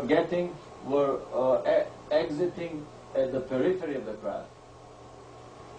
The load of these turbines were high-frequency electric generators, which means that probably this was a spinning magnetic field craft that had no moving mechanical parts other than the turbine generators inside. Nothing else was spinning from the hull of the craft. So the anti-gravity field was created not by spinning brute mass, but by spinning an energy field around the stationary mass of the craft. And another confirmation that this is so came from the careful analysis of the engineering drawing of the craft, where it becomes obvious that there are no moving parts on the periphery that rotate around the stationary cabin in the middle, which means that you cannot spin the cabin for obvious reasons. The astronauts will go insane inside. So, this being so, obviously the Germans were using some superconductive material. I heard rumors that they produced room temperature superconductivity by lacing aluminum with mercury, a very simple, straightforward procedure, which has been kept by the Illuminati secret ever since. And thus they were powering the magnetic field generators on the periphery of the craft. And the final confirmation that this is an interplanetary craft came from very careful analysis of the engineering drawing. This is the standard German way of submitting engineering drawings for approval. This is probably a copy of some original sheet that came with the project. There are big compartments here, and I was curious, are these fuel tanks? What the hell are these? And then I saw this little thing here that looks like the drawing of a door on an engineering drawing, the way they draw doors in Europe in an architectural drawing. And I said, gee, if this is a whole floor, and these are the drawers to these floors, then we're talking about a 10-story tall building. 10 by 3 is 30 meters, exactly the size as they are giving here. The height of the craft is 30 meters. So another confirmation here. And finally, when I was reading the text, on the topmost and the lowermost floor it said Kommunikationsräume, which means the communication hall or the command post. The second floor, the next floor, was labeled Tagesräume, which is the mess hall, the crew compartment. And the third level from top and the third level from the bottom was labeled Schlafräume, the sleeping compartments. And we discussed this yesterday. A craft that can circle the Earth in less than an hour doesn't need sleeping compartments, because you don't have journey long enough around this planet to need sleeping compartments built in the craft. You don't have sleeping compartments in a street tramway, because the longest journey inside a city is maybe an hour. So that's how I realized from this Schlafräume label here that this was probably an interplanetary travel craft designed for such a travel. Finally, I found some drawings of the Zenger-Brand stratospheric suborbital skip bomber, the antipodal bomber, a bomber that could circle half the globe and deposit the bombs on the other side, and then glide almost and return to the initial point of firing into orbit, into suborbital orbit trajectory. It was fired by a first stage a little bit bigger than the first stage of the American rocket that could lift 100 tons in orbit. And this is a design that dates back from 1929. Eugene Zenger, the genius of, in 1933, Eugene Zenger was only 28 when he proposed this design. And I have a suspicion that it may have been secretly secretly tested by the Germans, because some of the components of it I found tested in other research and development projects. Another craft that came from Mite was definitely a rocket-powered craft, because we do not see any air intakes on the front of the cabin. And here we see 1, 2 by 2, 4 engines, rocket engines, propelling the craft forward. Then quite probably there were other rocket engines on the periphery that have been deleted from the drawing. These craft were made in diameters of 45 feet, 50 feet, 150 feet, and 450 feet. And I have a feeling that the larger diameters were capable of going to the moon and back on basically a few truckloads of kerosene or alcohol and a few truckloads of liquid oxygen. This is another orbital capability vehicle that the Germans had at the time. And this is the drawing of the craft. The cabin resembles very much the cabin of the stealth bomber, as one of the cameramen observed. And here on the periphery were the rocket engines that were spinning the whole outside disk of the craft that contained the fuel tanks. Armaments, crew compartment, and navigation were in the center cabin that was not spinning. And this is a photograph of a similar type craft with 5 turbojet or rocket engines shot from the underside, and we can see the exhausts of these engines spinning the outer shell of the craft. This is the drawing of the Shriver craft standing on the 4 legs. This is 5 stories tall, this is 10 stories tall. The total craft stands 15 stories tall. It's quite a skyscraper. And this is about 200 feet in diameter. We're talking about a major interplanetary dreadnought. And right at the time when I was thinking that we have discovered almost everything there is to discover about the German saucers, there came a documentary film from the German secret society, the Thule Society, the Thule, T-H-U-L-E, the Thule Gesellschaft, and we realized that, can we do a little bit on the focus? And we realized that we knew very little about the German saucer development.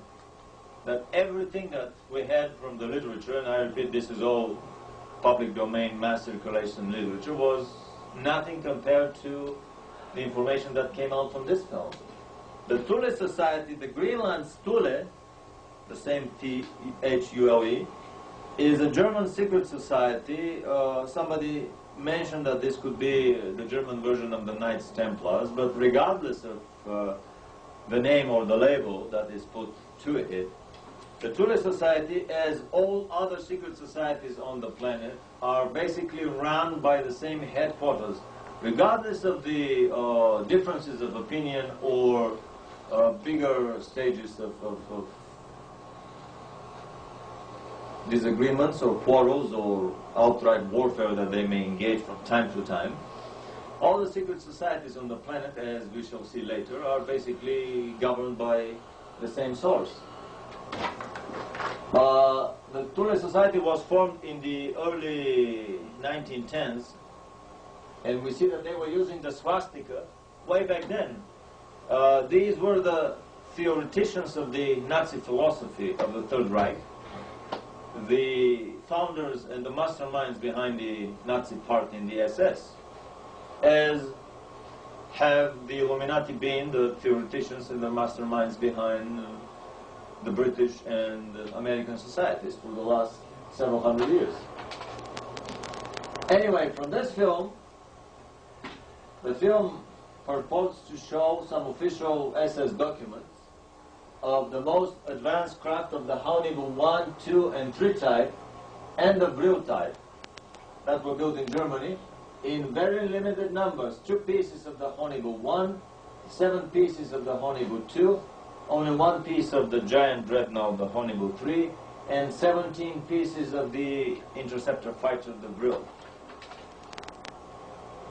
The original drawings of the Vril craft, it's a 1-seater, 10-meter diameter, 30 feet diameter interceptor fighter with a remotely controlled cannon on the bottom, made for to be an aerial interceptor fighter. They produce all the way from Vril 1, this is Vril 9, Vril 2, all the way up to Vril 9, craft of similar shape. Powered by drives, they do not specify the drives, but I think these were a miniature version of the much bigger electromagnetogravitic or tachyon drives, as they were calling them. And these are low-level photographs, the first real photographs of such craft in low-level flights over the testing grounds in Germany. It's probably the autumn of 1944. The leaves are gone from the trees. And here they move at really slow speed, because at fast speed you can't catch anything on the camera. They did not have, at that time probably, radar-coupled cameras that would have a radar lock on the craft and provide an almost flawless tracking.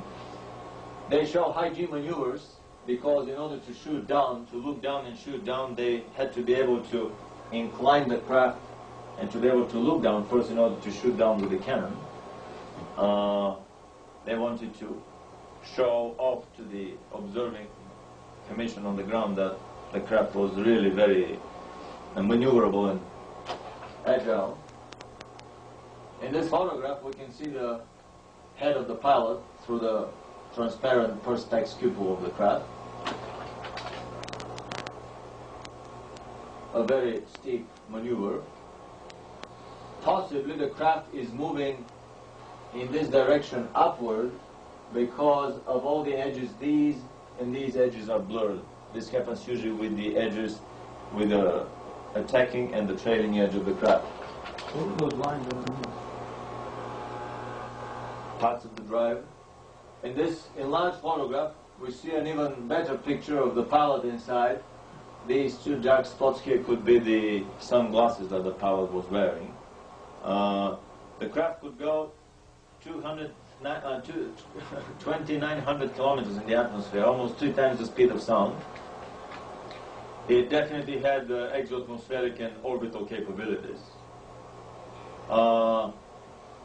And I have a suspicion that these were free energy craft that did not need any fuel to fly. Once they were started and put in motion, I mean their gravity drives were activated, they did not need any more fuel to run. On the underside of the craft, this is an inverted slide, but we see the 02. This is probably the second prototype. This is the platform where they were mounting the cannon, the remote control cannon. This thing here I thought is I said, well, where's the second lightning bolt of the SS? I thought this is a kind of a new SS symbol or something. Then, even the authors of the film did not know what this thing denoted. The crafts were named Vril, and Vril in Germanic language means the life force. Basically, craft utilizing the never exhaustible, always automatically replenishable life force. And then in a book on Asian occult, German occult traditions, they had a chart of the runic characters, and this is the runic character for the life force. So it all drives together. The name of the craft, Vril, the meaning of the word Vril, and the pictorial symbol on the bottom all mean the same thing, the life force. So we were able to decipher this little puzzle here. 17 of the grills were produced. Quite probably they were tested quietly, low-key testing, and then they were flown to the German South Polar colony. We will talk about it in detail pretty soon. Bigger craft, the Honeywood II type craft, which were 25 meter diameter, about 75 meter diameter tank killers, were also produced. They had one big drive, a ball in the middle, which was a tachyon drive, an electromagnetic-gravitic drive, which they were calling the tachyon drives. The Thule tachyonators, the Thule tachyon drives were produced on assembly lines. They had an assembly line production of tachyon drives in their AEG and Siemens plants in 44 and 45. With all these bombings going on, I mean, one is literally amazed how the Germans were able to cope with all of these things. A friend of mine who knew a Russian, he burst as a soldier. I mean, the Russians were astonished to find in May of 45, just a week before the war ended, 10 days before the war ended, the phone system was working in Berlin. And if a bomb hit somewhere, they would just announce on the radio, "Now, citizens, please plug your phones into the electrical outlets." They have devised a way to double the electrical outlet as a phone line. So if your phone lines goes bad, then you just move your phone and you plug it into the electrical outlet. And they had, the German lady was on the phone when the Russian soldier burst in, fighting few hundred yards from the Imperial Chancellery in the middle of the war, I mean, at the end of the war in Berlin. The phones were running. I mean, this is the efficiency of the German industry, without being a neo-Nazi or a pro-German. I repeat, I'm a Slav here and a Nazi buster, but we have to give them their due for their efficiency. So in these underground caverns, they had more than enough space and fantasy and guts to build all these incredible flying machines. Armaments were added. These are machine guns in 3 turrets. The craft looks like the Adamski craft, and soon there will be a debunking article in the newspapers claiming that either this is a hoax from the Adamski source, or either the Adamski craft are hoax from the German source. But a careful examination, if we put the 2 photographs together, the Adamski craft doesn't have this ball in the middle. It has only 3 balls, and in the Adamski craft, these are the condenser balls, the balls of the drive system. In the German craft, this is the drive system in the middle, and these are the gun turret, the machine gun turrets. And there's another, more flattened turret on the rooftop. These were, and we can see low-level flights, probably the autumn, early autumn of 44, the leaves are still on the trees. This visible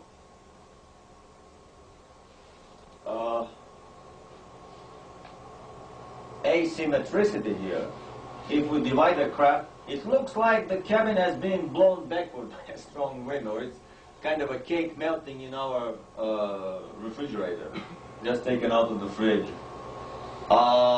This is a very difficult, I mean, few hoaxers would do a hoax like this, showing an asymmetrical craft, because they would think they would be immediately accused of fraud. However, on the Adamski craft, because of the tremendous intensity of the electromagnetic-gravitic field around the craft, there would be some very interesting light effect phenomena that we know nothing about in the, well, I can only speculate, but probably in the secret government science, they know very well everything about these phenomena. But anyway, this distortion comes from the very intensive magnetic electromagnetic-gravitic field around the craft.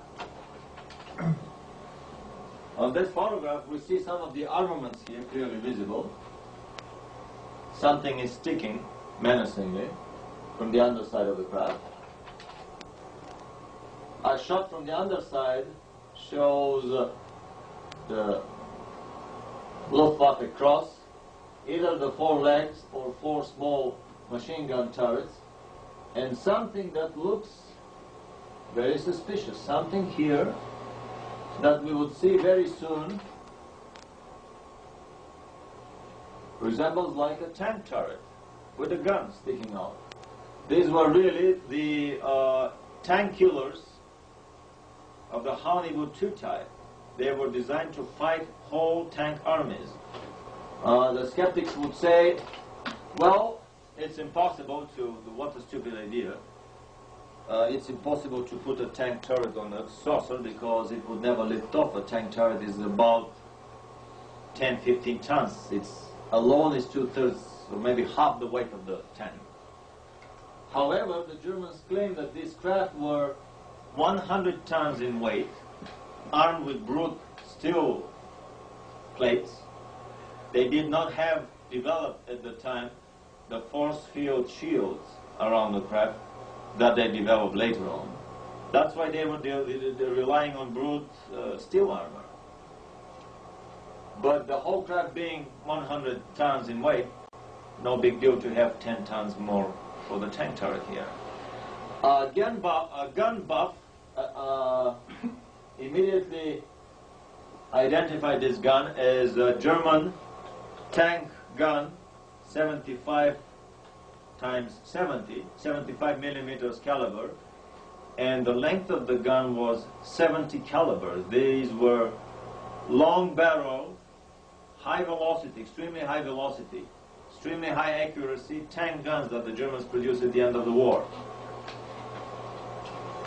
The Sherman tank gun is about this long. The T-34 tank gun is about this long.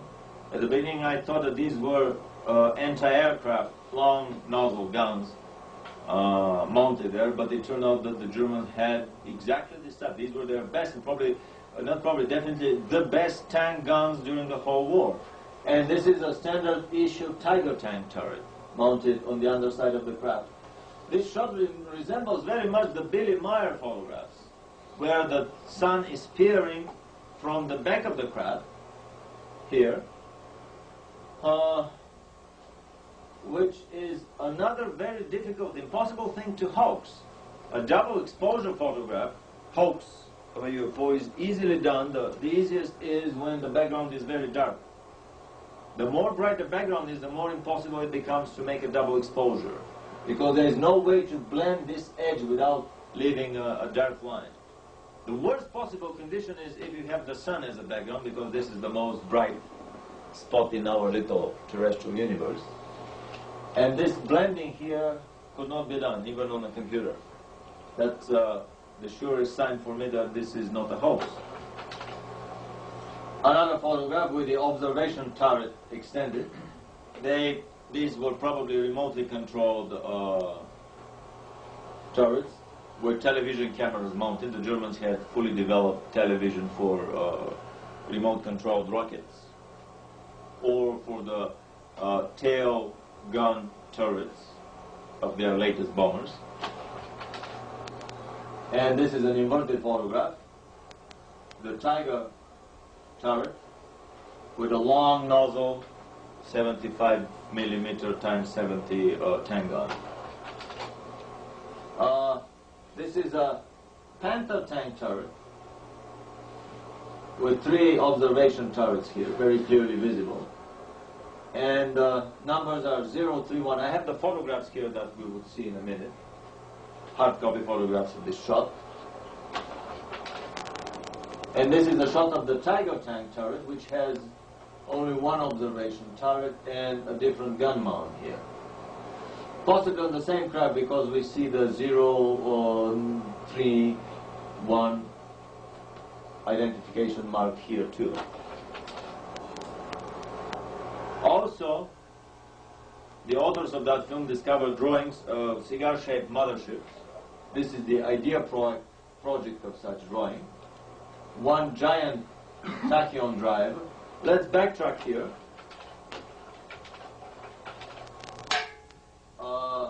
Actually, that's enough. These drives were utilizing the Hans Kohler converter of gravitational energy into electromagnetic energy.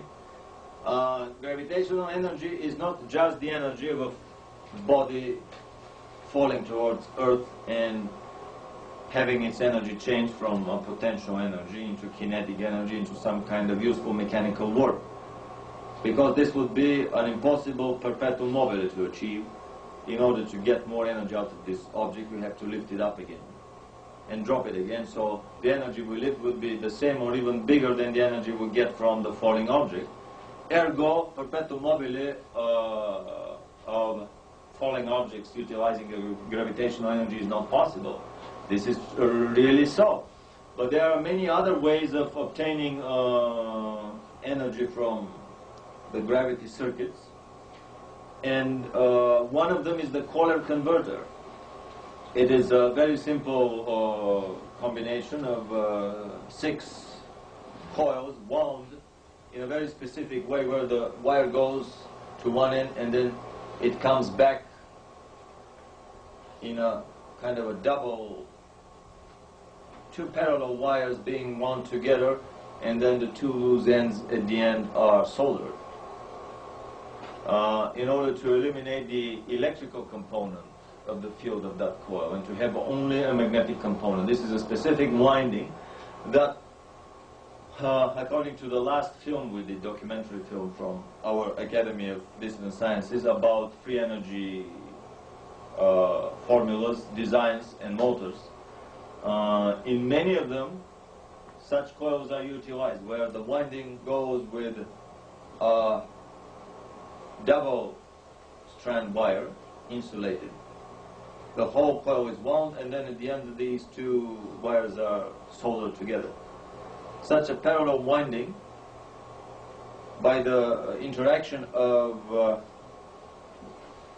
these 2 adjacent pairs of strands of wires, they cause the elimination of the electrical component of the magnetic field. Normal coils produce electrical and magnetic component. The coils with this double winding, double strand wire winding, have only magnetic component. Kohler was using such coils. Even he himself didn't know how the hell his device worked, but it really did work. He may have gotten it through a vision or a dream. Billy Meyer and his Pleiadians have stated 20 years ago that for the last 200 years they have been telepathically contacting terrestrial scientists and implanting visions, drawings, ideas, thoughts in their minds, and they would wake up one morning with a great idea. Gee, what a genius I am. I invented a new device. Little did they know that somebody was beaming hard at their thick skulls for the 10th consecutive night till they finally get it straight. Anyway, the Kohler converter was coupled to a Van de Graaff band generator. This is a high frequency generator. I have to investigate. I don't know many details about this band generator. And to a Marconi Kugel Wirbel dynamo, which is a Marconi spherical eddy current dynamo. This is a ball-shaped, sphere-shaped dynamo, which gave the shape of the whole anti-gravity drive, the Thule tachyonator in the Honeywell 3, 2 and 3 type. Honeywell 2 had a Thule. The motherships were much larger, and these balls were twice as large as the Thule tachyonators, and these were called the Andromeda drives, the Andromeda tachyonators. That's another indicator that possibly the Germans have been in contact with some aliens from the Andromeda galaxy. Could be. In another film from our Academy of Sciences, of Business and Sciences, we analyzed the alien and celestial connections of the Third Reich, and we came to the conclusion that at least about half a dozen alien races have been contacting the Germans secretly. Anyway, this is the first idea drawing project of a cigar-shaped mothership, and we see one drive at the end and another one at this end, and we could see the spirals of the magnetic field spiraling along the craft. And the craft was designed to carry one Honeywell type tank killer on board and 3 Vril type interceptor fighters. And it's obvious that when this is open, the anti-gravity drive is moved into the cabin. And when it is closed, I mean, very convenient for repairs.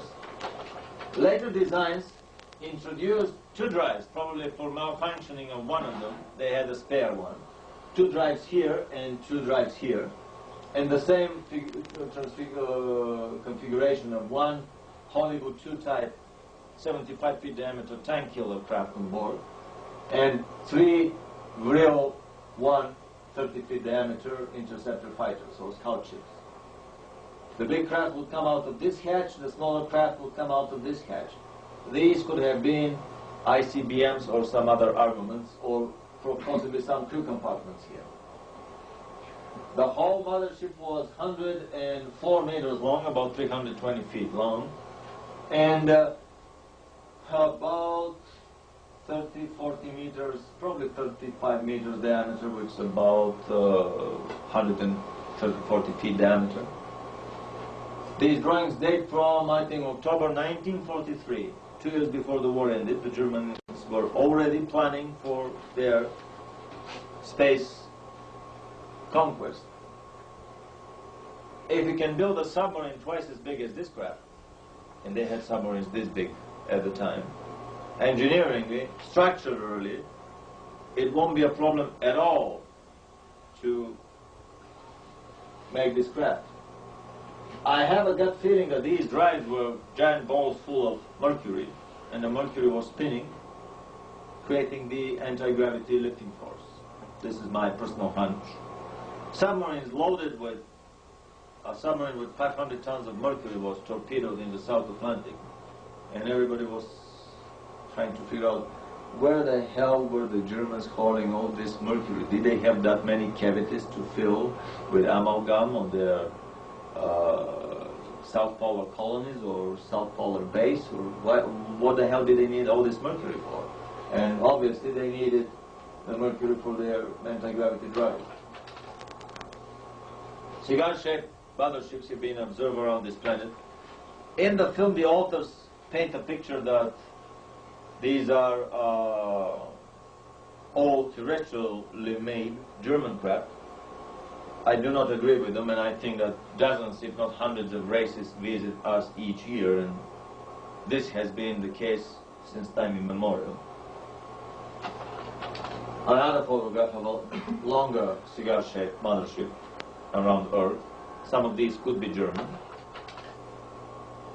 And a photograph of a much bigger cigar shape hanging over one of the moon craters.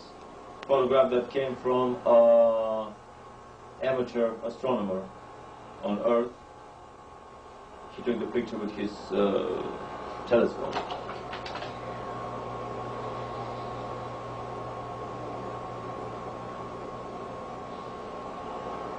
There's a big enigma as to whether Hitler died and what happened to the Germans at the end of the war. Did they escape? And if they did, where did they go? And we would turn, as usual, to our favorite tabloid sources to kick off another exploration. This time, the German presence on the South Pole. Can we lower this a little bit?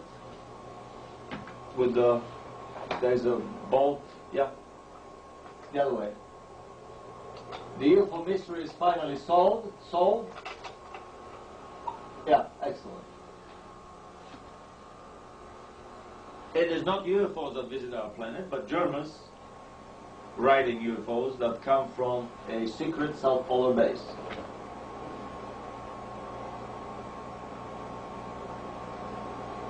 They are leftover Nazis bent on establishing a bloody Fourth Reich.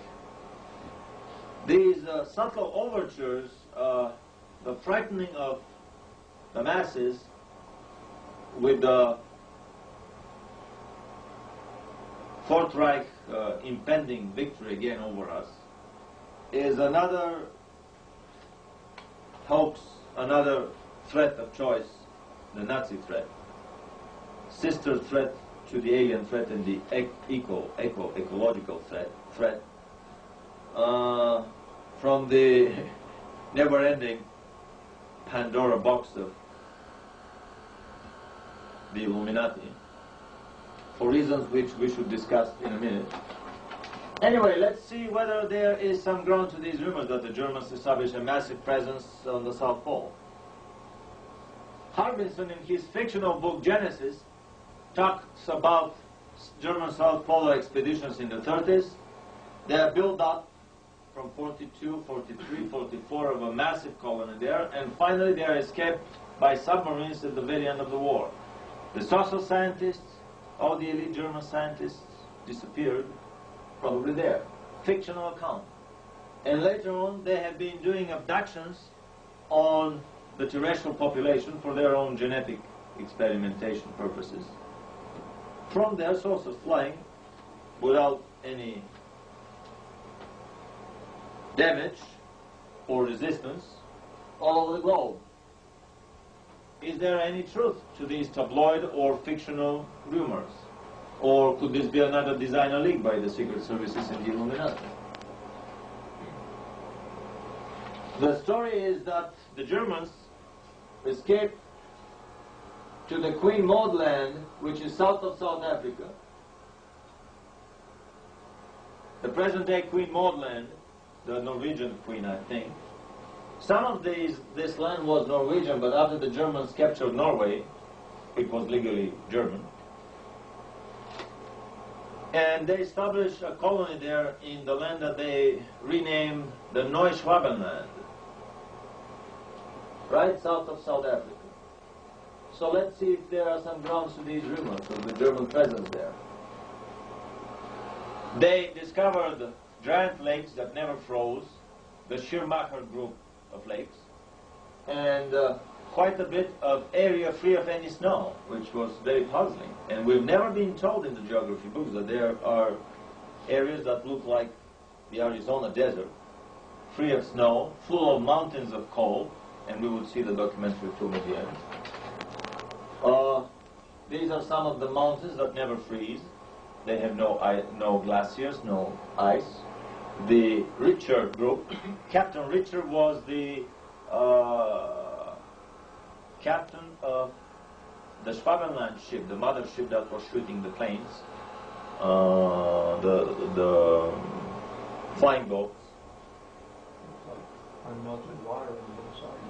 Yeah. That's still Certain German publications from the Canadian Samizdat company talk in great detail, Christoph Friedrich talks in great detail about the German saucer development and their escape and presence to this day on the South Pole. In many books of a similar nature, Hitler's Secret Sciences, The Morning of the Magicians, and The Spear of Destiny, researchers have talked at length about the occult, the magic, the shamanic, and the satanic exercises of the elite of the Third Reich and the SS. We have a whole 2-hour documentary, an interview with Chan Johnson and Al Bielek on the topic that covers this area in great detail. But the Germans were in contact with half a dozen alien races. They were also subcontracting for the Agarthian faction, of the, how should I call it, the fallen angelic presence on our planet. The Agarthian faction, the Agarthians were fighting the Shambhala faction of the same fallen angelic presence. We have to keep in mind that in the Hegelian world of the illuminated Luciferian empire, it's always the thesis fighting the antithesis. They would never leave a situation where there's only one thesis and no antithesis left for it to fight, so as for the natural selection and for the survival of the fittest mechanism to work and to bring on a never-ending evolution toward perfection, toward Superman, in the case of human genetics. So with this philosophy in mind, it is no coincidence that possibly these factions were fighting with each other. The door. I'm sorry, somebody is knocking. Hi. Can you get any more? Can we cut right now? Yeah. Great.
The Germans were very deep into the occult, into the black magic, into all these things that the media would prefer not to talk about. A lot of this supposedly came up during the Nuremberg trials, and it all was stricken out of the record. The Germans were fascinated with the South Pole, and Hans Hubriger was an author and a philosopher that Hitler and all the other SS men and Nazi men were crazy about. Hubriger had this philosophy of the fire and ice, that the German character, which is the New World Order, the Illuminati philosophy of creating the Supermensch of the future, that only the fire and ice of the harsh polar conditions can toughen the steel character of the Supermensch of the future. And this is a second reason that they went after the South Pole. A third and bigger reason lies deep into the German mythology about the Thule people. When Greenland was still not under ice, there was a tall, blonde, Nordic-looking race that lived there, and later moved to the inner of the Earth, and still lives there, flying their saucers, much more advanced than their lagging, should I call them, Helga, should I call them retarded brothers on the surface of the planet. And so it has been the secret dream of the Germans on the surface to find and to reunite with their more advanced Aryan brothers from the inner Earth, according to German and secret SS mythology. So I talked to a psychic about a year ago. I mean, this is a collection of anthropological rumors and legends. Some of these I can prove, like a photograph of a German spacesuit. Others I cannot, but I never debunk or disprove or discard anything. So according to the psychic, Hitler did 2 expeditions to the inner Earth, one in the late 30s with a specially equipped submarine that was attempting to enter the North Polar water opening to the inner Earth. They found the opening, and it's about probably several hundred kilometers to possibly 1,000 kilometers in diameter. And they started going inside, but they encountered very strong cross currents. Didn't want to submerge because they did not know what lies underneath. And they reached a moment where their submarine could proceed no more against these heavy currents. According to rumor, there are strong force field shields, defenses at the openings, run by the races in the inner Earth that basically do not want much of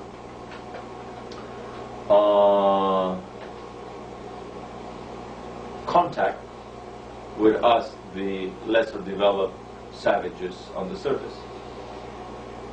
Another attempt was made in the 42-43 with a anti-gravity powered cigar-shaped 2-seater craft, smaller version of the giant mothership, and it makes sense because the Germans were always making small models of the much larger airplanes that they did. By the way, I'm chasing a rumor that they had an Arado flying boat that could carry 720 fully armed soldiers. I just heard the rumor, and I think I have something in the drawing. I'm looking for a photograph for this mystery plane of the Germans. Back to the South Pole, they always did smaller models of bigger engines or craft. So with these 2-seater cigar-shaped anti-gravity craft, they were finally successfully able to enter the inner Earth and to contact the inner Earthlings there. That was the third reason for the Germans to drive to the South Pole. And the more obvious reason was that they were losing the war in Germany, and ever since the United States entered the war, it became obvious to anybody who had some international cosmopolitan education in Germany that they would lose the war. To every German plane produced and flown in the air, there were 5 Allied planes. We have seldom been told these statistics, that the Germans had less than, about 1/5 of the planes. Probably the ratios of artillery, of tanks, and of other armaments were not much different. They were bound to lose that war. They didn't have the industrial capacity to match the Americans, the British, and the Russians. I mean, in the end of the war, British and Russians could freely bomb Germany with almost impunity. They couldn't reach anything of the Russian mega continent, very little of England, and nothing of the United States. I mean, they were bound to lose that war. So they basically decided to lose the European war in order to win the South Polar War. This is the same, I think. Yeah. So in the late 30s, in 1936, the SS party did a excellent 4-year plan for the colonization of the South Pole. The 4-year plan, very detailed plan. They were showing the areas without any snow. It's okay. Without any snow. And we see the seal of the first German Antarctic expedition, 1938-39. We see here quietly the oak leaves of the, this is oak, right? Yeah. The oak leaves of the Thule Society. It was under the sponsorship of the secret patronage of the Thule Society. They descended on the South Pole. This is a letter of congratulations signed by Göring, the Reichsmarshal of Aviation, to the members of the South Polar expedition. And one may think, how come that the aviation Reichsminister is interested in the South Polar expedition, unless they were preparing to build some bases there for the Luftwaffe. The motor ship, the research ship Schwabenland, was launching flying boats that were scouting the South Polar continent and staking their claims. They didn't even bother to land at those places. They would just drop flags with heavy poles. That was enough by international convention. And then they would register their claims with the International Court of Hague. And this is how, in 38-39, the Germans became the legal owners of a chunk of real estate probably as big as 2/3 of Europe, south of South Africa, on the South Pole. Here are members of the expedition staking the claim. Much later, photographs appeared in the late 40s of the German colony in the Neuschwabenland from an altitude way above and beyond the altitude of the biggest stratospheric bombers at the time, which was about 10-12 kilometers. This is an altitude of 60-70 kilometers, maybe 100 kilometers, basically Earth's orbit. And the speculation is that this is a photograph of the German South Polar colony from a saucer, from that height. That coastal region? Excuse me? Coastal region? Yeah, close to the coastal region. This is a photograph of the German Space Control Center on the South Pole. At the beginning I thought, nah, it looks kind of cylindrical cavern like the insides of a U-boat. But then somebody observed, well, how come then this guy is standing inclined 45 degrees if this is a U-boat? And then we realized that this is a fisheye type wide-angle lens, one of the first such photography, probably in the late 40s. The Germans had such lenses there, which means that this is a much larger room. Examining the screens here, we see that these are round cathode ray tube, possibly radar screens, which jive with the vintage late 40s, early 50s. They did not have the square computer screens at the time. And all the other equipment is clearly analog needle type measuring meters, which basically is the state of the art in the late 40s, early 50s. That look like rock formations on the wall? Excuse me? Doesn't that look like rock formations further down? Here? Yeah. Good point. Good point. This is an underground thing.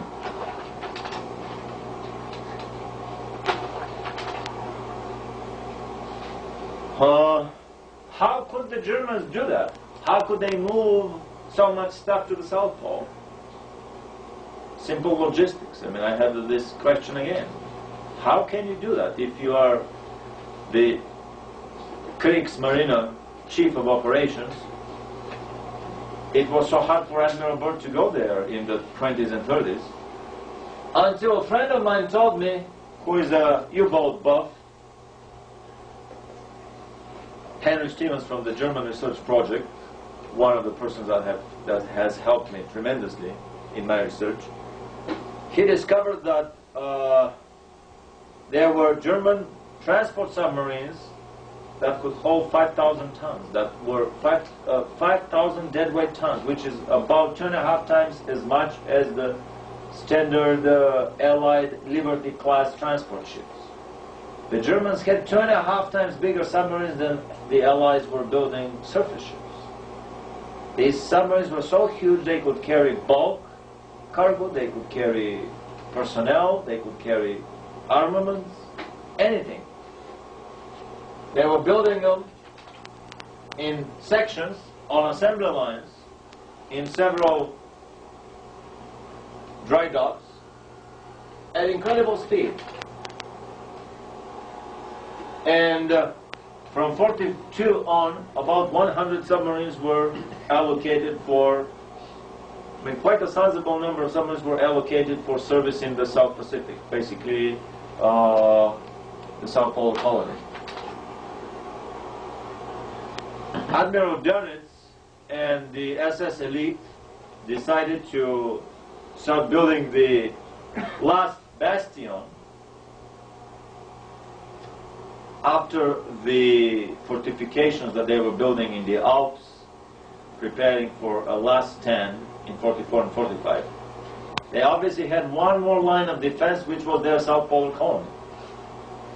After the war ended, it became clear that about 100 of these submarines mysteriously disappeared. They were never scuttled, bombed, torpedoed, or surrendered by their crews. They just disappeared into thin air, a whole fleet of 100 submarines. Some of them resurfaced with skeleton crews of about a dozen men in Argentina after they departed from Kiel and with fully loaded with hundreds of people on board. And little by little the story emerged that the Germans had been cooking something big on the South Pole. The biggest breakthrough came for me when I discovered the secret. This was the magical key to the German South Polar Kingdom. This is a submarine propulsion drive made by Walter, engineer Walter, was the same inventor who built the Walter rocket engine for the Messerschmitt 163 rocket plane, the Comet. And the same engine was also used for the Schriever rocket-propelled saucer that probably flew at 4,000 kilometers an hour, 4 times the speed of sound. Admiral Reichsmarshal of Aviation Göring is rumored to have climbed and flown one of these saucers. So what Walter discovered was a typical German engineering genius. He made an underwater rocket. He basically made the submarine to carry its oxidizer on board as the rocket carries its oxidizer on board.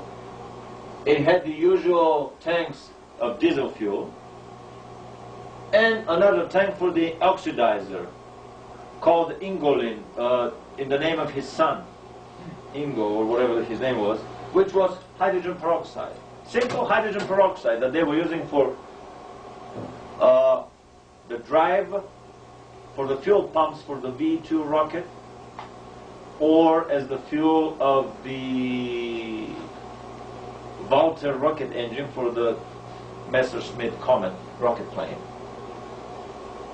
And there would be a fuel pump similar to the one in the V2 rocket engine, fuel pump that would pump the fuel and the oxidizer into the reaction chamber, into the burning chamber.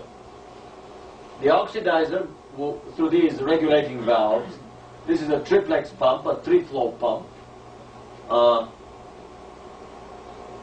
The oxidizer will come to the reaction chamber and through a catalyst, I don't know, I forgot what was the catalyst for hydrogen peroxide, but silver or some simple substance, would decompose it explosively into, very energetically into hydrogen and oxygen. We have a ready-made fuel and oxidizer. And they would be sprayed into the burning chamber together with the fuel. We have a spark plug. The mixture would ignite and drive a standard gas turbine. There was a smaller gas turbine for the reverse, direct drive shaft. Actually, probably with some reductor because that's too much RPMs for the poor propeller. But then, another genius invention here. Then the exhaust gases would be condensed to a liquid phase, cooled and condensed in a condenser, using cheap, free cold water from the ocean.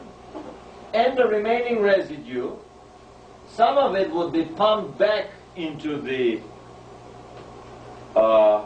fuel pump for reuse. And the rest, the condenser water, this was a separator that would separate the useful phase from the used ones. And this that was not needed would be pumped in a liquid phase behind the submarine, thus eliminating even the air bubbles behind it, the gas wave, the bubbles behind the submarine, which gave the Germans unlimited key to the world oceans. This is basically a nuclear-powered submarine. In a 5,000-ton submarine, you have enough space for the fuel tanks to circle the globe. If you can't make one full circle, they have milk cows, the milking cows, the submarine tenders for other submarines. They would dock somewhere. I don't know whether they could do underwater docking and transfer of fuel, but if they could do that, which is no big deal after all, they would have been really invincible. So they could depart from Kiel, getting out from their underwater pen entries to their underground submarine pen, travel the whole ocean without resurfacing to breathe oxygen, maybe few quick resurfacing for navigation if they did not have good inertial compasses. They would go under the ice sheet of the South Pole, which is the biggest hurdle, and this has been one of the biggest problems with all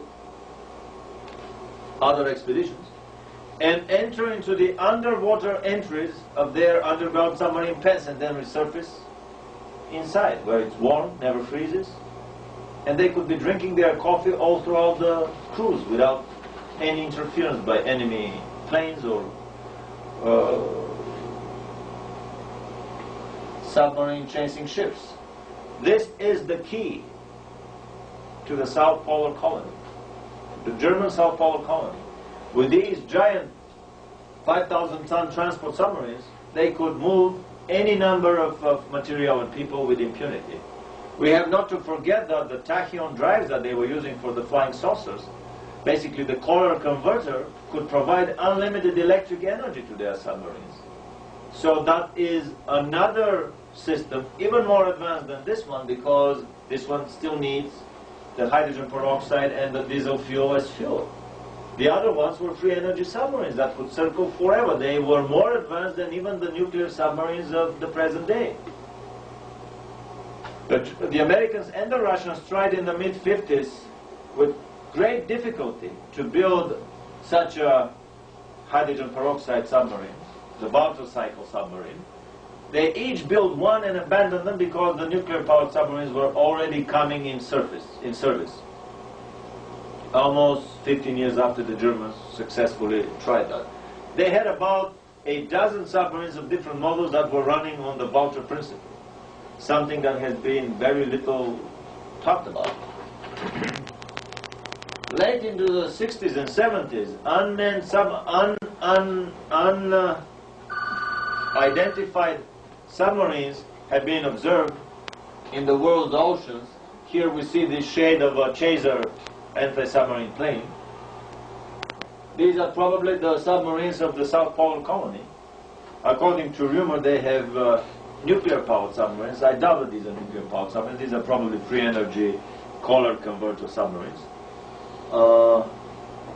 Maybe better for you if you don't see everything. There are some chairs over there.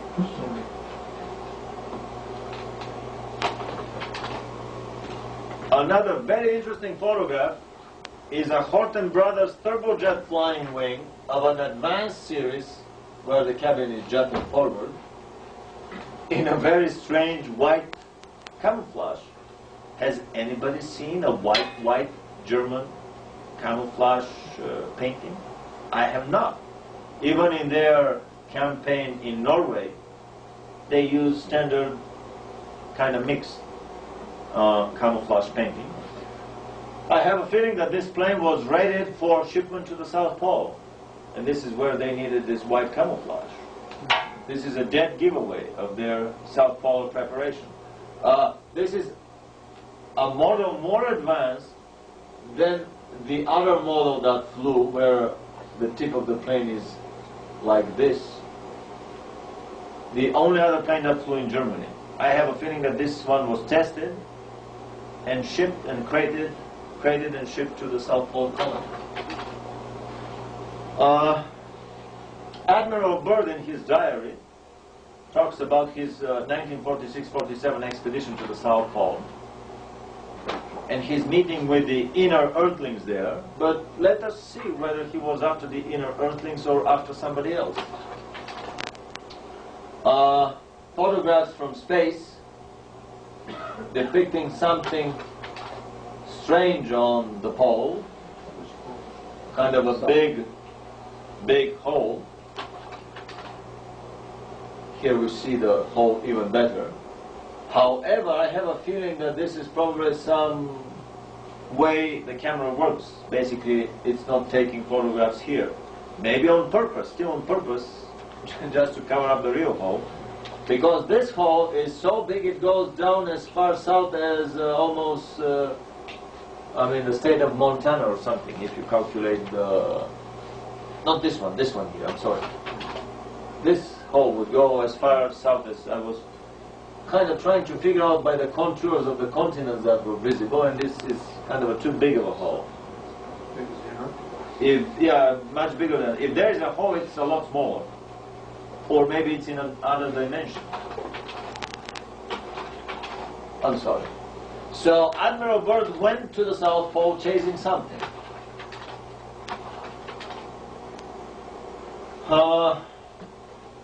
Some almost tabloid rumors about Hitler being alive,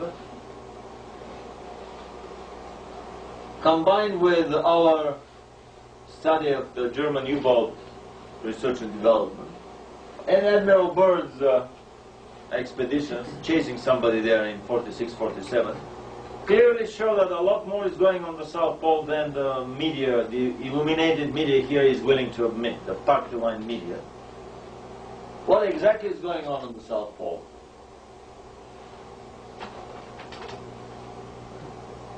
I think we can change slides.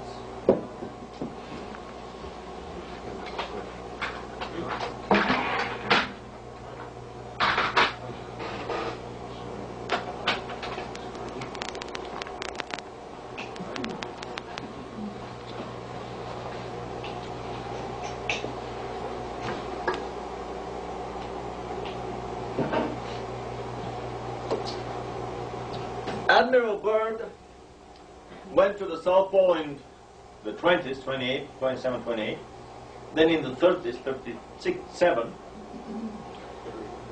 to Little America. Little America is south of, well, right on the German presence is in Neuschwabenland, which is south of South Africa. Little America is on the opposite side of Neuschwabenland, so it becomes south of the Pacific somewhere, south of Australia. It was 1939. Second expedition. Yeah. I found some second-hand, some used bookstore volumes on that expedition. for 80 bucks, and I'm probably going to get them because they have some very interesting photographs there. In 46-47, which is the second South Polar summer, the first summer after the war was the winter, our winter of 45-46, which was too close. They did not have enough time to prepare just 3 months after the war ended in Japan in September 45. It was too fast for them. They probably had not investigated yet. The intelligence services have not realized the full amount of the German presence there. So, a year and several months later, in the next South Polar summer, which is the winter for us of 46-47, Admiral Byrd put together an armada of 4,000 men, armed ships, submarines, armed Coast Guard icebreakers, armed supply ships. There were Russian and British contingents in that flotilla. Obviously, it was an Allied attempt. It was labeled a peaceful expedition for exploration of the South Pole, and we would see the shortened version of the film later on. However, in this peaceful expedition, we see the advancing American forces peacefully storming the white fields of the South Pole, yeah, with their amphibious vehicles and other tracked unit.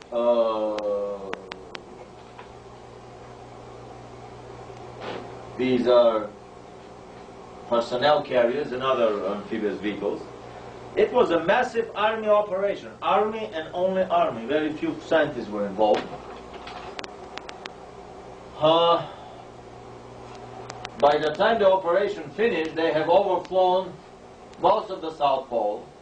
But interestingly enough, I mean, South Africa is here. This is Neuschwabenland, south of South Africa.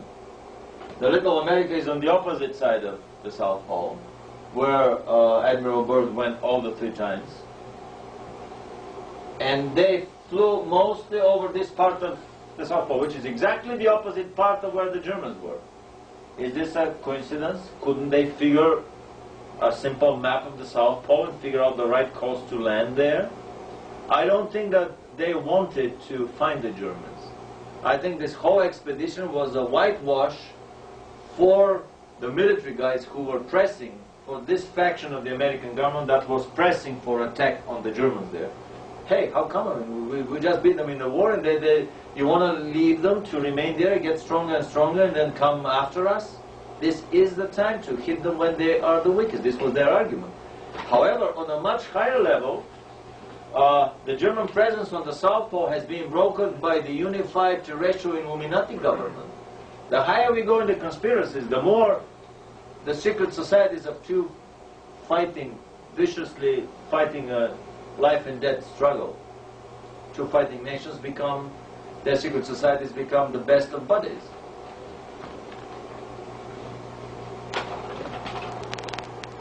Another map coming from American sources clearly shows that Admiral Byrd flew mostly over areas where there was no German presence, and he flew nothing over the areas where the Germans the area that the Germans have staked for their possession, the Queen Maud Land. There were very little flights over the Queen Maud Land.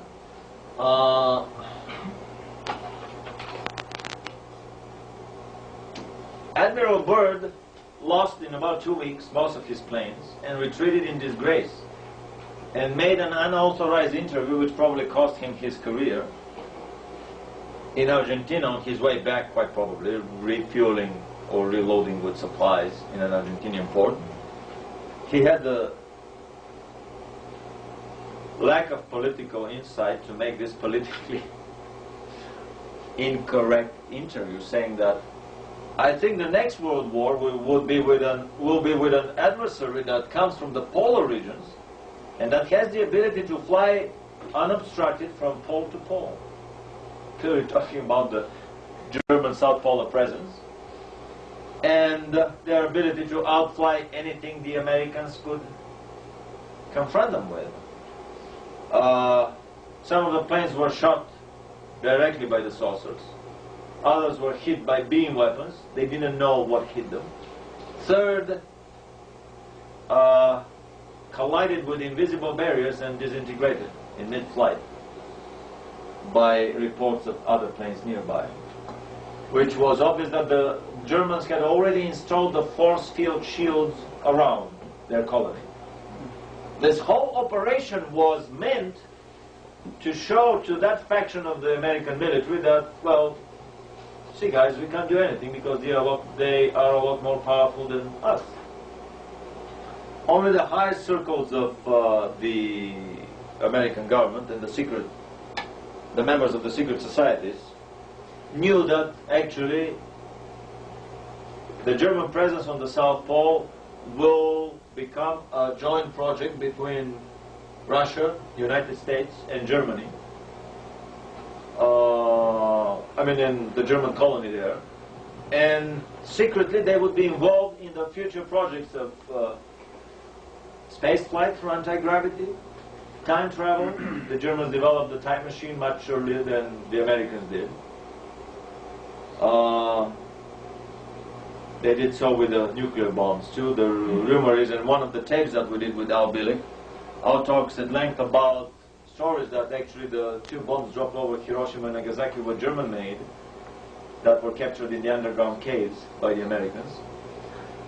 The American bomb was made of a giant howitzer barrel where they would shoot at each other two subcritical masses of plutonium.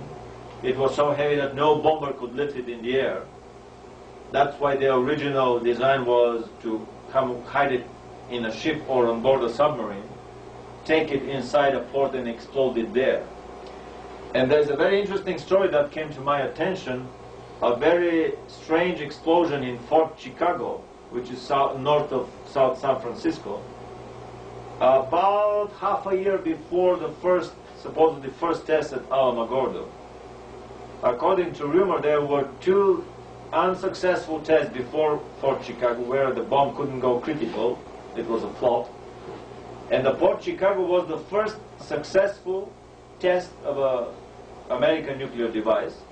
It was hidden on board a ship that was loaded with ammunition by 300 black servicemen. And they all departed with the explosion. There are researchers that have very carefully investigated the whole story. They claim that it was a nuclear explosion.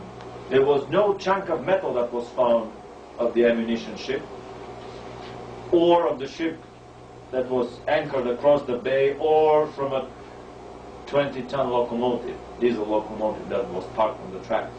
Not a single big enough chunk was found. They were basically disintegrated. This could never happen by a normal ammunition explosion. Plus, it was a white fiery ball. When ammunition explodes, the most you can get high up in the temperature is either reddish or orange, or the most it will be yellowish gaseous ball. This was a white gaseous ball. But it was still a flop because it produced a tidal wave of only 30 feet, which is about 10 meters, 3-story tall tidal wave. No big deal. I mean, any small boat would send that, not to say a word about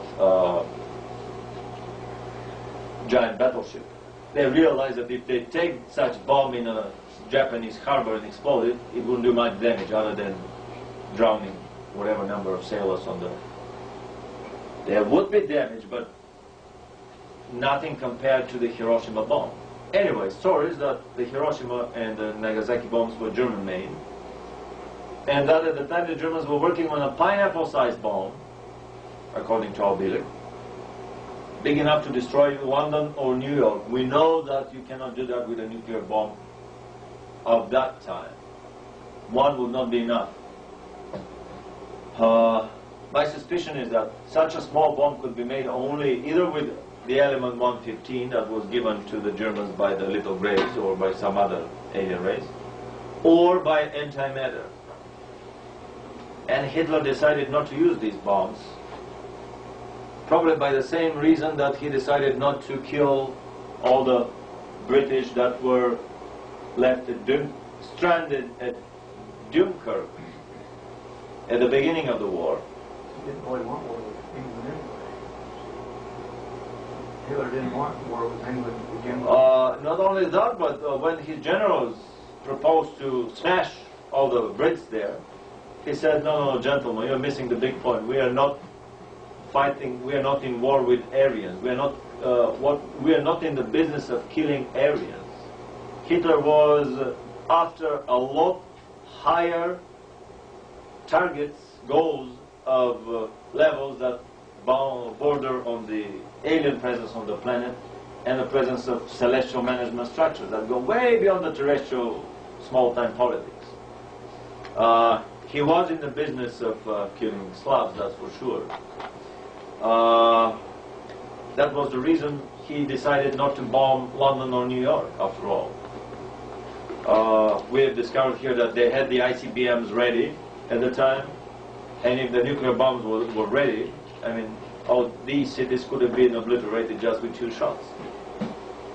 Anyway, in this documentary film came also the information about a giant naval warfare size craft, the Honeybull 3 craft, that was 74-meter diameter, which is about 220 feet diameter. This is bigger than a football field. It was armed with 1, 2, 3, 4 naval caliber triple gun turrets, and it was meant to fight whole armadas, weighing probably many thousands of tons. Only one of these craft was built, and at the end of the war, Germany decided to make a final desperate attempt to win one more alien support to their cause. So they departed on a search for alien partners on a no-return suicide flight to Mars. The extremely strong electromagnetic field of the drives was making the alloy brittle only after several months of flight, and they knew that the craft would not be able to land on Mars and then come back to Earth again. So a large crew of volunteer German and Japanese officers were chosen, and the craft departed in April 1945, a month before the war ended in Germany, for Mars. Because of the low level of automation on board, probably a lot of the things were done manually, so they needed a large number of crew. But with a limitless free energy on board coming from the color converters, they could afford to do electrolytic purification of the air, of the water, to take the urine and to recycle the water, and with some hothouses, they could produce their own vegetables and food. Drawings of a much larger craft, this is probably 150 to 200 meters diameter, probably 500-600 feet diameter, were also found on the drawing board. This was armed by double-decker gun turrets, smaller calibers underneath, bigger calibers above. This may even be a triple-decker gun turret here with the machine guns on top, a second and a third deck, and a double-decker turret on top, without the authors of the film being sure whether this project was pursued or not. But the drawings were there. And this is a drawing of the planet Mars with the Honeybull 3 craft approaching. Because of the weaker gravitational field of Mars, Mars has a smaller diameter than we do, and of the weakened alloys of the drive system, they couldn't squeeze the top power from the color converters, and they couldn't crank the power of the anti-gravity drives high enough. They were worried that they may just disintegrate. On top of that, the Martian atmosphere is thinner than the terrestrial atmosphere, but fully breathable. so they couldn't use it much for air braking. So they had a very heavy crash landing on Mars, and they destroyed the drives. But the craft survived. And this happened in the middle of January 1946, after 8 months of heavy flight. April 45 to January, mid-January 46. And they probably radioed their arrival message to their South Polar colony.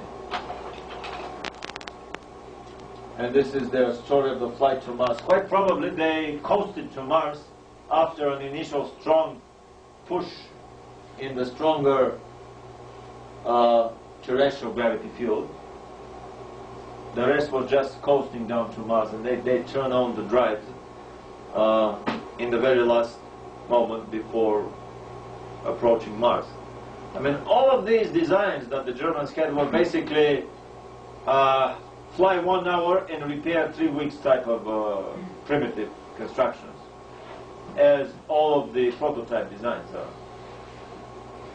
So it is obvious that they couldn't win the war with 20 of these advanced craft. If they had 200 of them or 2,000, it would have been a different story, and all our children would be wearing today the Hitlerjugend kerchiefs around, not the Boy Scout kerchiefs, and wearing the swastika armbands here.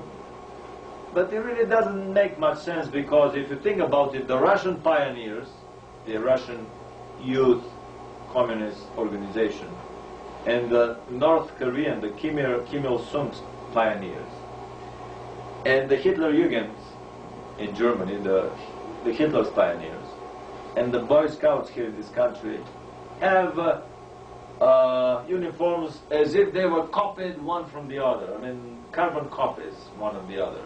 And we start thinking, I mean, what is this invisible hand that pulls the string behind the scenes?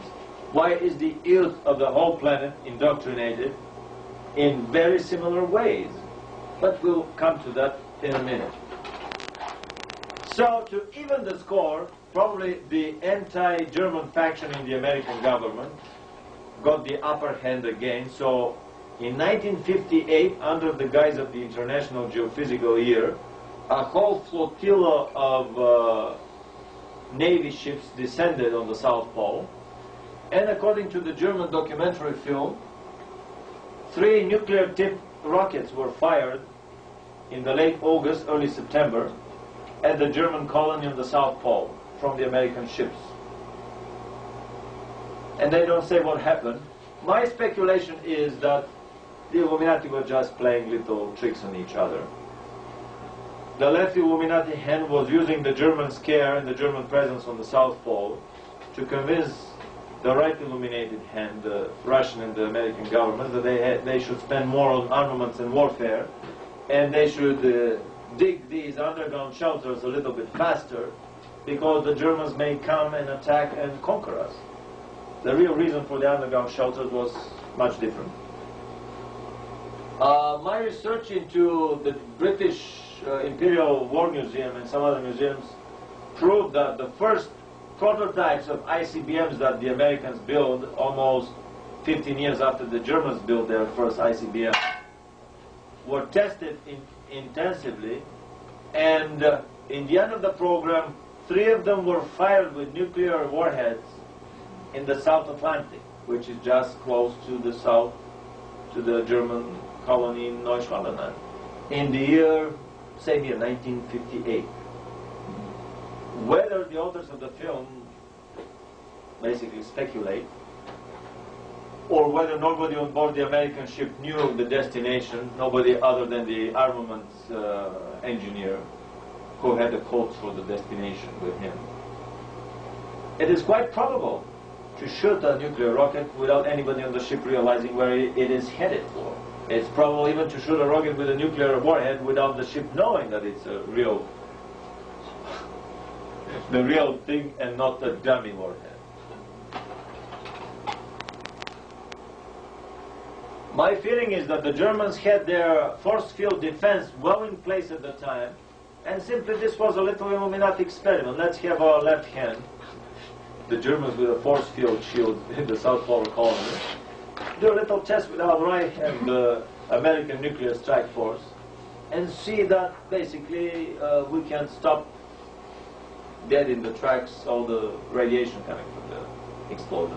That's exactly what happened. The rockets either disintegrated upon impact with the force field shields, or they may have even exploded just to test the ability of the force field shields to withstand radiation. The Germans developed a lot of other bizarre weaponry that I have heard only rumors about. Let's go quickly over what I've heard about the Germans developing. On top of the sonic lasers that they use for digging their tremendous underground cities and caverns, they developed a death ray, a greenish radiation that was tested in Romania with devastating results against some Russian troops. Everything was packed, crated, and shipped to the South Polar colony after that. Another rumor tells that one of the convoys of German ships that was escaping to the South Pole at the end of the war was confronted by a big Allied armada, and then the Germans unleashed the beam weapons that they had been keeping exactly for such purpose. And one of the few survivors, all the ships sunk, just few men survived. One of the survivors said, "I wish that we would never be confronted by the same inferno that we were." Other reports were saying that the Germans created some light-emitting rocket drives, and an unmanned laser propulsion rocket reached the moon in 1938. This must have been an extremely secret project that was not run from Peenemünde, as were most of the sorts of projects. They were run from even more secret SS and army establishments and by private funding, by private groups. Other rumors of advanced German weaponry, we just mentioned the nuclear bombs and the antimatter bombs developed in Germany. I heard that they produced a time machine at the end of the war. They were also working on the Philadelphia technology of their U-boats.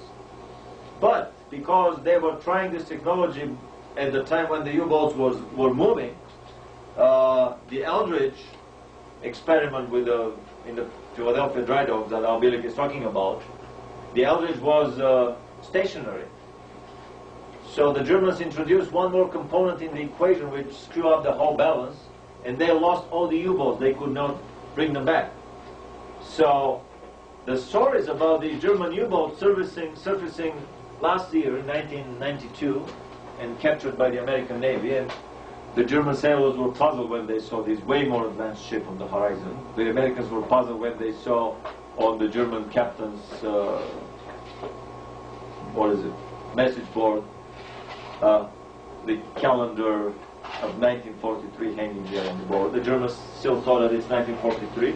For them it was just disappearing from 43 and reappearing in our time. So basically they did a jump in time, similar to the Philadelphia side product when the Eldridge went forward in time. The Germans were also working on free energy, and our deep throat from Argentina mentioned that in 1952 a German engineer built a cold fusion power plant for Juan Perón, and it went online. There is even a debunking reference to that in the Wall Street Journal some time ago. Did it say where it was located? No, but we've been investigating the story. It's probably all over the Argentinian press from 1952. Also, the Germans developed a lot of beam weapons, not only the death ray, but also the sonic cannon. And if you remember Bill Cooper, the American military was trying to fight the little grays by shooting sonic beams at them, sonic beam weapons, because that would shatter a steel plate at whatever distance away from the transmitter, because they did not have defenses against these sonic shields, sonic beams. And this is a drawing of how such a sonic cannon might have worked. It would kill soldiers instantly nearby, render them paralyzed or disoriented far away. It was a mass area weapon that would kill a whole division in literally a few seconds.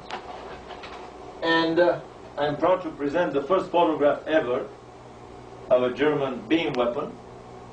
These are massive steel parabolic antennas. It was so simple. They would pump methane gas and oxygen in front of the antenna and suddenly ignite it. And the explosion would create a powerful shock wave that propagates forward. And they would continue this process. It would be working cyclically. And the net result would be a massive death rate among the invading forces. And this is a book on the history of the CIA. It is hard to imagine the CIA faking the Germans inventing the first beam weapon on the planet, at least in our civilization. A puzzled American engineer contemplates the contraption that he has just found. These are quite large diameter. This is a smaller one. This is a much bigger diameter. So, Neuschwabenland, right here south of South Africa, this is where the Germans are.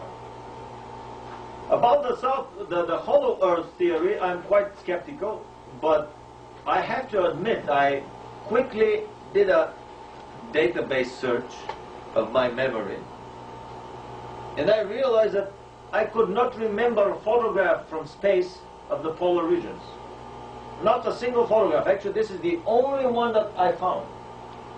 Even funnily enough, in a 1-inch thick volume that was published recently, basically the New World Order contribution by the Russian and American and other space establishment.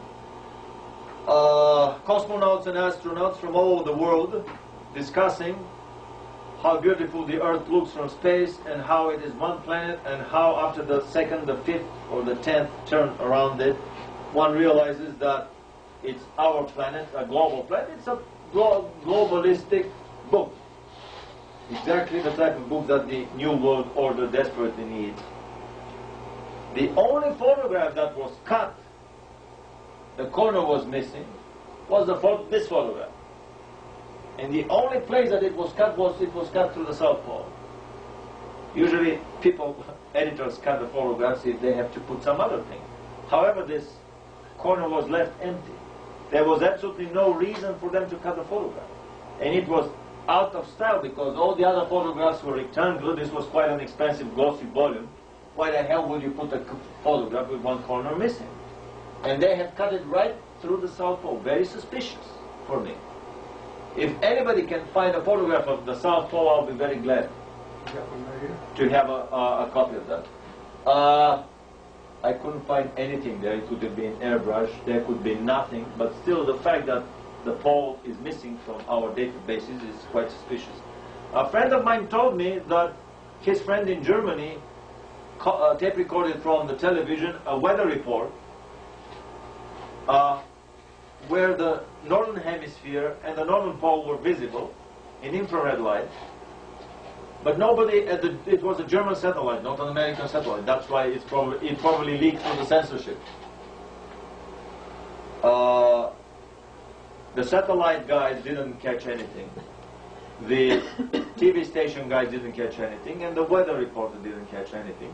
While they were talking about snow and blizzards over Germany, the people realized that the North Pole had a kind of a circular something there that should not be there, a hole or something. So I'm trying to get the copy of that film from Germany. Suddenly at midnight, maybe a designer leaked similar to the shuttle footage tape of the UFOs battling it out in our atmosphere with beam weapons. A little bit about conspiracy theories. Coming from Eastern Europe, I consider myself a super conspiratologist.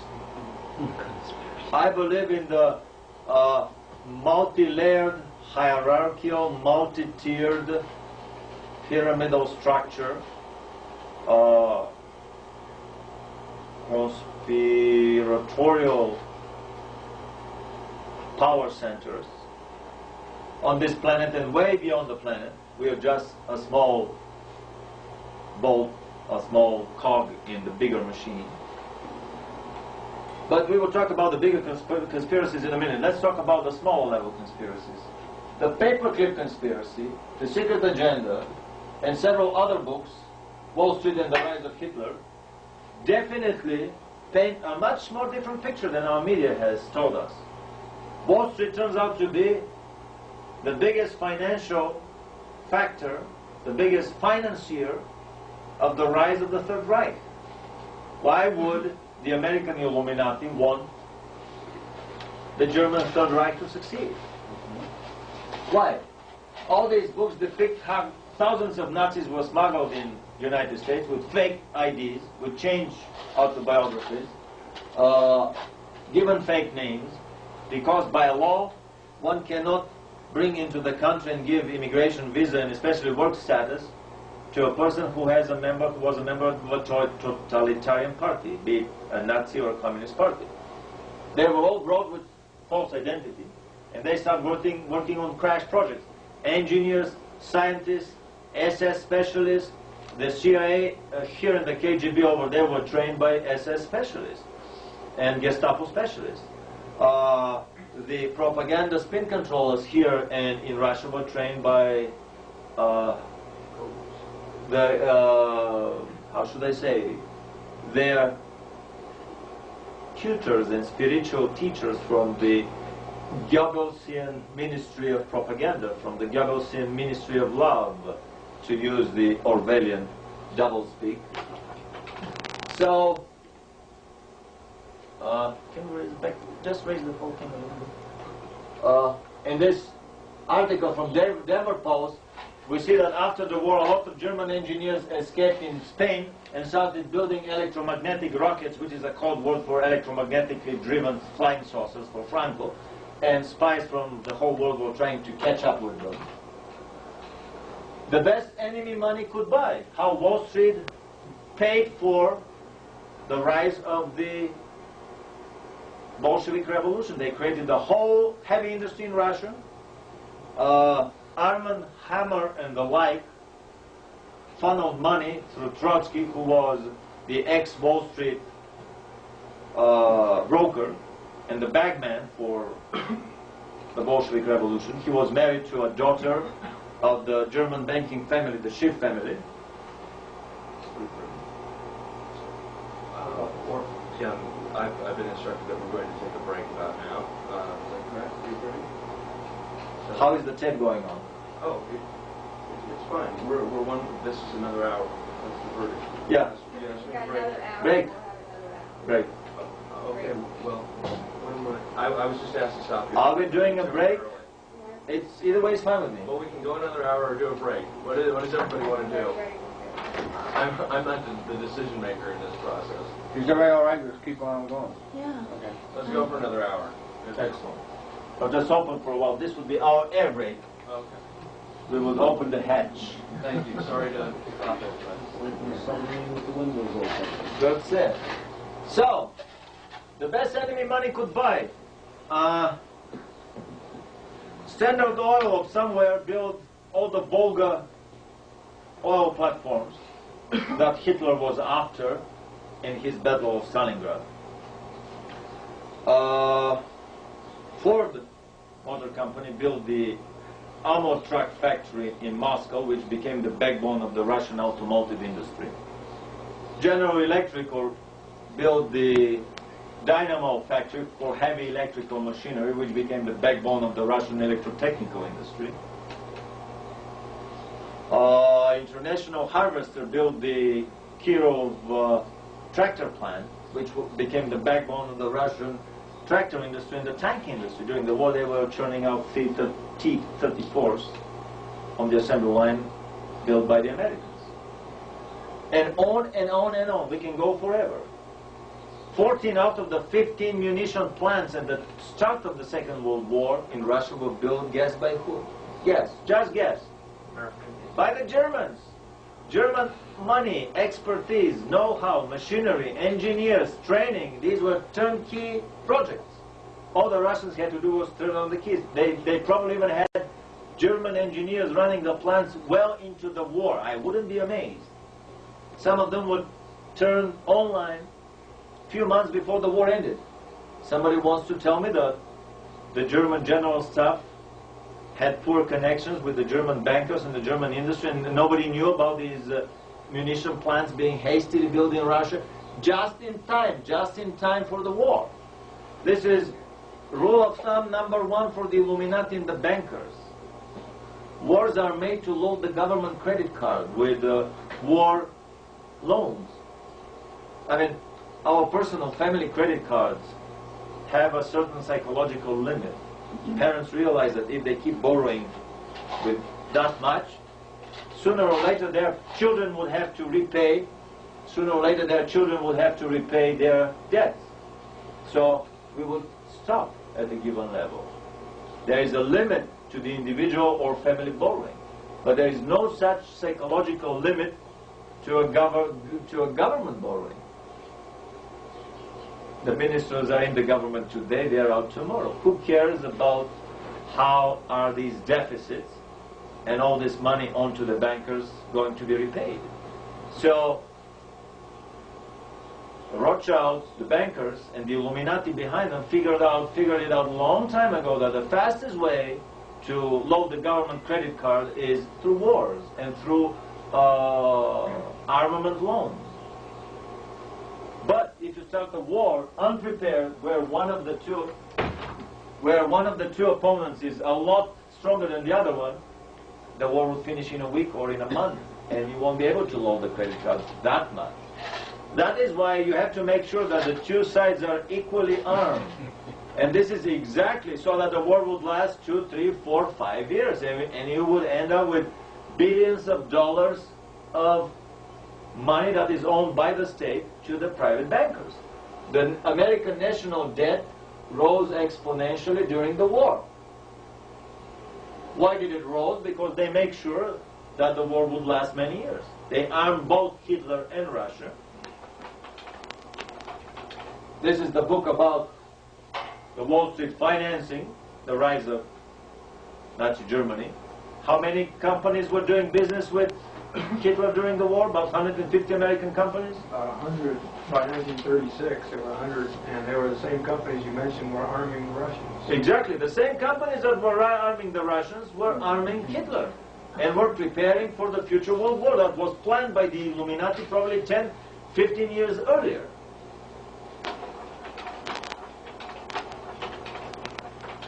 The best enemy money could buy.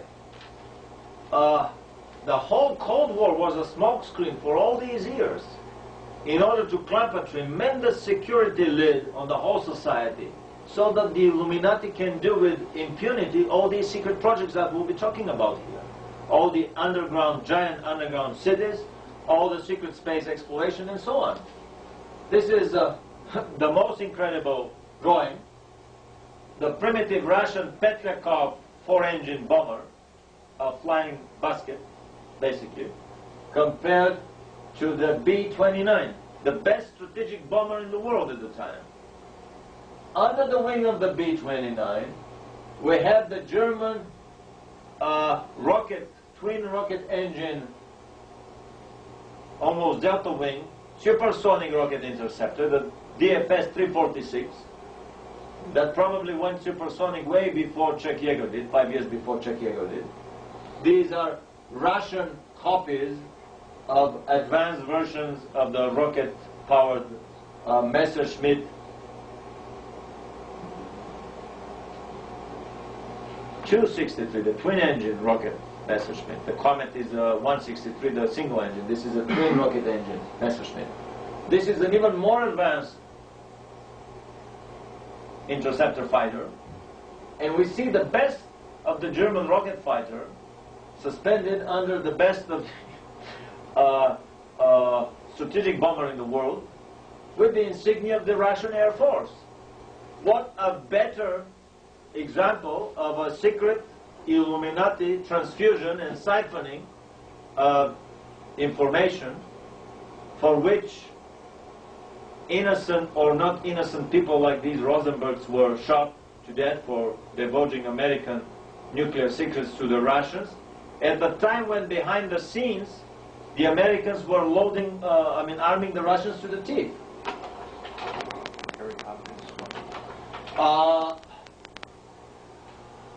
I had the photographs up here. They came from the Russian aviation magazine Flying Ace. Photographs. They didn't know what they were revealing. Photographs during the Cold War.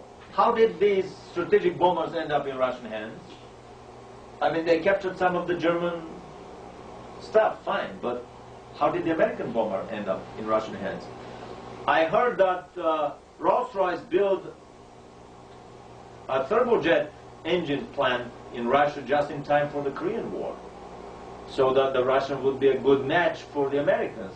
The Americans already had their turbojet planes. The Russians could not build a turbojet engine under any circumstances. And recently in the British War Museum, the Imperial War Museum, I discovered photographs of the Nene turbojet engine built by Rolls-Royce. Rolls-Royce, the Russians are always getting the best of the best. Rolls-Royce built them as a present a whole turbojet engine plant, factory, just in time for the Korean War. I also heard stories that the Russians were given enriched uranium for their nuclear bomb, and it came, the fact was confirmed on a recent historical film that I have about the development of the German nuclear and rocket program. When the Russians couldn't figure it out, they were given a whole nuclear bomb by the Americans that was smuggled out in a giant suitcase of the Russian ambassador, straight on the plane from Washington to Moscow. The story is revealed in the works of Viktor Suvorov, an escaped GRU officer. GRU is the Secret Military Intelligence. Later on, the Americans gave the Russians a nuclear submarine, because they were dumb enough to build their own one, to make them a real paper bear, I mean a real enemy, a real bear, and not a paper bear. I mean, all this secret Illuminati arming of the Russians, it's not only the money, the best enemy that money could buy, it's the technology that was given to the Russians. I mean, if you open a Russian ICBM, you would find so many chips made in the West, you would find so many components made in the West. I mean, they have been secretly arming the Russians to make them a real enemy in order to have a Cold War, in order to claim this tremendous security that if you ask questions, they would shoot you first and ask questions later, in order for them to run their secret projects. The Spy magazine, with the incredible super secret governments that Madonna is displaying here, has an article on the Wackenhut Corporation, this private, secret, militia, and a CIA type of an intelligence organization. The Wackenhut SS, as Anthony Hilder jokes about them. The guys were secretly moving poison gas plant equipment to Iraq. And they depict a story where an 18-wheeler truck moves heavily guarded by armed Wackenhut guards that would pull out their rifles every time the truck stops for refueling in a truck stop. And the drivers would change and they would just stop for refueling. And they drove the stuff from Mexico all over the United States to somewhere and left the truck in an empty warehouse. And they got $20,000 for this day-and-a-half drive. Iraq was armed to the teeth by the Russians, by the Russian branch of the Illuminati. By the French, they gave them the Exocet missiles, the Russians gave them the MiG fighters, the scalar radars that would catch with the American stealth bombers. I mean, a stealth means not just radar absorbing paint on the wing, but it means Philadelphia invisibility technology, where you move in another space, time-wise, and you don't exist anymore in our space. But the Russians gave the Iraqis some scalar radars, fourth order or whatever, fifth order radars that would catch some faint emissions, and a lot of the bombers were shot down. Secret rumors. The Germans built the concrete underground bunkers, the desert U-boats. German concrete, 6 times as tough as normal concrete. 1 foot of German concrete is enough as almost 2 meters of normal concrete. Incredibly tough bunkers where the Iraqi divisions could sit it out forever. I mean, Iraq was heavily armed to the teeth. However, the thing that they did not calculate well was they did not expect them to chicken out that fast. They basically surrendered without much shooting, without any shooting. They expected the Iraqis to give a decent several months of fight. Another example of the Illuminati secretly arming both sides in a conflict. I mean, all these stories that I've heard about German ball bearings used for American fighter planes. They would grind off the swastika stamp on the side of the ball bearing and install it in the American fighter plane or bomber that's going to bomb Germany. Or high-grade American, high-octane aviation kerosene shipped by Standard Oil in American ships with German crews straight to Germany. Or the British Queen getting royalty fees from every German Luftwaffe bomber that was bombing London, because they had the patent rights on the ethanol additive to the high-octane bomber fuel. The Germans didn't have very good gasoline, so they were putting ethanol to raise the octane. So for every Luftwaffe bomber that was flying over London, the British royal family was getting royalty fees. This is a story I heard from England. I mean, the wars that we fight at the trench level, these are life and death struggles for survival, where people really fight to kill. If you go to a higher level of the bankers and the industrialists, I mean, they fight the war in order to make money and to sell more guns to both sides and to sell more armaments, to give more armament loans, and to load the credit cards of the governments more. From an even higher level of the Illuminati that run the planet, a war is done for completely different purposes. It's done to reduce the population, because very high on the Illuminati agenda is to lower the population to about, from 2 billion to about half a billion, to about 500 million, depending on the source of the information. I wouldn't be amazed that for the next Middle East war, it would be the Wackenhut Corporation that would provide the uranium enrichment facilities and the nuclear bomb capabilities for Iraq, if they have not done that already. Corporations like this one would be the key players in the future Middle East war. Anyway, back to the German saucers. German engineers build saucers for Franco. Some of them build a saucer for the Sultan of Morocco to take his harem on weekend flights, probably. Some of them escape to Brazil and build saucers there for themselves or for German colonies in Brazil and especially Argentina. The Russians captured a lot of German technology, and all these ghost rockets over Scandinavia in 46, 47 were German resuscitated technology that was run by the Russians. Here we have a brilliant article from the Saarbrücker Zeitung about the German saucer that crashed in northern Norway, in Spitzberg, a saucer that had its dashboard written with Cyrillic letters, that could fly to 160 kilometers altitude, which is 1.5 times the altitude of the space flights, the orbital flights of the Vostoks, the Voschots, the Geminis, and so on. And that could fly 30,000 miles, which is 3/4 around the globe. A saucer, about 50-meter diameter, with 46 jet engines on the periphery, spinning a silvery disc with a plexiglass cupola.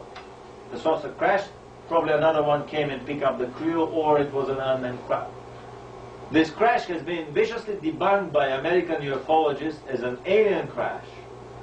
And their line is that, well, actually these were aliens, but they didn't want to say that these were aliens, so they explained it away as a Russian saucer crash. The fact that the Russians have saucers is more dangerous to them than the fact that aliens crash their saucers on the planet. They want to cover this up at all costs. Advanced aerial devices were reported in large numbers in the Korean War. Obviously, both sides tested their saucers on the planes on the other side. What Kenneth Arnold saw in 1947, when the word the flying saucer came into usage, were saucers that were assembled in the secret British saucer city in northwestern Canada. According to Renato Vesco, the Italian Werner von Braun, in his documentary book Intercept But Don't Shoot, piles and piles, giant pyramids of figuratively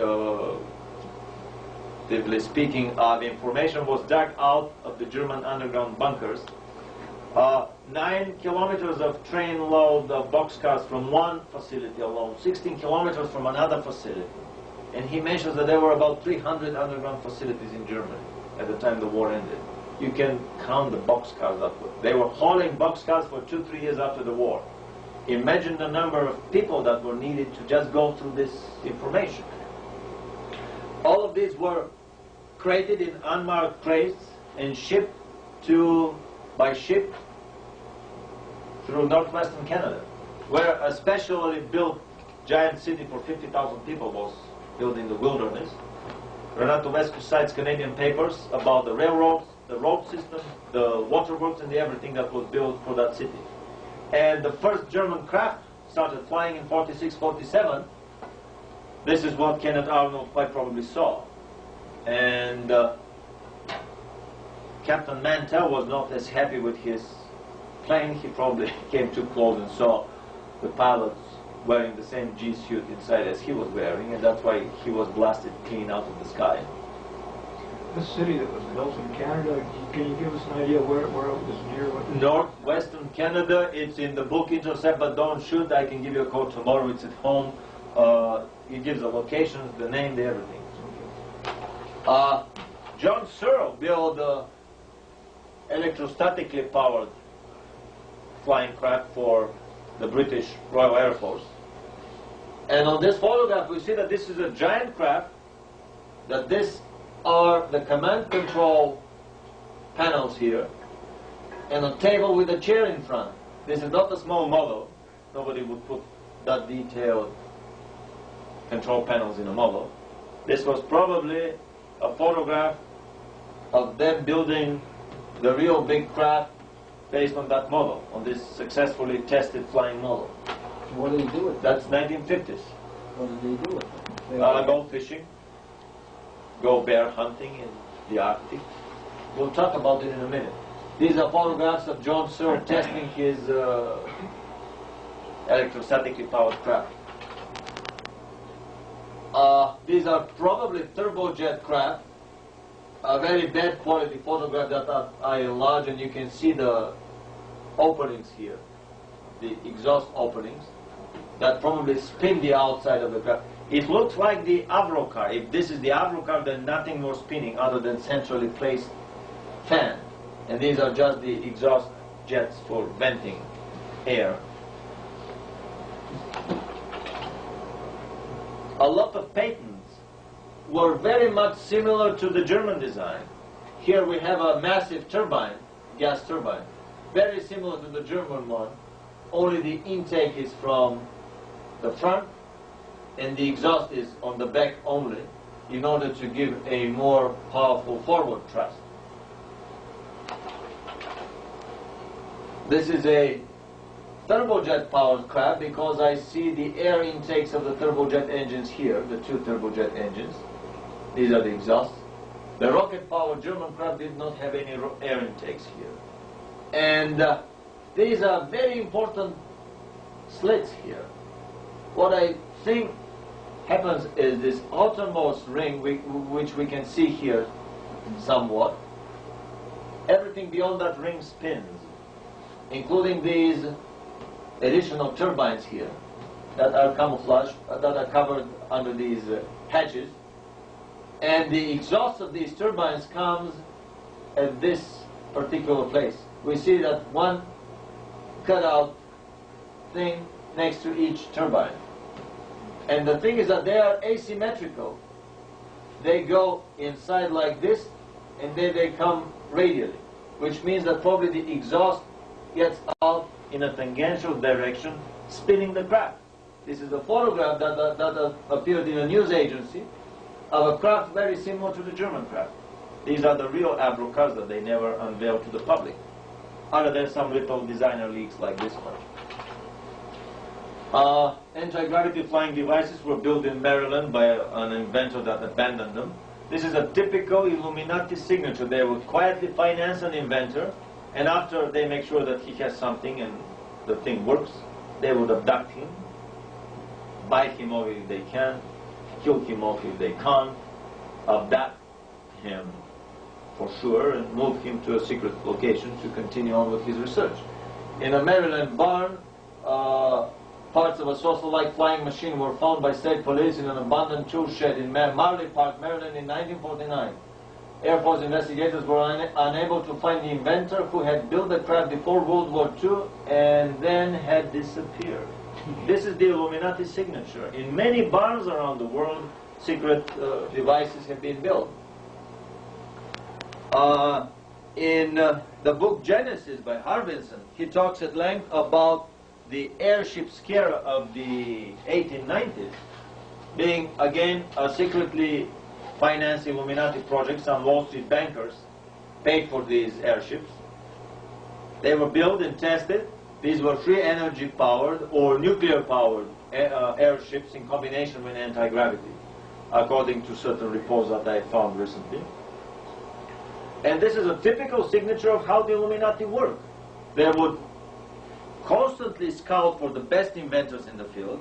They would secretly finance them, and if they're really able to deliver something, then they would disappear. And one more invention would be hoarded inside the bottomless Illuminati safes, where they have things that are really incredible. I've heard stories that the Illuminati had a radio way back in the Napoleonic times, and they used the information to rig the London Stock Exchange, and in 3 hours the Rothschilds bought all the actions of they became the owners of the British government. At that time, 200 years ago, basically only the governments were in the business of issuing stocks. So what they did was they spread the false rumor that Napoleon was victorious at Waterloo, and he was about to march on London 2 days from now. Stock market crash, and they bought for nothing, for a penny to the dollar probably, all the stocks of the British government. The news came, the real news, and they had the real news through the radio immediately. The real news came through the much slower surface mail. 2 days later, the stock market promptly rebounded, but a different person was the owner of the British government. So a simple technology can allow an incredible competitive edge over your opposition, over your whatever competition. A guy in England, when I was there for this Wembley Arena conference, mentioned a book. I'm waiting for him to send me a copy of that. A book by a Scottish author who relates the story of somebody who made the wrong turn and entered into a room in the 1810s again, and found somebody sitting on a table in front of a strange-looking kind of wooden crate with some knobs on it, talking to somebody else in the United States. And you could hear the voice coming from that crate. I mean, this was not a telegraphic simple. I thought at the beginning that, well, they were using a simple Tesla coil and some long antenna. Any goldsmith can build you a primitive Tesla coil, even in ancient Roman or Athens times, ancient Greek times, given the exact explanation how to do that. But I realized that the Illuminati had a lot more than that. They had a wireless radio voice communication. They probably asked for that from their alien tutors after their messenger was shot by lightning in Bavaria in the 1780s or 90s. And so the Bavarian government got all the pouch with all the documents of the secret Illuminati Brotherhood, and this was the biggest and the only leak, almost explosive decompression that happened with the secret Illuminati Brotherhood, and they took stringent measures for that never to be repeated. After that, they didn't need any messengers anymore. They were just talking to each other all over the world, and they can coordinate their campaigns and their bombings and their terrorist attacks. The Illuminati have been the biggest contract killer on the planet and the biggest terrorist contractor for the last several centuries. In my research of the German space projects and the German heritage after the war, I came to the strange book by Narciso Genovese about an Italian group that finally convinced the Pope to give them the files of Marconi. Marconi was killed by Duce for refusing to give him the death ray. This is the second story about the death ray developed on the planet. Marconi developed it. It was basically the same Tesla system for wireless energy transmission around the globe. But Marconi realized that if a plane flies into the emitter beam that comes from the power plant up to the ionospheric transmission layer, the crew would be microwaved. And so he was talking to Duce to give the humanity this free energy. And Duce said, well, Marconi, you don't understand the invention here. The side effect, this airplane crew microwaving is what I'm after. This is the ultimate weapon. Give me that weapon and we would rule the world. Marconi refused. He was promptly killed next morning by Duce. And his files ended up for safekeeping with the Pope. After the war, the surviving scientists convinced the Pope to give them the files. They wrote written oaths that they would not get any funding from any government, and they would not use the technology for military purposes. Then the Vatican brokered a private financing to the amount of $180 million by oil magnates, private financiers, and heads of state. Very secret, probably on religious ground more than anything else. And the group descended on Argentina, bought a giant plantation, probably as big as a small European state, somewhere in the Argentinian Andes, and assembled quietly a top-notch group of world researchers. By 1952, they were flying their craft all over the world. Craft of a circular shape. So according to Narciso Genovese, an engineer on the project, who lived until recently in Tijuana,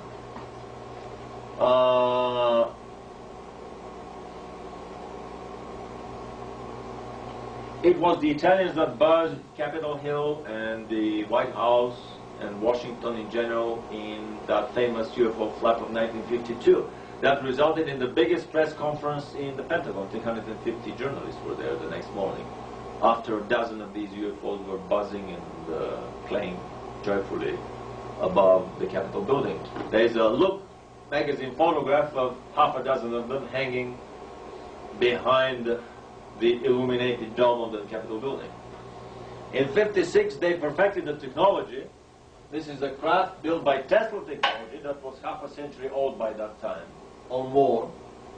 A giant condenser. The inner cabin was insulated with glass insulators from the outer shell.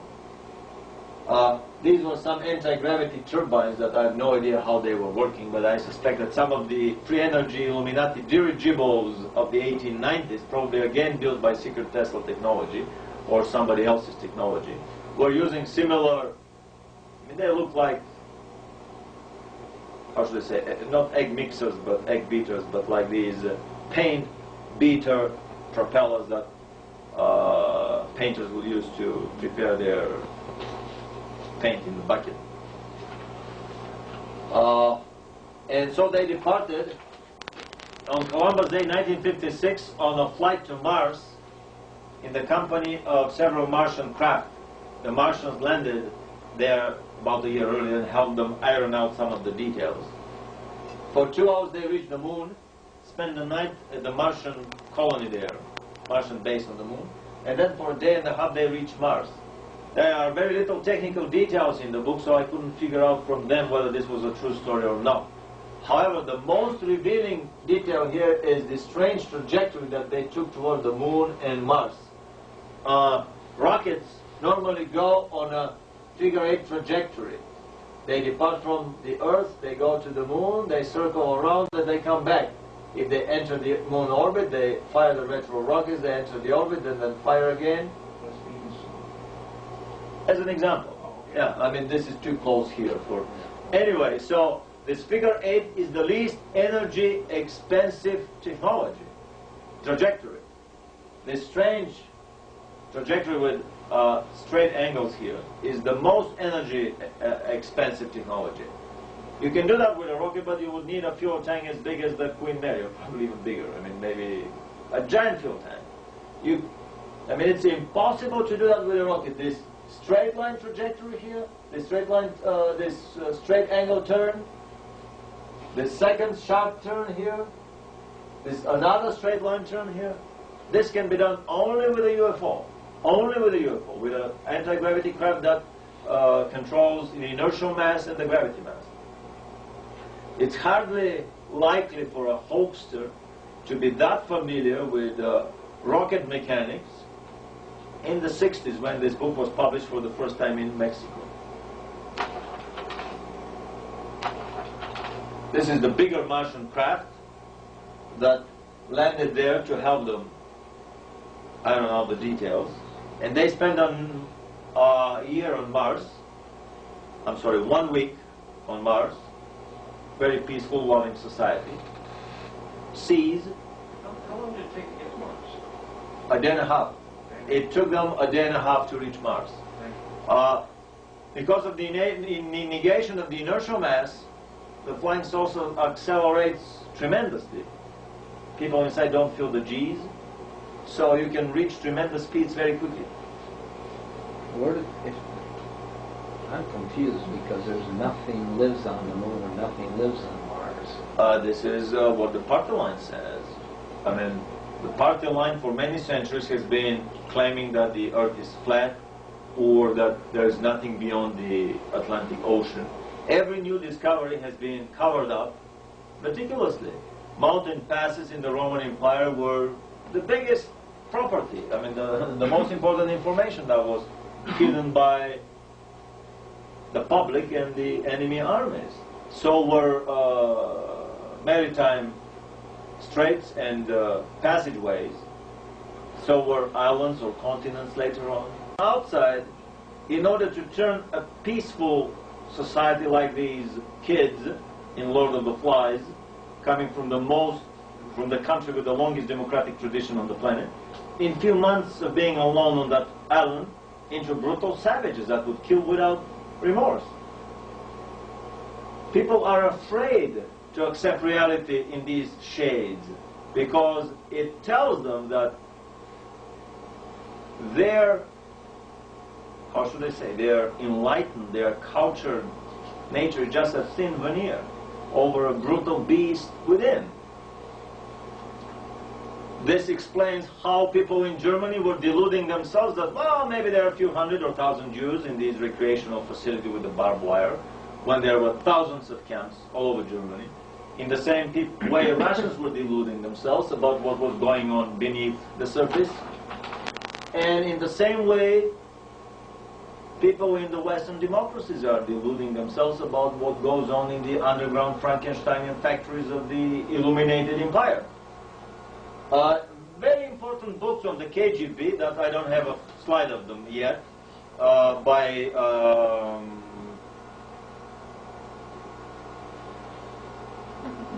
John Barron, the KGB and the KGB Today, reveal the workings of a secret intelligence organization, which is based on the same foundations as the CIA. Anyone who would like to get an idea how the CIA works has to read books on the KGB and vice versa. It turns out that for all these 50 years, there was another organization way more secret than the KGB that nobody knew anything about in Russia, the so-called GRU, the military intelligence organization, the intelligence branch of the general staff. It was so secret that not only cops but KGB operatives in Russia would not know of its existence. Cops in Georgia were stupid enough to give registration license plates to their cars that were GRU dash whatever number. They didn't even know that this is the name of one of the most secret organizations. In Russia, in Stalin and Brezhnev years, if you mention the name GRU, they would beat the hell out of you till you tell the name of the guy who told you. And one by one, through beating them up, they would come to the GRU operative that probably got drunk and gave out the name. And then he goes out through the chimney. That chimney is the only way a GRU official would end his life.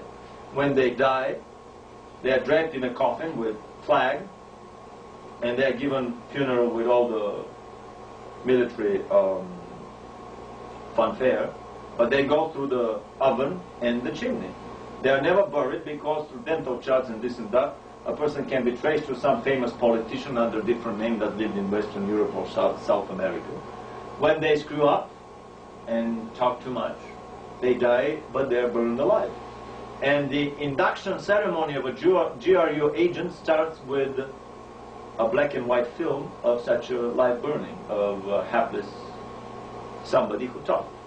A brilliant book by Viktor Suvorov called Aquarium. I greatly recommend that to everyone who's interested into the conspiratorial view of the Illuminated Empire. These books would greatly help anyone to understand how the secretive organizations work inside the Soviet army and inside the Soviet military intelligence. Any book by Viktor Suvorov, like that famous Suvorov guy that beat the hell out of Napoleon. Viktor Suvorov. You can find them in any university library. Talking about disinformation, there are brilliant books on Soviet KGB and GRU disinformation campaigns. And they would help anyone to get an idea how the local spin control program works, how the Illuminati spin controllers in the United States work. One of the most famous jokes from the Brezhnev era was, a political joke was, that there is very little Pravda in the Izvestia and very little Izvestia in the Pravda newspapers. Pravda in Russian means truth and Izvestia means news. And we can paraphrase that joke for any other British or American newspaper. There is very little Pravda in the Washington Post or very little Izvestia in the New York Times. These are the same Illuminati mouthpieces that basically give out the party line and only the party line. I've heard rumors that actually George Orwell's 1984 was not a prophetic warning, but possibly a blueprint for a future Illuminati society, or one way, possible way that the Illuminati could have built the terrestrial society. All the isms of the last 1 century were created by the Illuminati for their own purposes. The Unseen Hand by Ralph Epperson is a very important book on, it's an introduction to the conspiratorial view of history and reality. Anyone who would like to see deeper than the official shallow party line surface depicted in the media should go over these books. None dare call it conspiracy, a brilliant book about the secret levels of banking and Illuminati elite behind the secret government, secret political government, that run this country. In Des Griffin's book, Fourth Reich of the Rich, I got the shock of my life when I realized that all of, aside from the Illuminati paying for all the wars of the last 3 centuries in order to load the government credit card and to live happily ever after on the interest payments, it was the Illuminati that paid for the creation of the first Communist International of Marx and Engels, that financed Marx to write his Capital, Das Kapital, and that basically the Communist Manifesto, this 40-page of political program and blueprint for the World Communist Movement and the global communist revolution that was eventually to engulf the whole world, This was the Illuminati program for creation of a one world government, a new world order, a century earlier, through a perpetual communist revolution. That would, on the side, create a one world bank for the bankers, so that then they would be able to print the money from one centralized place, rather than leaving every country to print its own currency. Incredible book. It was Wall Street that paid for the Bolshevik Revolution. Western agents were handing out money on Petrograd corners to hungry sailors to take part in the big Hollywood event, the upcoming revolution, and they really did take part. The Kerensky government fell, and the rest is all history. Trotsky was the bagman for Wall Street, and all the money that was secretly funneled through the Armand Hammers and through the other actors were used for propping up of the Soviet regime. In the 30s, the Russian ministers were living with their suitcases packed because the situation was so desperate. They were waiting to be evacuated to the West anytime. Anytime. They were living with their suitcases packed.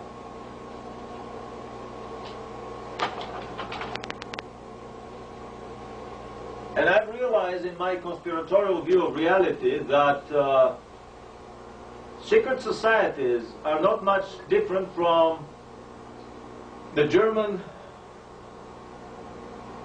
secret and intelligence organizations. They had first the, what was it, the brown shirts, the SA. Then it got too big, and they couldn't entrust too many people with the secret, so they made a thing within itself. The SS, I think, came after that. Then the SS got too big, and they couldn't trust them anymore with all these secrets. So within the SS, there was another secret society, the Waffen-SS, that appeared. It's like a new secret organization developed within the old one, so that the secrets could be confined to a smaller number. In the same way as the GRU appeared within the KGB, maybe there's other secret organizations within the GRU or the KGB, and others above them.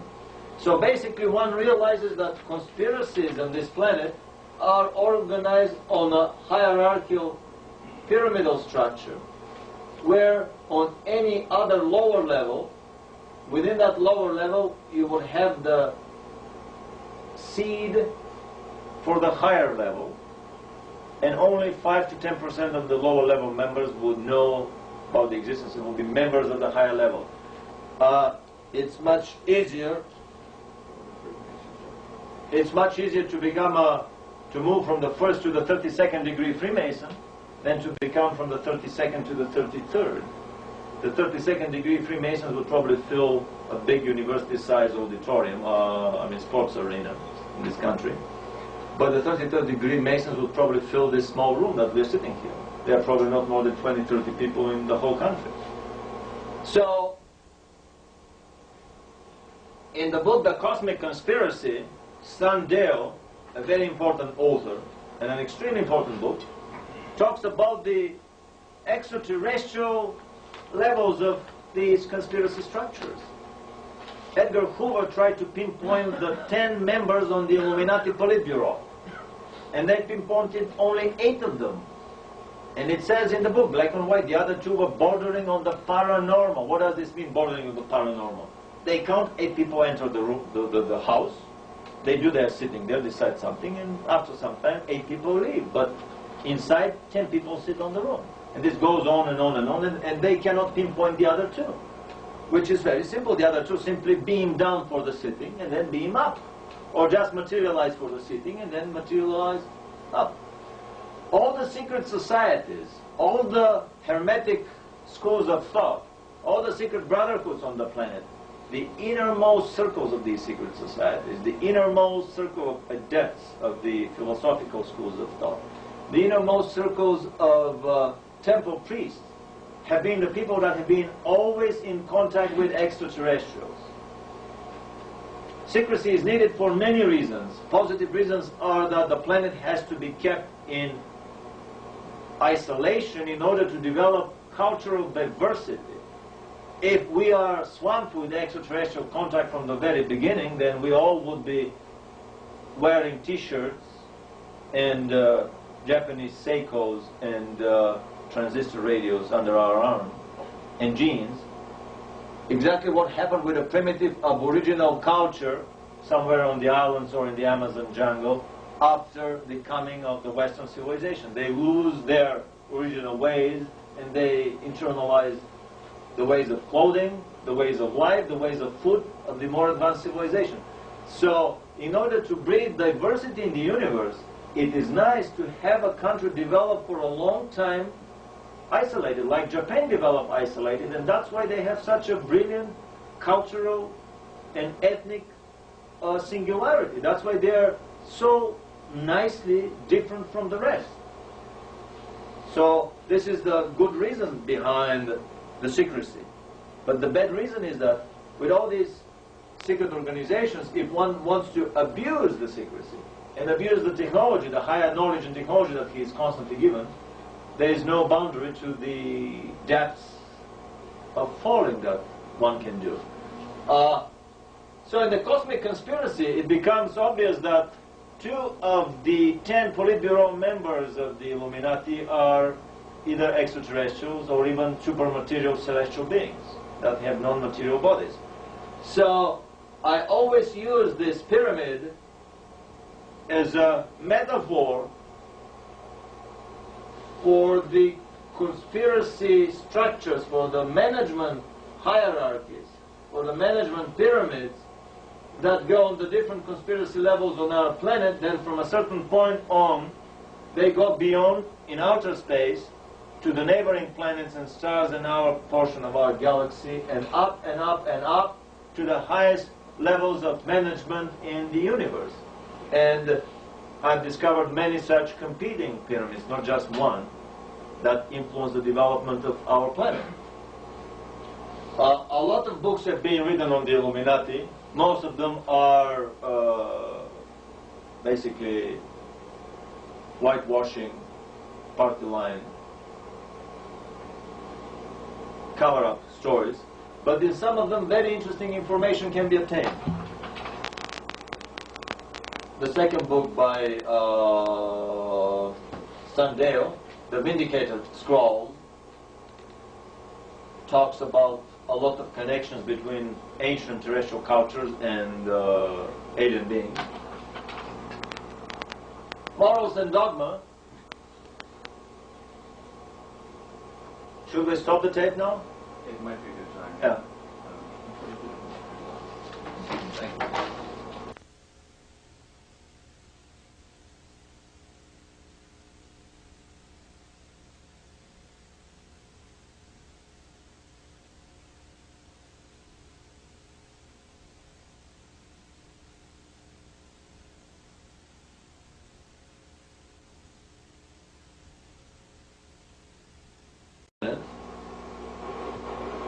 We came to Freemasonry. There is a brilliant audio tape that we are distributing by Ron Carlson on the real factor, the real force behind Freemasonry, which lies above and beyond this planet. According to Ron Carlson, Freemasonry, and he did his research based on the most important books of Freemasonry, the Bible of Freemasonry, Morals and Dogma, and also the history of the 9-volume history of the Freemasonry by Albert Pike. According to Ron Carlson, Freemasonry is a Luciferian mass organization, but only the highest levels, probably the 33rd degree Masons, know the real nature of that organization. The thing that I find very strange is that they go through these very strict secrecy oaths that bear tough capital punishment, bodily damage if they talk. They will be sliced this way and that way, and they will be cut 3 times over. I find great uneasiness with such oaths. I mean, oaths for joining the mafia come with less stringent conditions attached for not talking. What are the secrets that they're keeping? I mean, I believe, there are two cultural traditions on this planet. One tradition has its ceremonies made in broad daylight, in the middle of the city square or the temple. The doors are open to anyone who wants to go in. Nobody is forced to go there. There are no secrets, so no secrets, no mysteries, no unrevealed things in this cultural and philosophical tradition. The other and opposing tradition on the planet has its ceremonies at midnight, where no light is available to see who goes there. These are secret invitation-only societies and brotherhoods and hermetic schools that have very strict security oaths for joining in and the most severe punishment for revealing the secrets of their dealings. And I'm definitely for the first. I would believe in a parliament that has an aisle in the back for concerned citizens that may go walk in and listen on that parliament. And I think an advanced, enlightened democracy is a democracy where you can walk in on the secret meetings of the Pentagon or the National Security Agency or any other private or bigger corporation and basically have a lobby of concerned citizens that just sit there and listen, the same as they do in the British Parliament. In this way, a lot of the dirty things that go on the planet these days would not be possible to happen. Hannah Arendt wrote a brilliant book, The Origins of Totalitarianism, but according to that book, communism and Nazism are just the two sides of the same Illuminati coin, the coin of totalitarianism. We can even label them the communazis of the first half of this century. It is not the left, the communists, fighting the right, the Nazis. It is the left Luciferian hand pretending to fight the right Luciferian hand for the furtherance of the illuminated doctrines on the planet. It is actually both the communists and the Nazis fighting with the liberal bourgeois governments and the monarchies of these countries.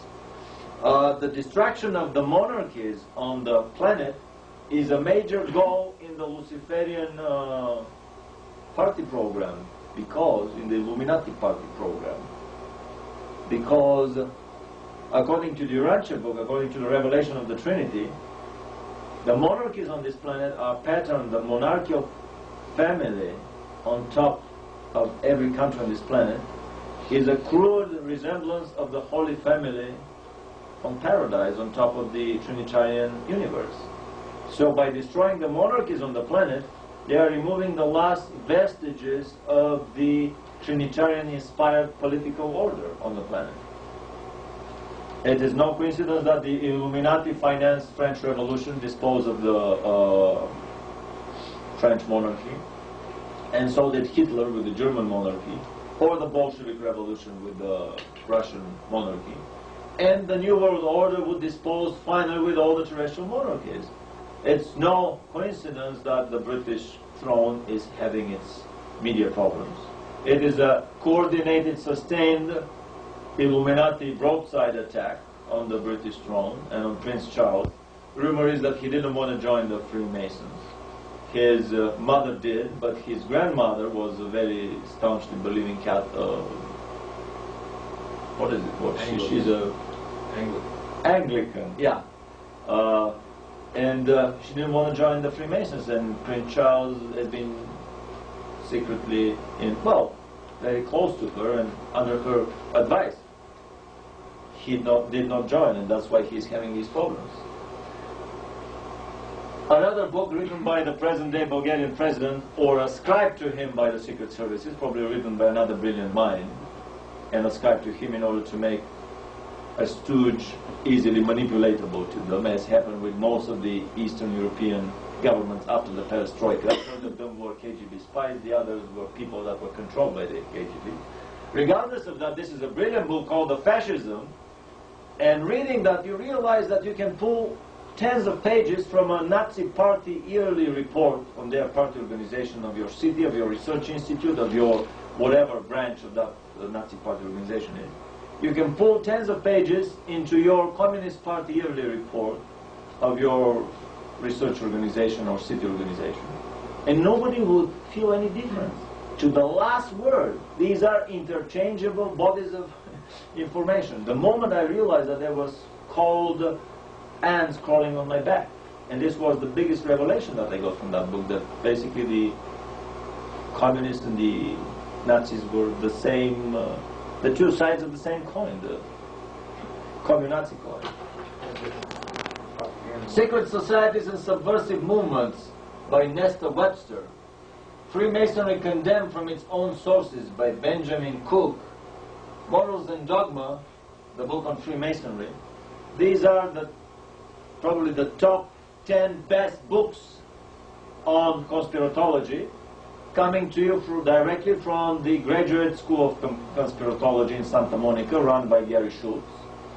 Gary is one of the biggest actors in the conspiratology field, and I greatly admire his advice and his information about which books to read.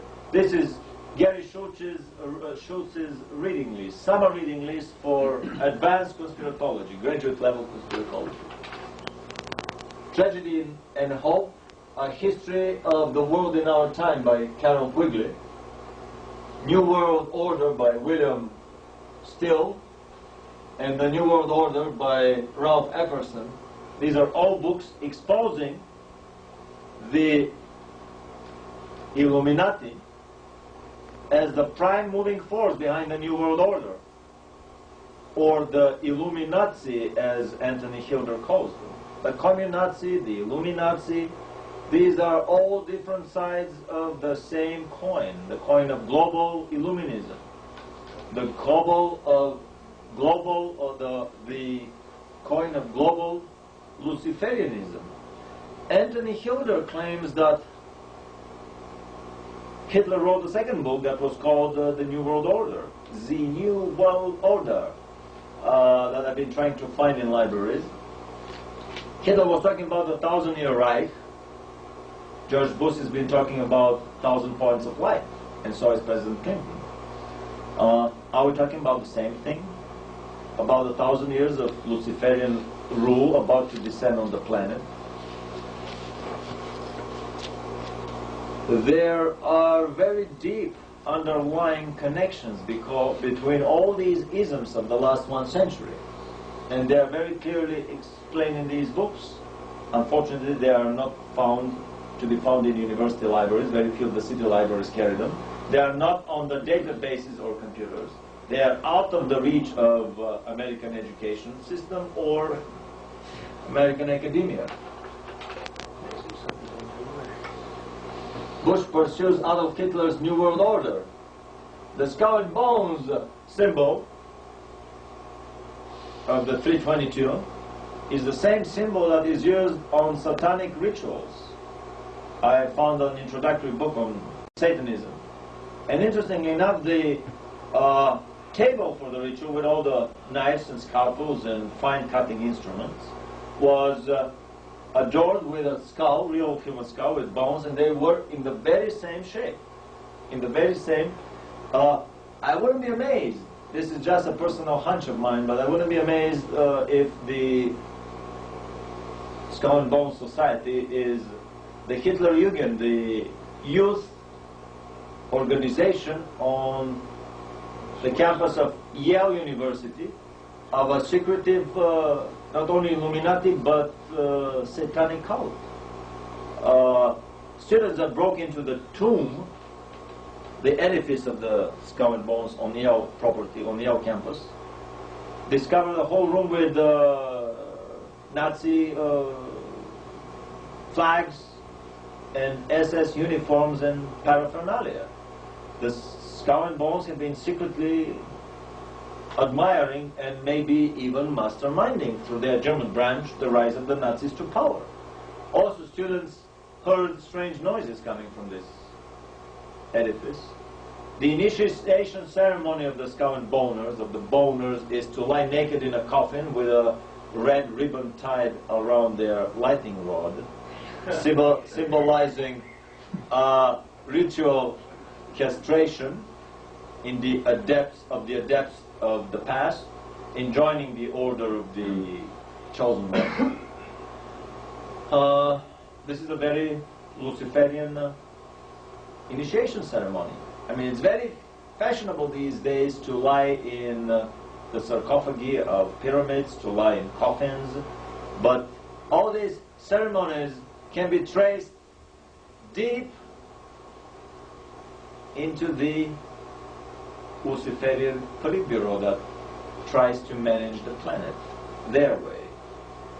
The Holy Book of Adolf Hitler, Origins of the New World Order, another book that connects the New World Order with the German Third Reich, the 1,000-year Reich that the Germans were about to build. The Committee of 300, I've turned around, and the table that gives the Trilateral Commission members and the, what is the other one? Council and the CFR members on key positions of American politics, media, trade unions, academia, the military, you name it, they're there. Basically, these are the semi-secretive outfits of the secret Illuminati party. The Communist Party was patterned on the Illuminati. The birthday of the Illuminati, May 1st, 1776, has been celebrated the world over in Eastern Europe as the day of the International Workers' Solidarity and the day of the Communist Movement. What a better giveaway, a dead giveaway, than this simple item that the Communist Movement had as its birthday, the birthday of the Illuminati Party. The Communist Party, as a secret, underground, subversive organization, is built and patterned on the Illuminati Party. The bicentennial that was celebrated in this country recently was also the bicentennial, actually it was the bicentennial of the Illuminati Party. And it happened to be also the American bicentennial. And few of the American population knew exactly what they were celebrating, as few of the Eastern European populations knew what really they were marching for on May 1st, when they were giving this May Day parade on the Red Square, on all the red squares of Eastern Europe, even the French Communist Party parading on May 1st down, what is it, where do they do their parades? Under the Arc de Triomphe, Champs-Élysées, and whatever.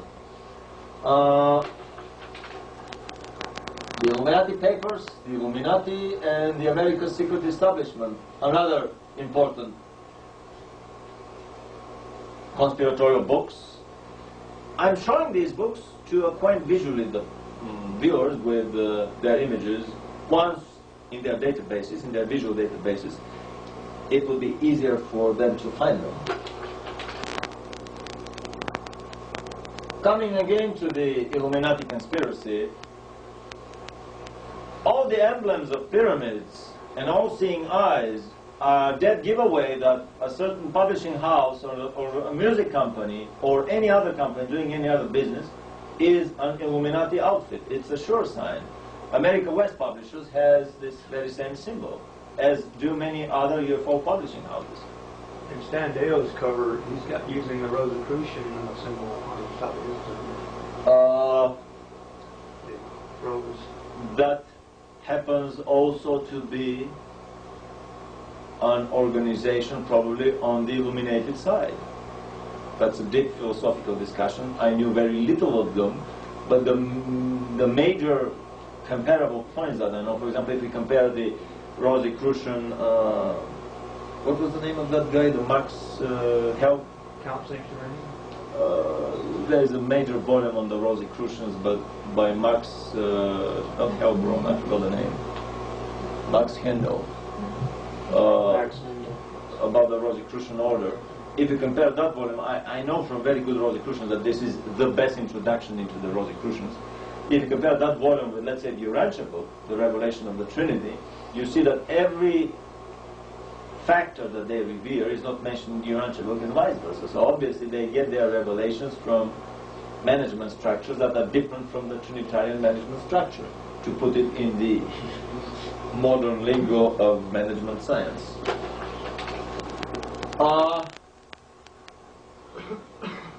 So basically, we've been quietly working up philosophically to this bottom line slide. This is the, how should I say, the crowning glory of my many years of philosophical search, trying to figure out the seemingly contradicting philosophies and religions on the planet.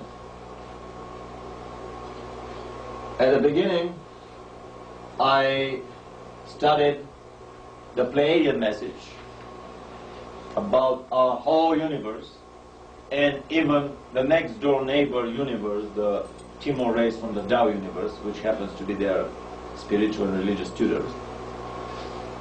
And I was astonished at the magnitude, the depth of perception. Basically, it's literally like climbing on the shoulders of giants. Then, being interested into neighboring universes, into parallel universes, I got into the Urantia book with its chapters on the central and super universes and the local universe. And I said, gee, what a better book to read about the universes. Little did I know that I was straying by mistake into the hierarchical pyramid of another management structure. The Pleiadians do not believe in the Trinity, and the Urantia book doesn't believe in the creation that the Pleiadians believe in. According to the Pleiadians, Jesus was no special guy, just somebody who was having dreams and channeling something from somewhere, but basically everybody channels on the planet, so what? There's no Trinity, and there is no creator in the center of all things with personality. The personality business is the biggest divider line between the Trinitarian viewpoint of reality and the Luciferian viewpoint of reality. In the Urantia book, they have 3 brilliant papers on the Lucifer rebellion that happened 250,000 years ago, 250,000 years ago. And they give the Lucifer political manifesto, the Lucifer manifesto, a page and a half. Probably the most important page of any information that exists on the planet, simply because knowing what the program of the illuminated party is, one is able to understand so many things. If you know what goes on at the top of the pyramid, if you know what the generals talk about in the general staff, he would know immediately what millions of soldiers in the trenches would be doing 3 months or half a year down the road. So, the Lucifer Manifesto claims that the first paragraph of the Lucifer Manifesto is about the personality of the Father. It claims that there is no universal Father, and that this Father has no personality. The personality business is the most important linchpin between the two schools of thought, the Lucifer school, the Luciferian school, and the Trinitarian school. By claiming that the Creator has no personality, it means that you cannot sit on a couch with the Creator and you cannot be cracking jokes with Him, or you cannot be getting enlightenment into the workings of the universe. Just a second, let me finish with this. By removing the personality trait from the Creator, they actually remove the tutorial possibility, the possibility to get wisdom directly from the big mainframe in the center of all things. So basically, a very careful reading of the Pleiadian Chronicles, the Billy Meyer Chronicles, between the lines, and comparing them with the Lucifer Manifesto in the Urantia book, one realizes that basically the Pleiadians, despite being extremely advanced ethically, morally, and spiritually, being peaceful race for the last 50,000 years, they've had no wars, they still share a philosophical religious outlook of the universe that coincides with the Luciferian outlook. This is another little example of the Luciferian empire basically giving us planet Earth a choice of 2 races. The little grays that are officially in diplomatic agreement with the government and are peddled to us as the politically correct alien race that we will soon establish open relation. I mean, they've had diplomatic relations with them, according to the party line, for almost half a century now, since the early 50s. And soon these will be revealed to the media and to the large masses. At the same time, officially, the Pleiadians are debunked by MUFON and the other major ufologists in this country. Bud Hopkins, Stanton Friedman, Bruce Maccabee, and Bill Moore, first of all. Jacques Vallée, without being aware, without having read all the books. At home I have this many books on the Pleiadians and this many videos. The next best of these critics that I've talked about has about this many.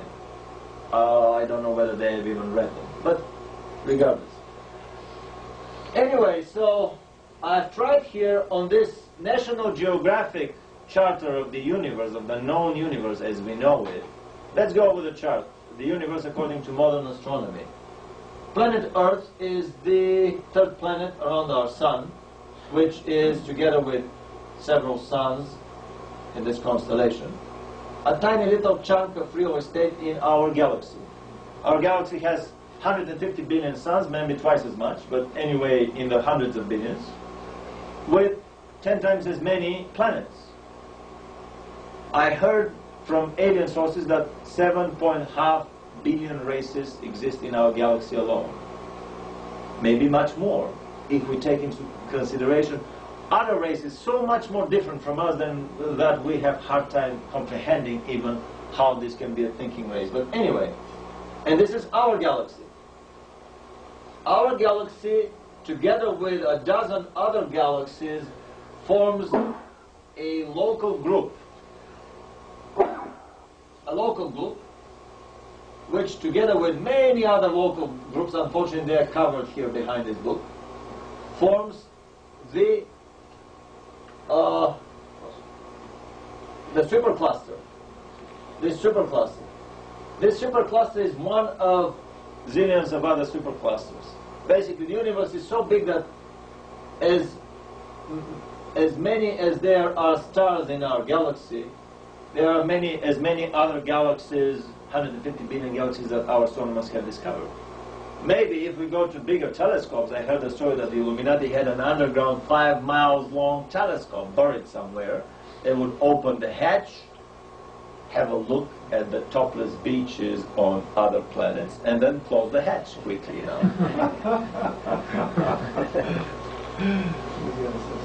Anyway, so there are 150 billion stars in our galaxy. There are 150 billion galaxies that our primitive astronomy has discovered. Still, we don't even know how big our universe is. Even the Pleiadians had problems figuring out the real size of our universe, so they had to get help from there to the race of the Timor race from the Dow universe. And then, this is just one universe, one egg in the bigger basket. Billy Meier was told by his tutors that actually they have discovered about 10 to the power of 740,000, which means 1 with 740,000 zeros behind it, other universes in a bigger something that's called the eggs in the basket. There are 1 with 740,000 zeros of eggs in a bigger basket.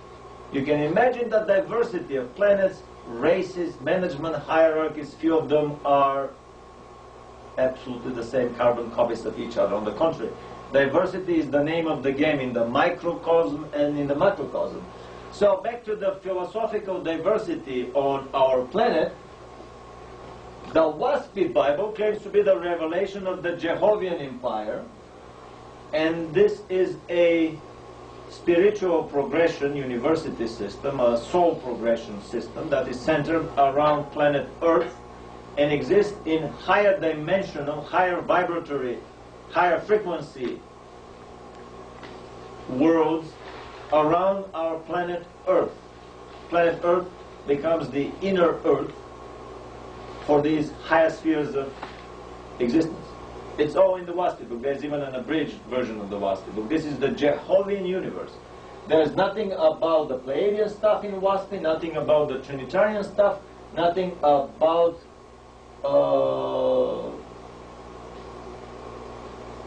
many other philosophers. This is a spiritual progression, a spiritual university system centered around planet Earth. The secret doctrine by Blavatsky, Helena Petrovna Blavatsky published a magazine called Lucifer and established the Lucifer Trust, which, for too obvious a name, was later changed to the Lucis Trust, which became the publishing outfit of the United Nations these days.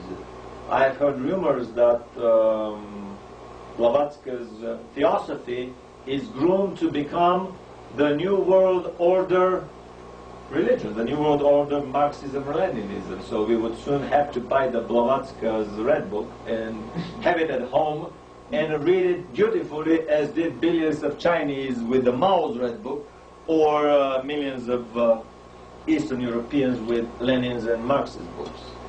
Anyway, we can safely assume that Blavatsky's revelations are basically the revelation of the Luciferian management system for the planet. According to the Urantia book, the Lucifer rebellion happened in the local group of about several hundred stars, which is but a tiny little chunk of our galaxy. So we can safely assume that the Luciferian doctrine and philosophy comes from the local group of planets around our sun, which is a very little chunk of our galaxy. Even the empire of Christ Michael, or Michael of Nebadon. Nebadon is the name of our local universe according to the Urantia book, which is a piece of the Milky Way galaxy. Just a piece of the Milky Way, you think? The local universe, according to the Urantia book, has 10 million inhabited planets. So it's about maybe 1 million suns, maybe several million suns, which is a very small chunk of the Milky Way. So basically, the domain of Michael, Christ Michael, or Michael of Nebadon, the name of our local universe is Nebadon in the Urantia nomenclature, is just a very small part of our Milky Way galaxy. If we read very carefully the Urantia book between the lines, we realize that the 7 super universes that orbit the central super universe around Paradise are possibly these 12 bigger and smaller galaxies of our local group of a dozen galaxies that are administratively grouped into 7 super universes. So if we read the Urantia book as a revelation of the Trinity, it comes out that possibly there is a black hole in the center of this galactic group, as there is another black hole in the center of each galaxy, keeping all the stars together. We need to have something to anchor the planets. A sun anchors the planets around itself, a black hole anchors the suns in a galaxy, there's probably another something that anchors several galaxies in a cluster, and so on. There's something bigger in a supercluster. Anyway, the Urantia book is the revelation of the Trinity that is sitting in judgment and in architectural planning somewhere in the center of this local group. Still, this leaves billions of galaxies in our universe alone. The Pleiadian revelation talks about, basically the Pleiades are just down the block 500 light years, which is just next door neighbors in our galaxy of 150,000 light years. 500 light years is just next door neighbor.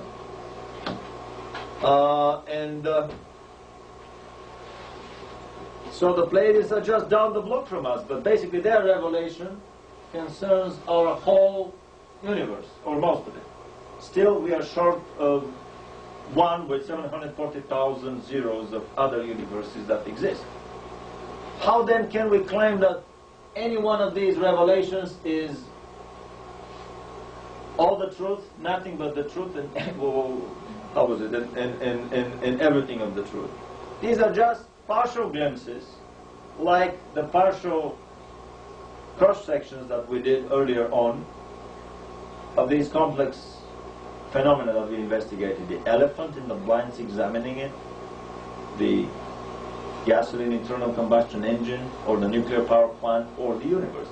These are just partial cutouts, partial cross-sections, partial limited viewpoints or philosophies. The universe is way more complex, way more tremendous. A tiny little paragraph buried deep in the Urantia book shocked me probably most of all. They say that the language of the capital of our super universe, the capital of our galaxy, the Trinitarian capital of our galaxy, Uversa, has a vocabulary of 1.5 billion root words.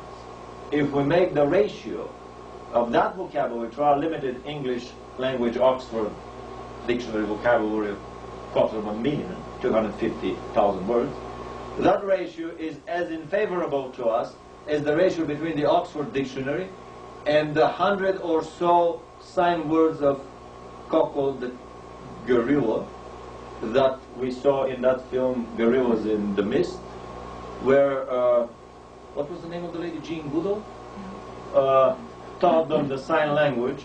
Obviously the gorillas have the capacity to understand several hundred words and to actively use them. I totally believe everything she does, but if we try to explain to Coco the gorilla using only 100 words and not a single word more, the complex topics we are talking about, explain anti-gravity, explain secret societies, explain terrestrial education systems and so on, it's just impossible. In the same way it is impossible for the beings that sit in the capitals of the galaxy or further up in the universe to explain to us with our limited language, as much as our language is ahead of the language of Coco the gorilla, as much the language of the beings here is ahead of ours. How would they explain complex ideas that we don't even have the word of? We have 250,000 words, they have 1.5 billion words. We are talking about a totally different ballgame here. It's a much different league. And this is just the center of our galaxy. Probably on Paradise they have a language that has hundreds of billions, maybe trillions of words. And this is still a group of, the local group of a dozen galaxies. How about bigger management structures that take care of the whole universe and so on? According to Billy Meyer, there are many progression levels in the universe. How many schooling levels are there? He says 1 to the 49th power, 10 to the 49th power, which means 1 with 49 zeros. These are the schooling levels, the schooling years that we have to progress in the universe, slowly, level by level, going up, until we reach the highest levels of existence. With this slide, I would like to make a point that possibly all of these revelations are true, despite their great diversity, despite their visual, almost total diversity. Still, I think that there exists a much more complex reality that can accommodate all of them without having to throw out a single word or even a comma. I tend to take everything for granted, and instead of discarding something because it contradicts with other things, I tend to invent a more complex reality that will accommodate for everything.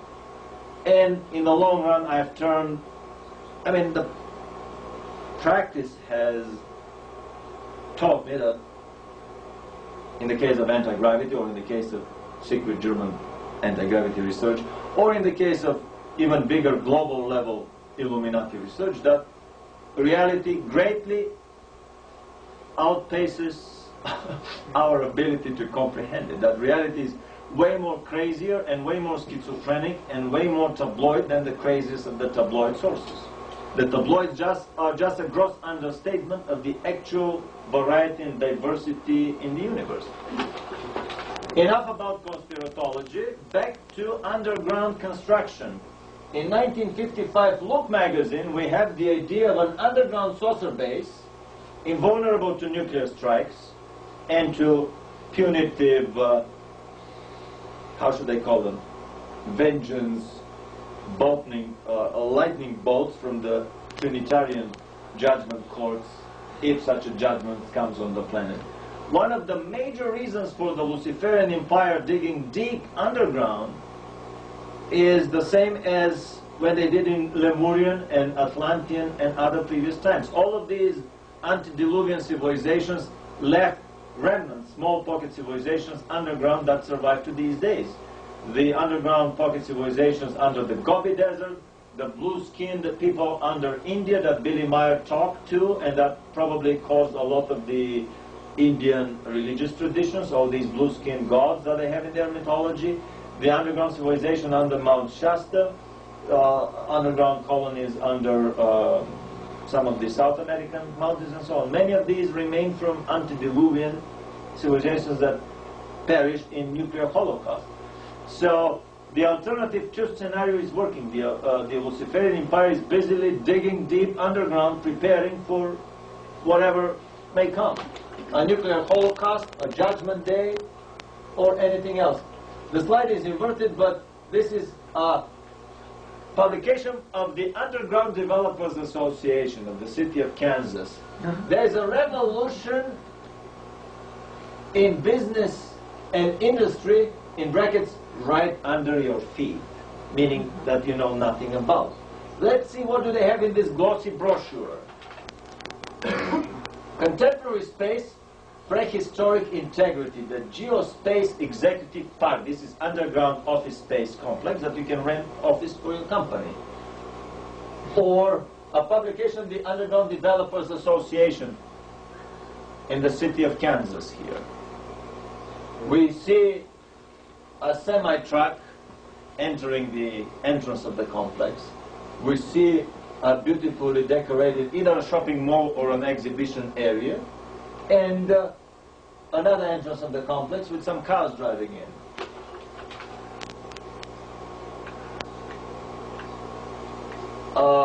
It was very difficult for me to get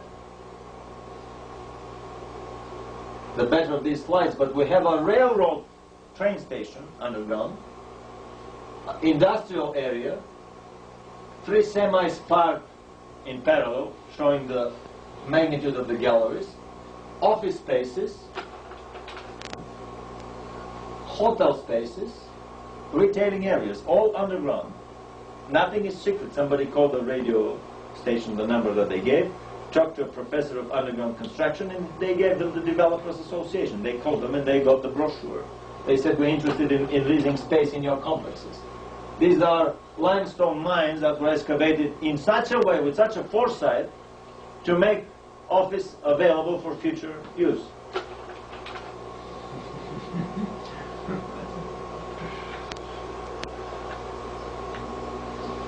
A publication again of the Underground Developers Association. In the city of Kansas alone, we find 10 member sites, which means that there are many non-member sites which are privately owned and we know nothing about. And if you read carefully the name of these member sites, there is a site that has university in its name, 2 sites that have industrial in its name, a site that have commercial in its name, a site with zoo in its name. What else? Basically, if you think about it, the names of these 10 sites are about the 10 basic, most important industries that would be needed to get going an underground life totally independent from the surface life, especially if they are connected with underground tube shuttles and trains. This was the Achilles heel of the German underground system. They didn't have any underground connection. They had to haul all the supplies by railroad, by train, and this is where the Allies got them. They couldn't move the gasoline to the tanks, they couldn't move the shells to the artillery and so on.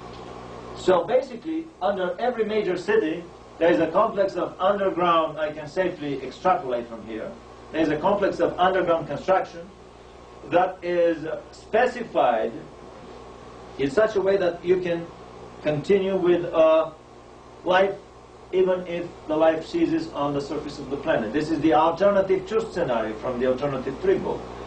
The card-carrying party members of the Illuminati, the gold card members of the Illuminati, have their secret access code, so in case of anything that happens on the planet, nuclear holocaust, polar shift, or whatever,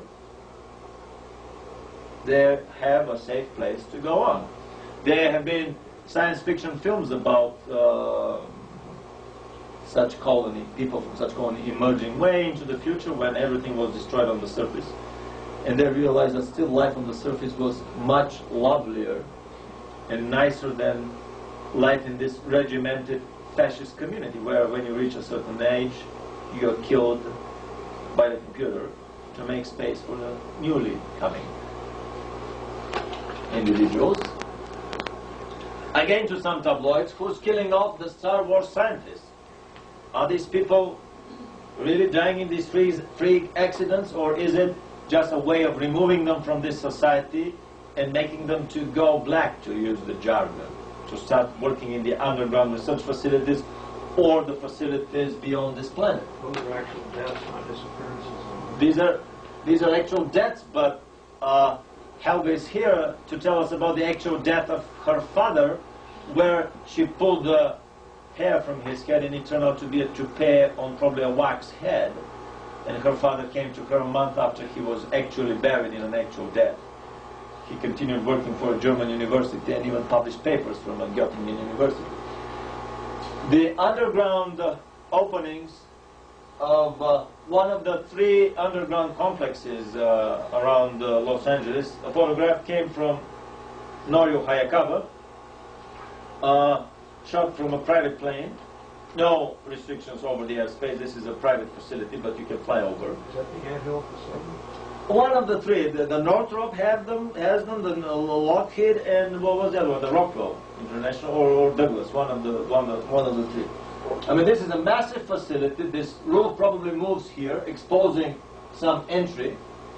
Very interesting facility. Another facility here. On the pylon, we see a UFO-shaped object being tested for radar reflection or some other beam weapons test that they do.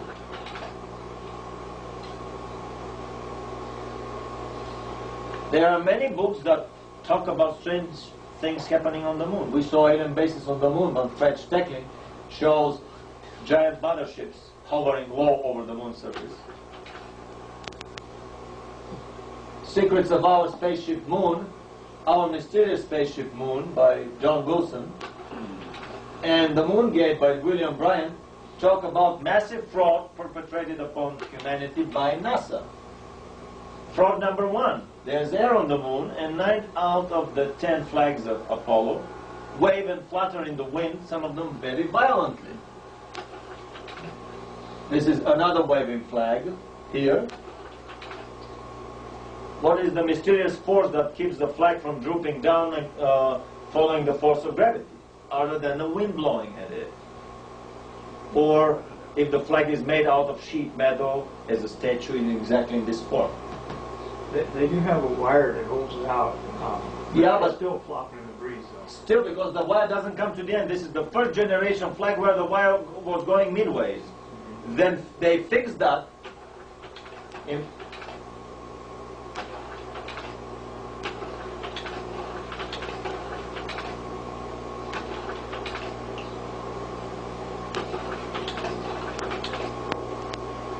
in the first generation flag, the plank or the wire goes halfway, 2/3.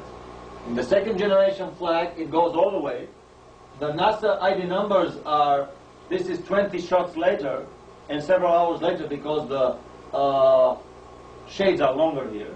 And in the third generation flag, they glued the whole flag to a sheet metal, and it was behaving like a piece of cardboard flying in the wind. Because of the wind, and I will show you the flag going like crazy, full left to full right all over the screen in a minute. The answer, my friend, is blowing in the wind. A small life for NASA, a big life for all mankind. This is the title of my upcoming super production. In many astronomical books about the moon, my focus is bad, and I will provide a better slide. If you look carefully, just don't miss any of the older books on astronomy with moonshots in the 60s and 70s. They didn't know what they were releasing. Now it's impossible to get the same shot. If you look with magnifying glass, you will find strange rectangular things, some observation domes in the middle of the craters, roads going on, many strange things. Here, for example, there is a rectangular structure. There is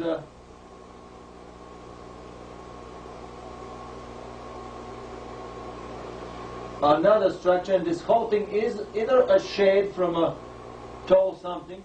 I mean, very careful observation would find many things that should not be there. The Moon Observer's Handbook or Exploring Space with a Camera, especially this book. Fred Steckling discovered lakes on the moon. If the light is not reflecting into the camera, it is marble black, pitch black.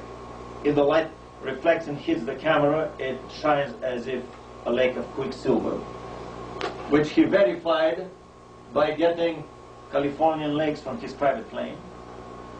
Very same reflectance as the lakes on the moon.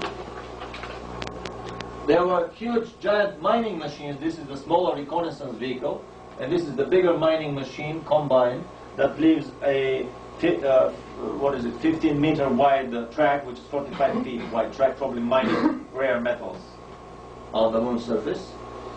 Part of the line lies that these are boulders that roll down the hill, but you see the machine going up and down and up and down the hills. The magical boulder, the cousin of the magical bullet. We see the moon covered in strange greenish coloration. Many of the shots, they say there's vegetation on the moon like in the Arizonian desert. Another greenish coloration here. Can we lift up the...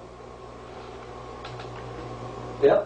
Another slight greenish coloration here, like a sparse Arizonian desert vegetation.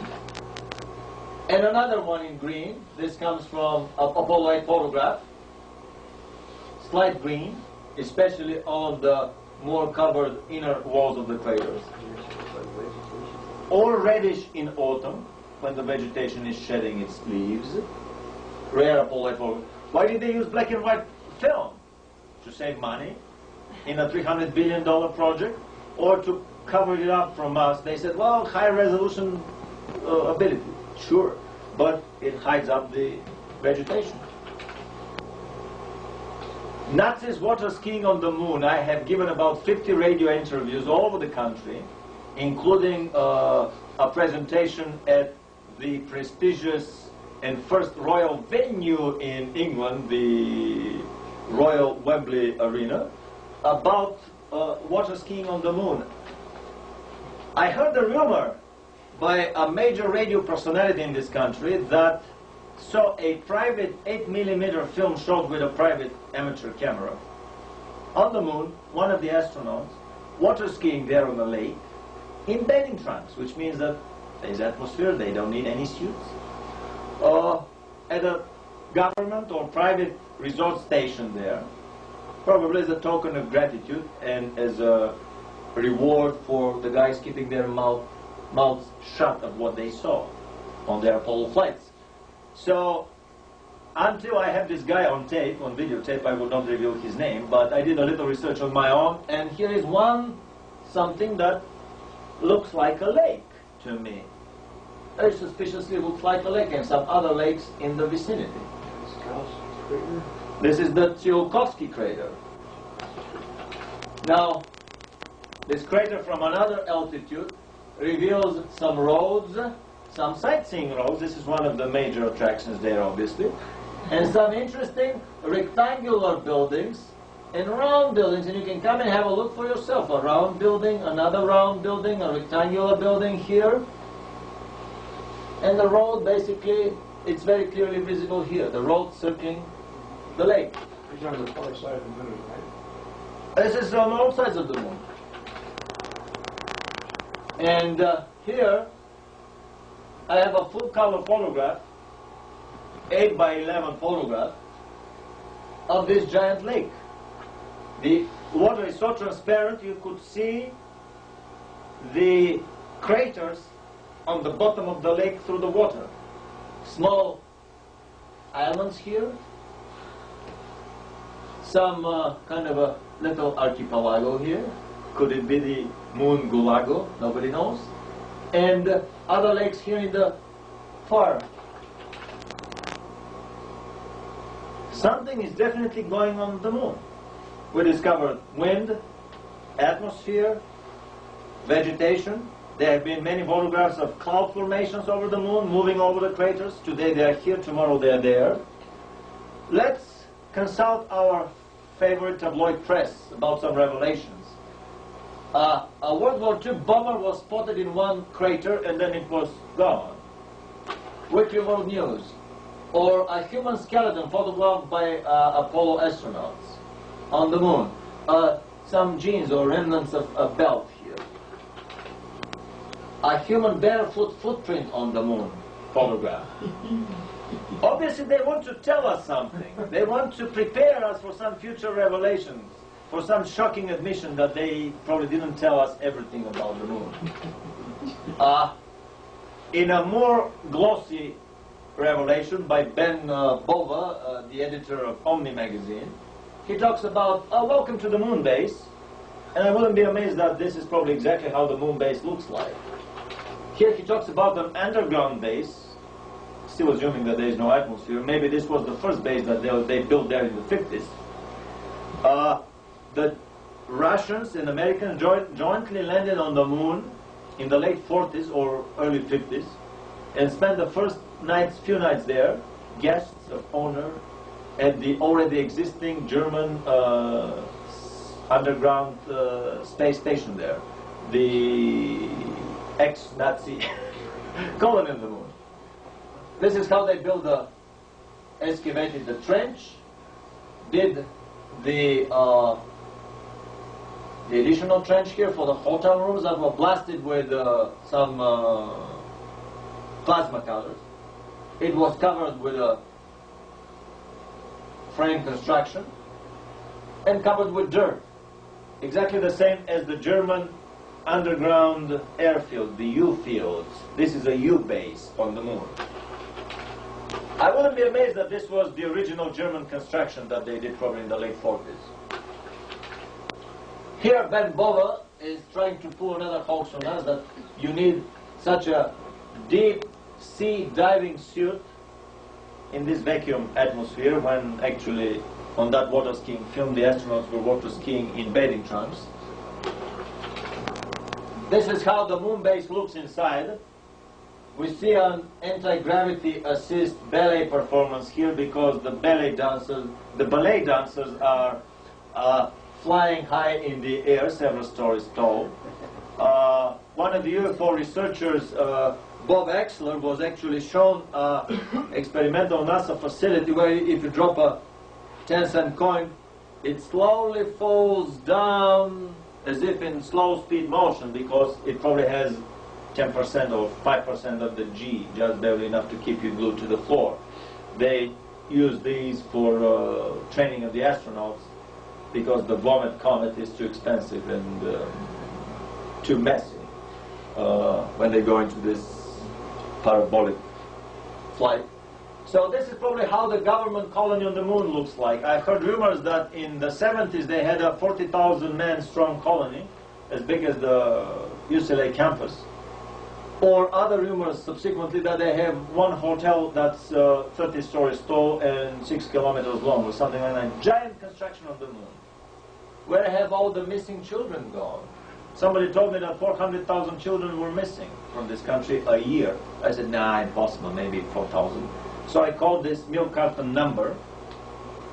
The lady was very puzzled. They never had any statistics, any studies, any journal articles about overall statistics.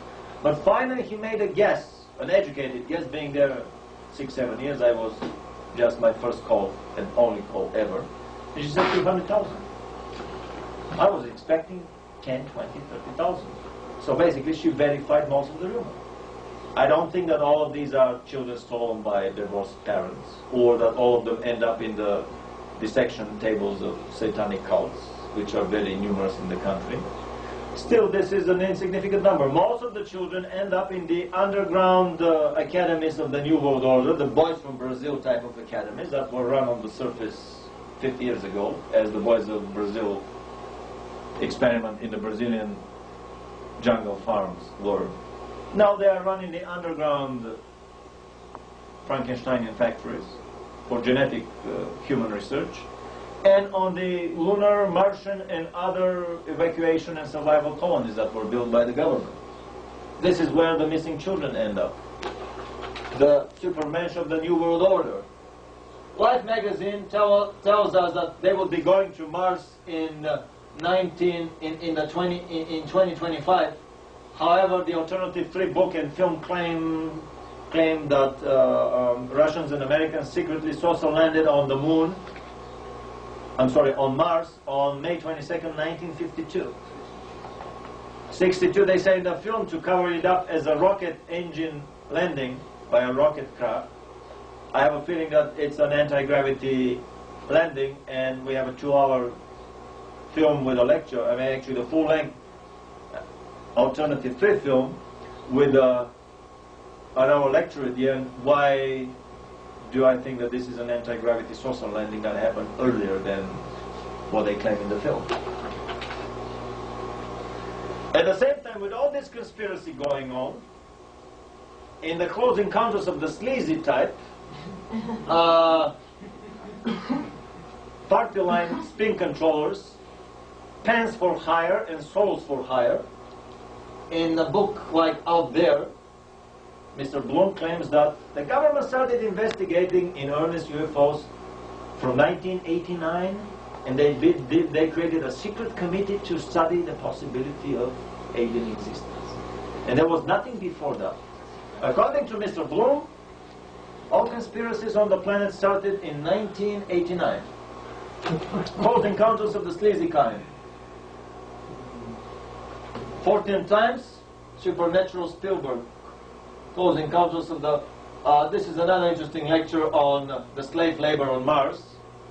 Probably a lot of the abducted people in the 50s were taken, in 60s were taken as slave labor on Mars.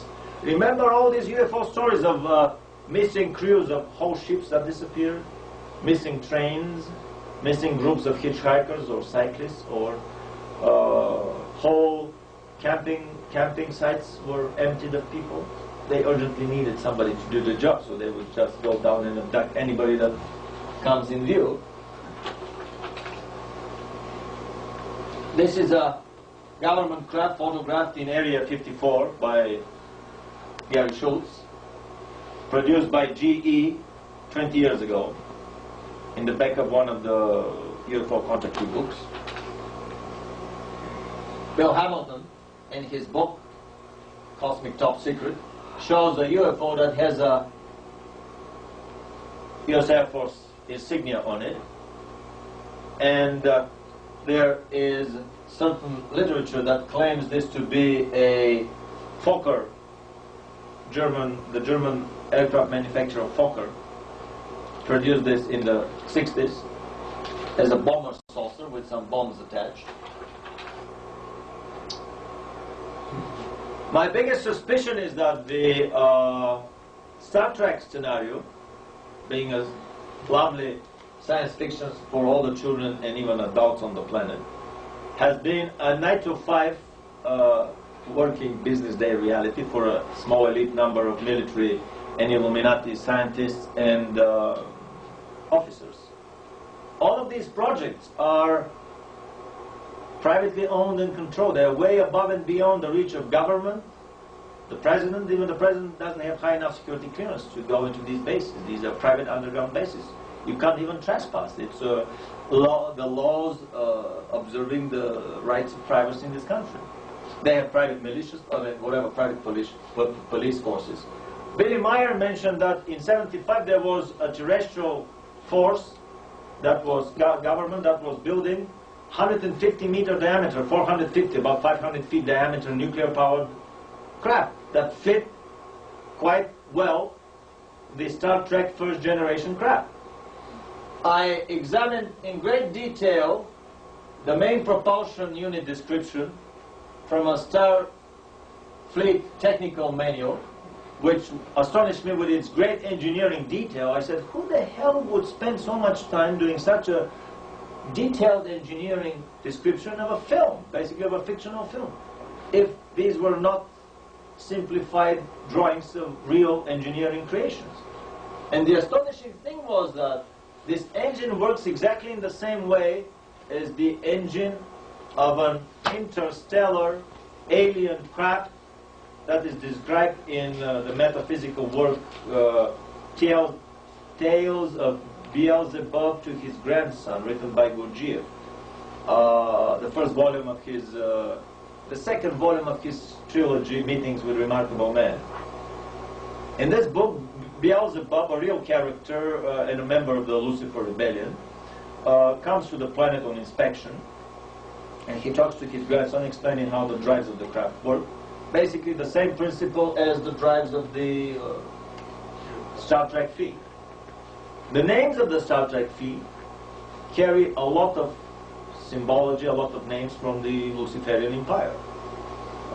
Not a strange coincidence either. The new generation, much more advanced Star Trek ships, are probably the ships that were built in the 80s and 90s around the orbits of Saturn and Jupiter, way out of reach of our terrestrial astronomy, by the Rockefeller Foundation. I was told that the Rockefeller Foundation donated some of these ships to the government, to the poor boys of the government, because all the money is with the private bankers anyway. And as a token of gratitude, the moon base was christened the Rockefeller base. How touching indeed. I'm deeply convinced that what we see on Star Trek is and has been a reality for half a century. Star Trek, the technical manual. The search for real ETs, the search for extraterrestrial intelligence, and the Puzzle Palace, the NSA. The rumor is that the NSA, the National Security Agency, was created to snoop on extraterrestrial communication trunk lines that run on gravity waves. And they have been doing that for half a century.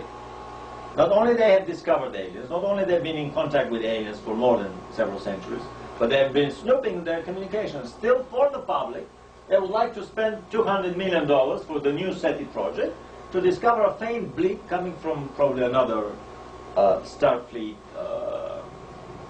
Star Trek ship, somewhere in orbit around Jupiter or something. Another of the big hoax is going on. Close encounters of the sleazy kind, close encounters of the politically correct kind.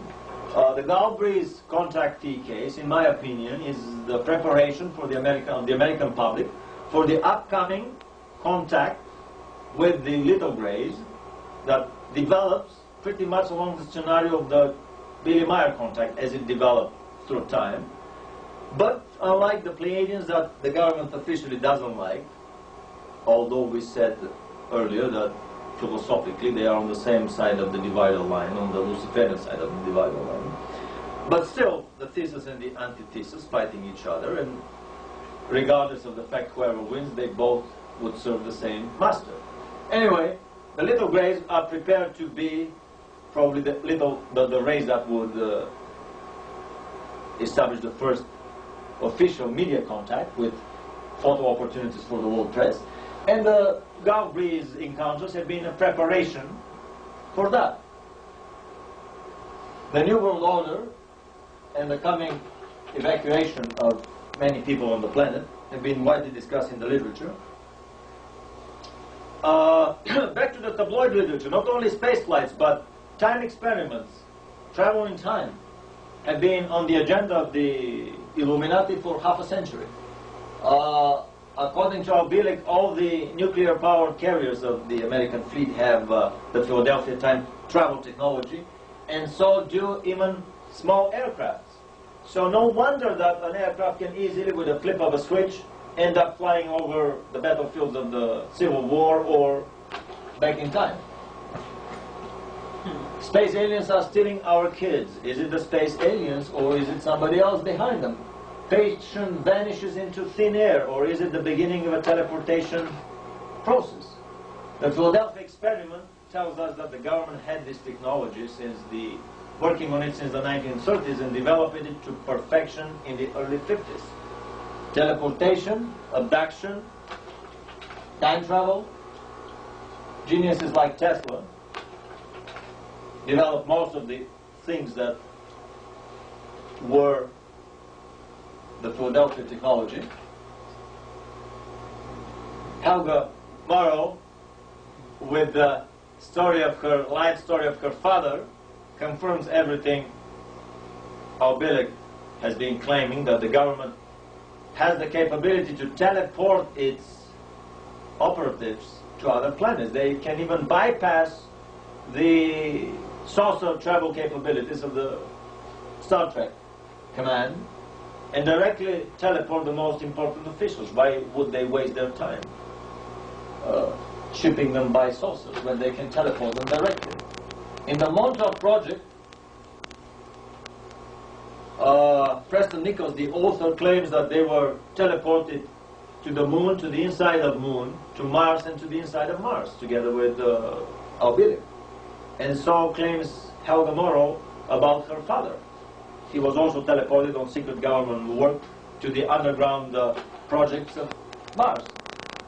The Time Machine novel by H.G. Wells is probably a revelation of a secret Illuminati and the first Illuminati time machine project that was run in the early 20th century. Much later it was repeated in Nazi Germany or in Tesla's America in the 30s and 40s. Creation of artificial diseases, AIDS, and many other strains of biological weapons for population control has been one on the government agenda. Many interesting books on biological warfare over the unsuspecting population in this country. What we are taught in school, in the public moralizing and debilitating schooling system of America, has nothing to do with the secret schools of the Illuminati, where in ratio of 1 student to 1 teacher, they study the secret sciences of chemistry, which for them is a repeatable, predictable science, walking through walls, paranormology, telepathy, and all the other things that are viciously and vigorously debunked by the Illuminati-controlled physical and other scientific royal societies, to the Illuminati-controlled academia and media. Mind control, they probably have more than 100 different technologies of accessing your hard drive and manipulating the files on it any way they want. Deleting, adding, changing, updating, and so on. But it is not saucer travel through anti-gravity. It is not interplanetary travel through teleportation. It is not interstellar travel through the time tunnel as depicted in the Montauk Project book by Preston Nichols. This is not the most important Illuminati research and development program. Human genetic engineering and the creation of a new race is the highest priority of the Illuminati and the Luciferian Empire. This is the only field of competition that they have not surpassed the Trinitarian Empire yet. And back to the tabloid sources, plenty of genetic engineering goes on the planet. Monkeys are joined with fish, people are joined with fish. Population is prepared for the idea that we can manipulate genetics in the same way as manipulate electronic signals on the oscilloscope. Hitler had a very extensive genetic research program which culminated with the creation of walking, living, breeding hybrids between humans and animals. And nothing of it has come out of the press. His unenerved genetic research program is played down as a simple selective breeding program of the right German maidens mating with the politically correct SS men to produce the new super race. The baby is born, the baby are taken care of in SS kindergartens, the assembly line marriages, and so on. The genetic experiments in the concentration camps were a lot more than the little innocent pilot survival experiments that they were doing on inmates. I shot a 23-pound grasshopper. Somebody's definitely playing with the genes on this planet. And this is what they want to teach the public about. This was not a tabloid photograph. This is a bird with the fangs and the mouth of a snake that was captured in Puerto Rico, and a government agent snatched it and nobody saw the bird or the agent again. A bird with genetically manipulated snake fangs on it. Bird with wings that would fly. In the Alien Harvest, Linda Moulton Howe talks about the cattle mutilations being done by aliens. I have a feeling that most of them are done by the government. The cattle are a perfect walking, licking vacuum cleaner that picks up the radiation, and by mutilating them, they measure the remaining radiation after the above ground and underground nuclear blasts, which have tremendously contaminated the country. They start going with the Geiger counters and doing that in public. They will be sued for compensation by everybody in the states around the nuclear test site. So they've chosen a very innocent way of doing it. Space alien doctors sneak into hospitals to experiment on human patients. Some really do, but most of them are, or UFO alien makes girls 8, 9 pregnant. Tabloid accounts, but very soon the official UFO literature is full with dozens of books on alien abductions with the purpose of horizontal experimentation and a sexual crossbreeding between terrestrial and alien representatives for the creation of a new super race. Creation of a new super race doesn't come alone. You have to start much earlier. Robotics was developed to perfection in the secret projects. Tennis playing robots, cops, robocops, or robots that test army gear have probably been developed in the early 50s. The Men in Black were the most advanced mechanical and the first crude biological robots that were developed in the 60s by the government and were widely used through teleportation to beam down and to harass UFO contactees. Men in Black, products of the first biological robot programs of the government. Mr. Data is probably the advanced cousin of the Men in Black serving in the interstellar fleet of the Illuminati. The Men in Black were the more primitive, earlier versions of Mr. Data. The little grays, according to some researchers, are nothing but biologically cloned and produced in the test tube, biological robots or cyborgs, given to the government by aliens, maybe jointly produced, and used by the government conveniently for purposes that no other medical or government personnel can perform. Can you imagine the public outcry if doctors or military personnel start abducting little children and not returning them, or doing everything to the children as the aliens do? I mean, they couldn't have come with a better idea. Is it the little grays cloning us, or is it the government cloning them, or is it through them the government cloning us into a brave new world of super beings? I have a feeling that it is mostly the last of the three possibilities. The Men in Black and the little grays. An inevitable development of this line of creation of artificial life. Very high on the Luciferian agenda. This is the only thing that they have not been able to master so far. Artificial intelligence, not only in the tabloid sources, but basically they have created artificial intelligence computers that talk the way Mr. Data talks. Some doomsday science, some end-time prophecies. Somebody told me that creating a fear in an individual is like a metal rod that circuits his battery for paranormal abilities. If an individual is under fear, he can be easily abducted. He cannot telepathically transmit messages from higher races.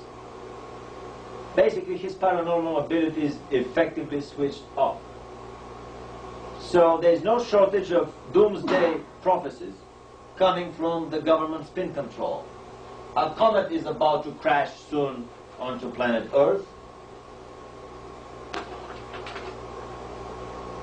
The ozone hole is a total scare. The alien threat is a sister threat of the ecological threat. And the book, The Holes in the Ozone Scare, or The Hole in the Ozone Hole, reveals why it is a physical impossibility for an ozone hole to be. It is not the ozone that stops the ultraviolet light. It's the other way around. When the ultraviolet light hits the atmosphere, it creates ozone. You can prove that with a little high school experiment. Buy an ultraviolet light for bugs, bug-killing ultraviolet light, hide it in your closet, close the door and let it run for 2-3 hours. When you open the door, the closet would reek of ozone. The ultraviolet light creates ozone when it hits the air. And that's exactly what happens on the whole planet. Why there are holes on the pole? Very simple, because 6 months of the year there is no sunshine. And then it picks up again. 6 months here, 6 months on the other pole. It has nothing to do with the chlorofluorocarbons, but hitting the refrigeration chain on the planet, they will bring another hundreds of millions of excess deaths, basically helping the AIDS initiative to reduce the population on the planet. The aliens, the alien threat, the cometary threat, the ecological threat, these are all sister threats coming from the Illuminati disinformation and spin controllers. A report from the Iron Mountain, the most important book for anyone who is into the ecological movement. It explains how the whole policy of purposeful ecological degradation was thought by the government 25 years ago, just in time when the Russian threat would be eliminated, when there would be no more Russian bear threat. So then this totalitarian government here would be desperately in need of a new threat, a new replacement threat. All the Noriegas, the Saddam Husseins, and the Muammar Qaddafis are small-time interim replacement threats that can last for a few months or a year. The American government desperately needs a new major threat. The ecological threat, according to the Iron Mountain, is a major candidate for such a threat. But the coming alien threat is probably the biggest candidate. Star Wars is not to fight the Russians, but to fight the incoming aliens. The film The V was shown even in Eastern Europe. Even Eastern European publications published the giant alien hostile ships hovering low over Los Angeles.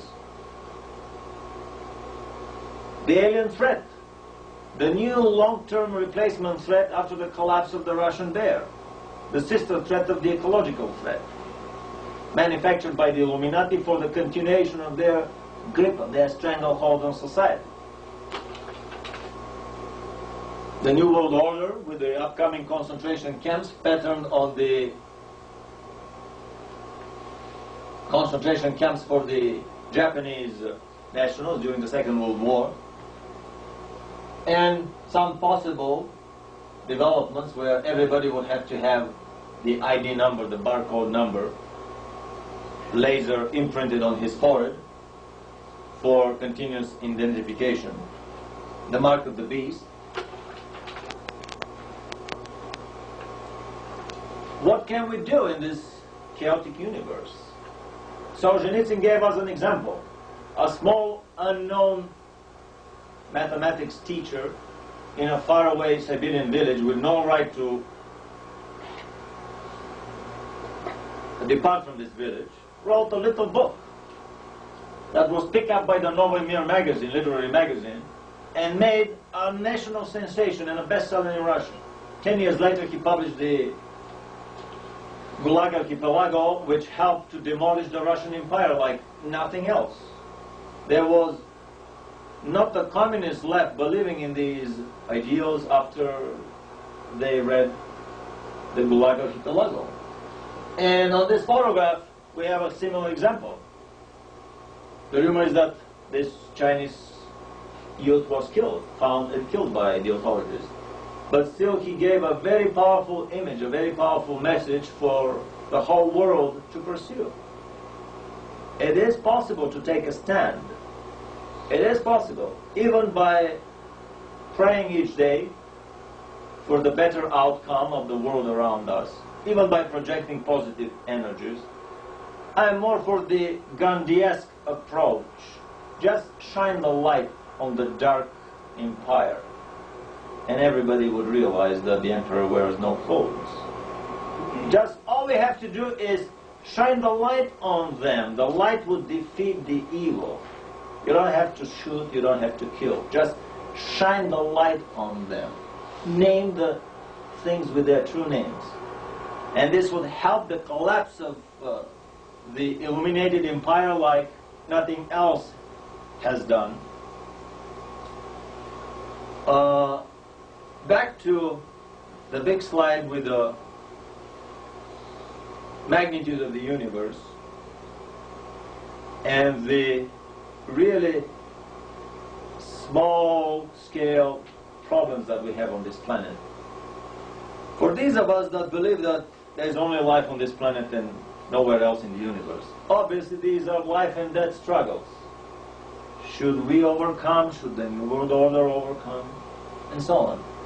But if we go to levels above that, and the higher we go, the more we realize the Buddhist principle that it's all an illusion, it's all a performance, a stage play for our, that is running for our enjoyment, for our education, for our perfection.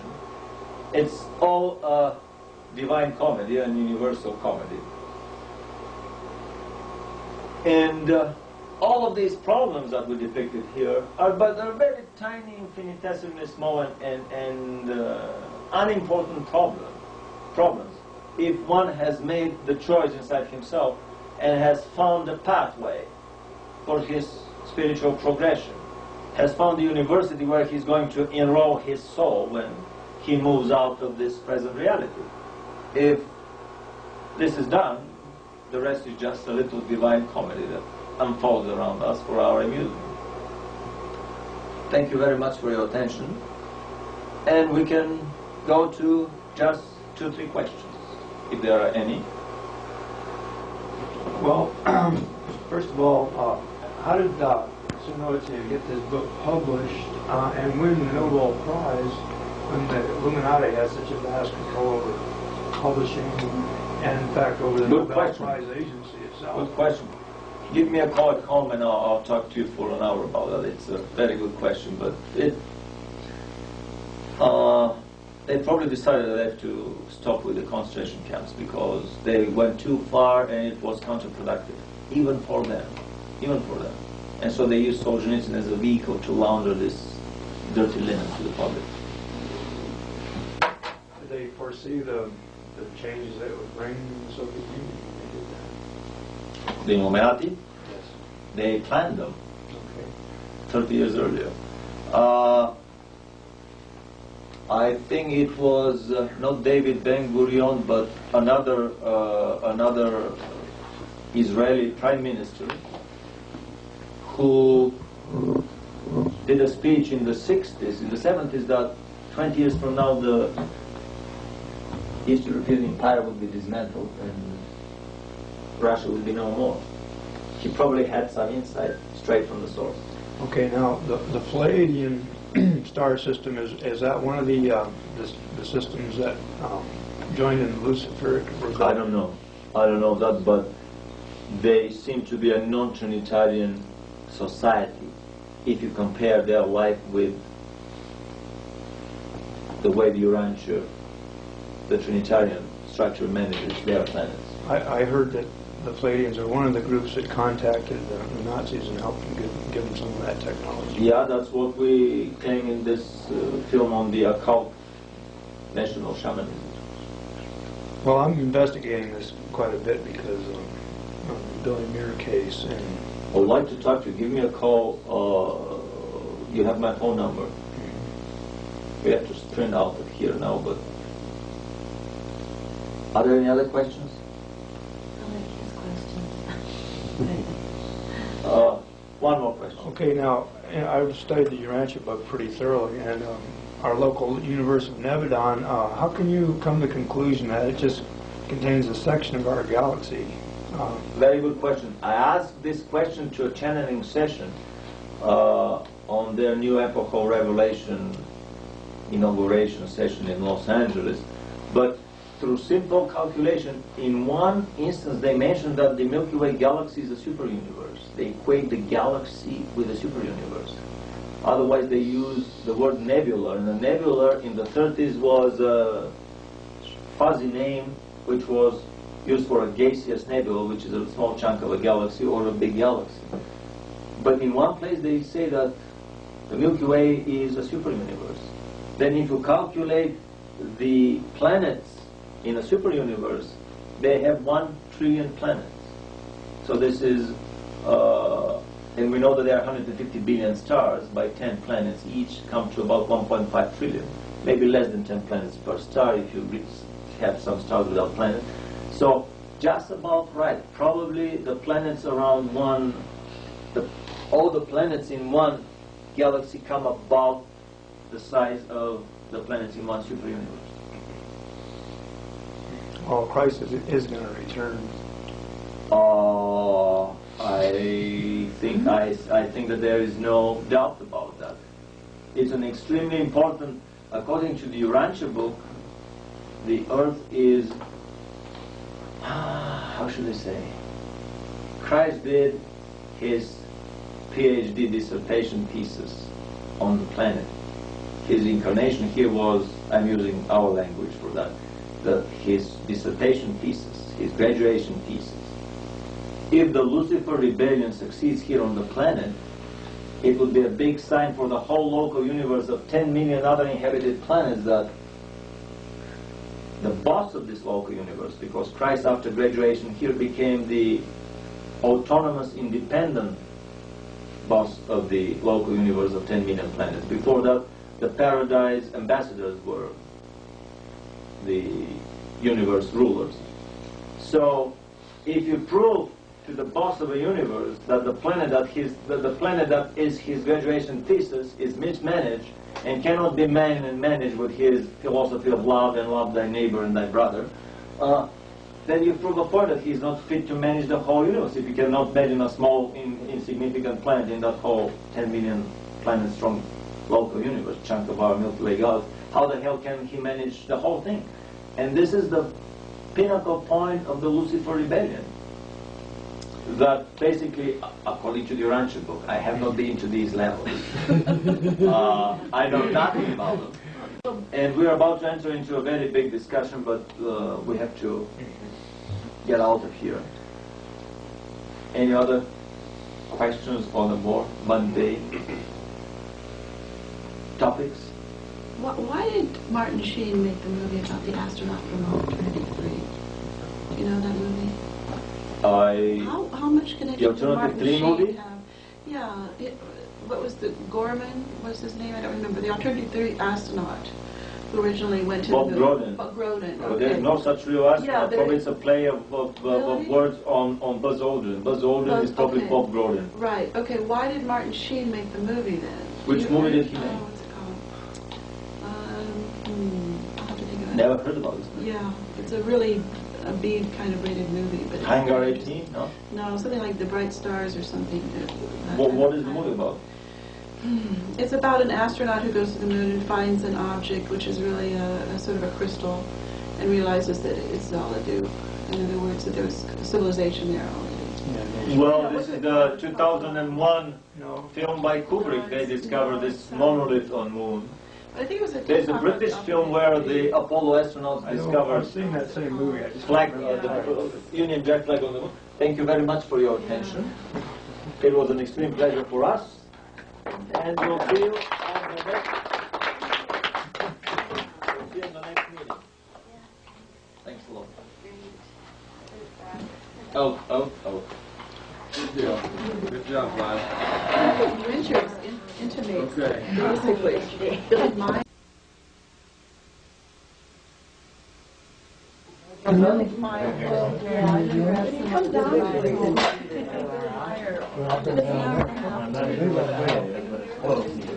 We ran off. I began to be a nuisance to him, and I said, there's a door, there's a door.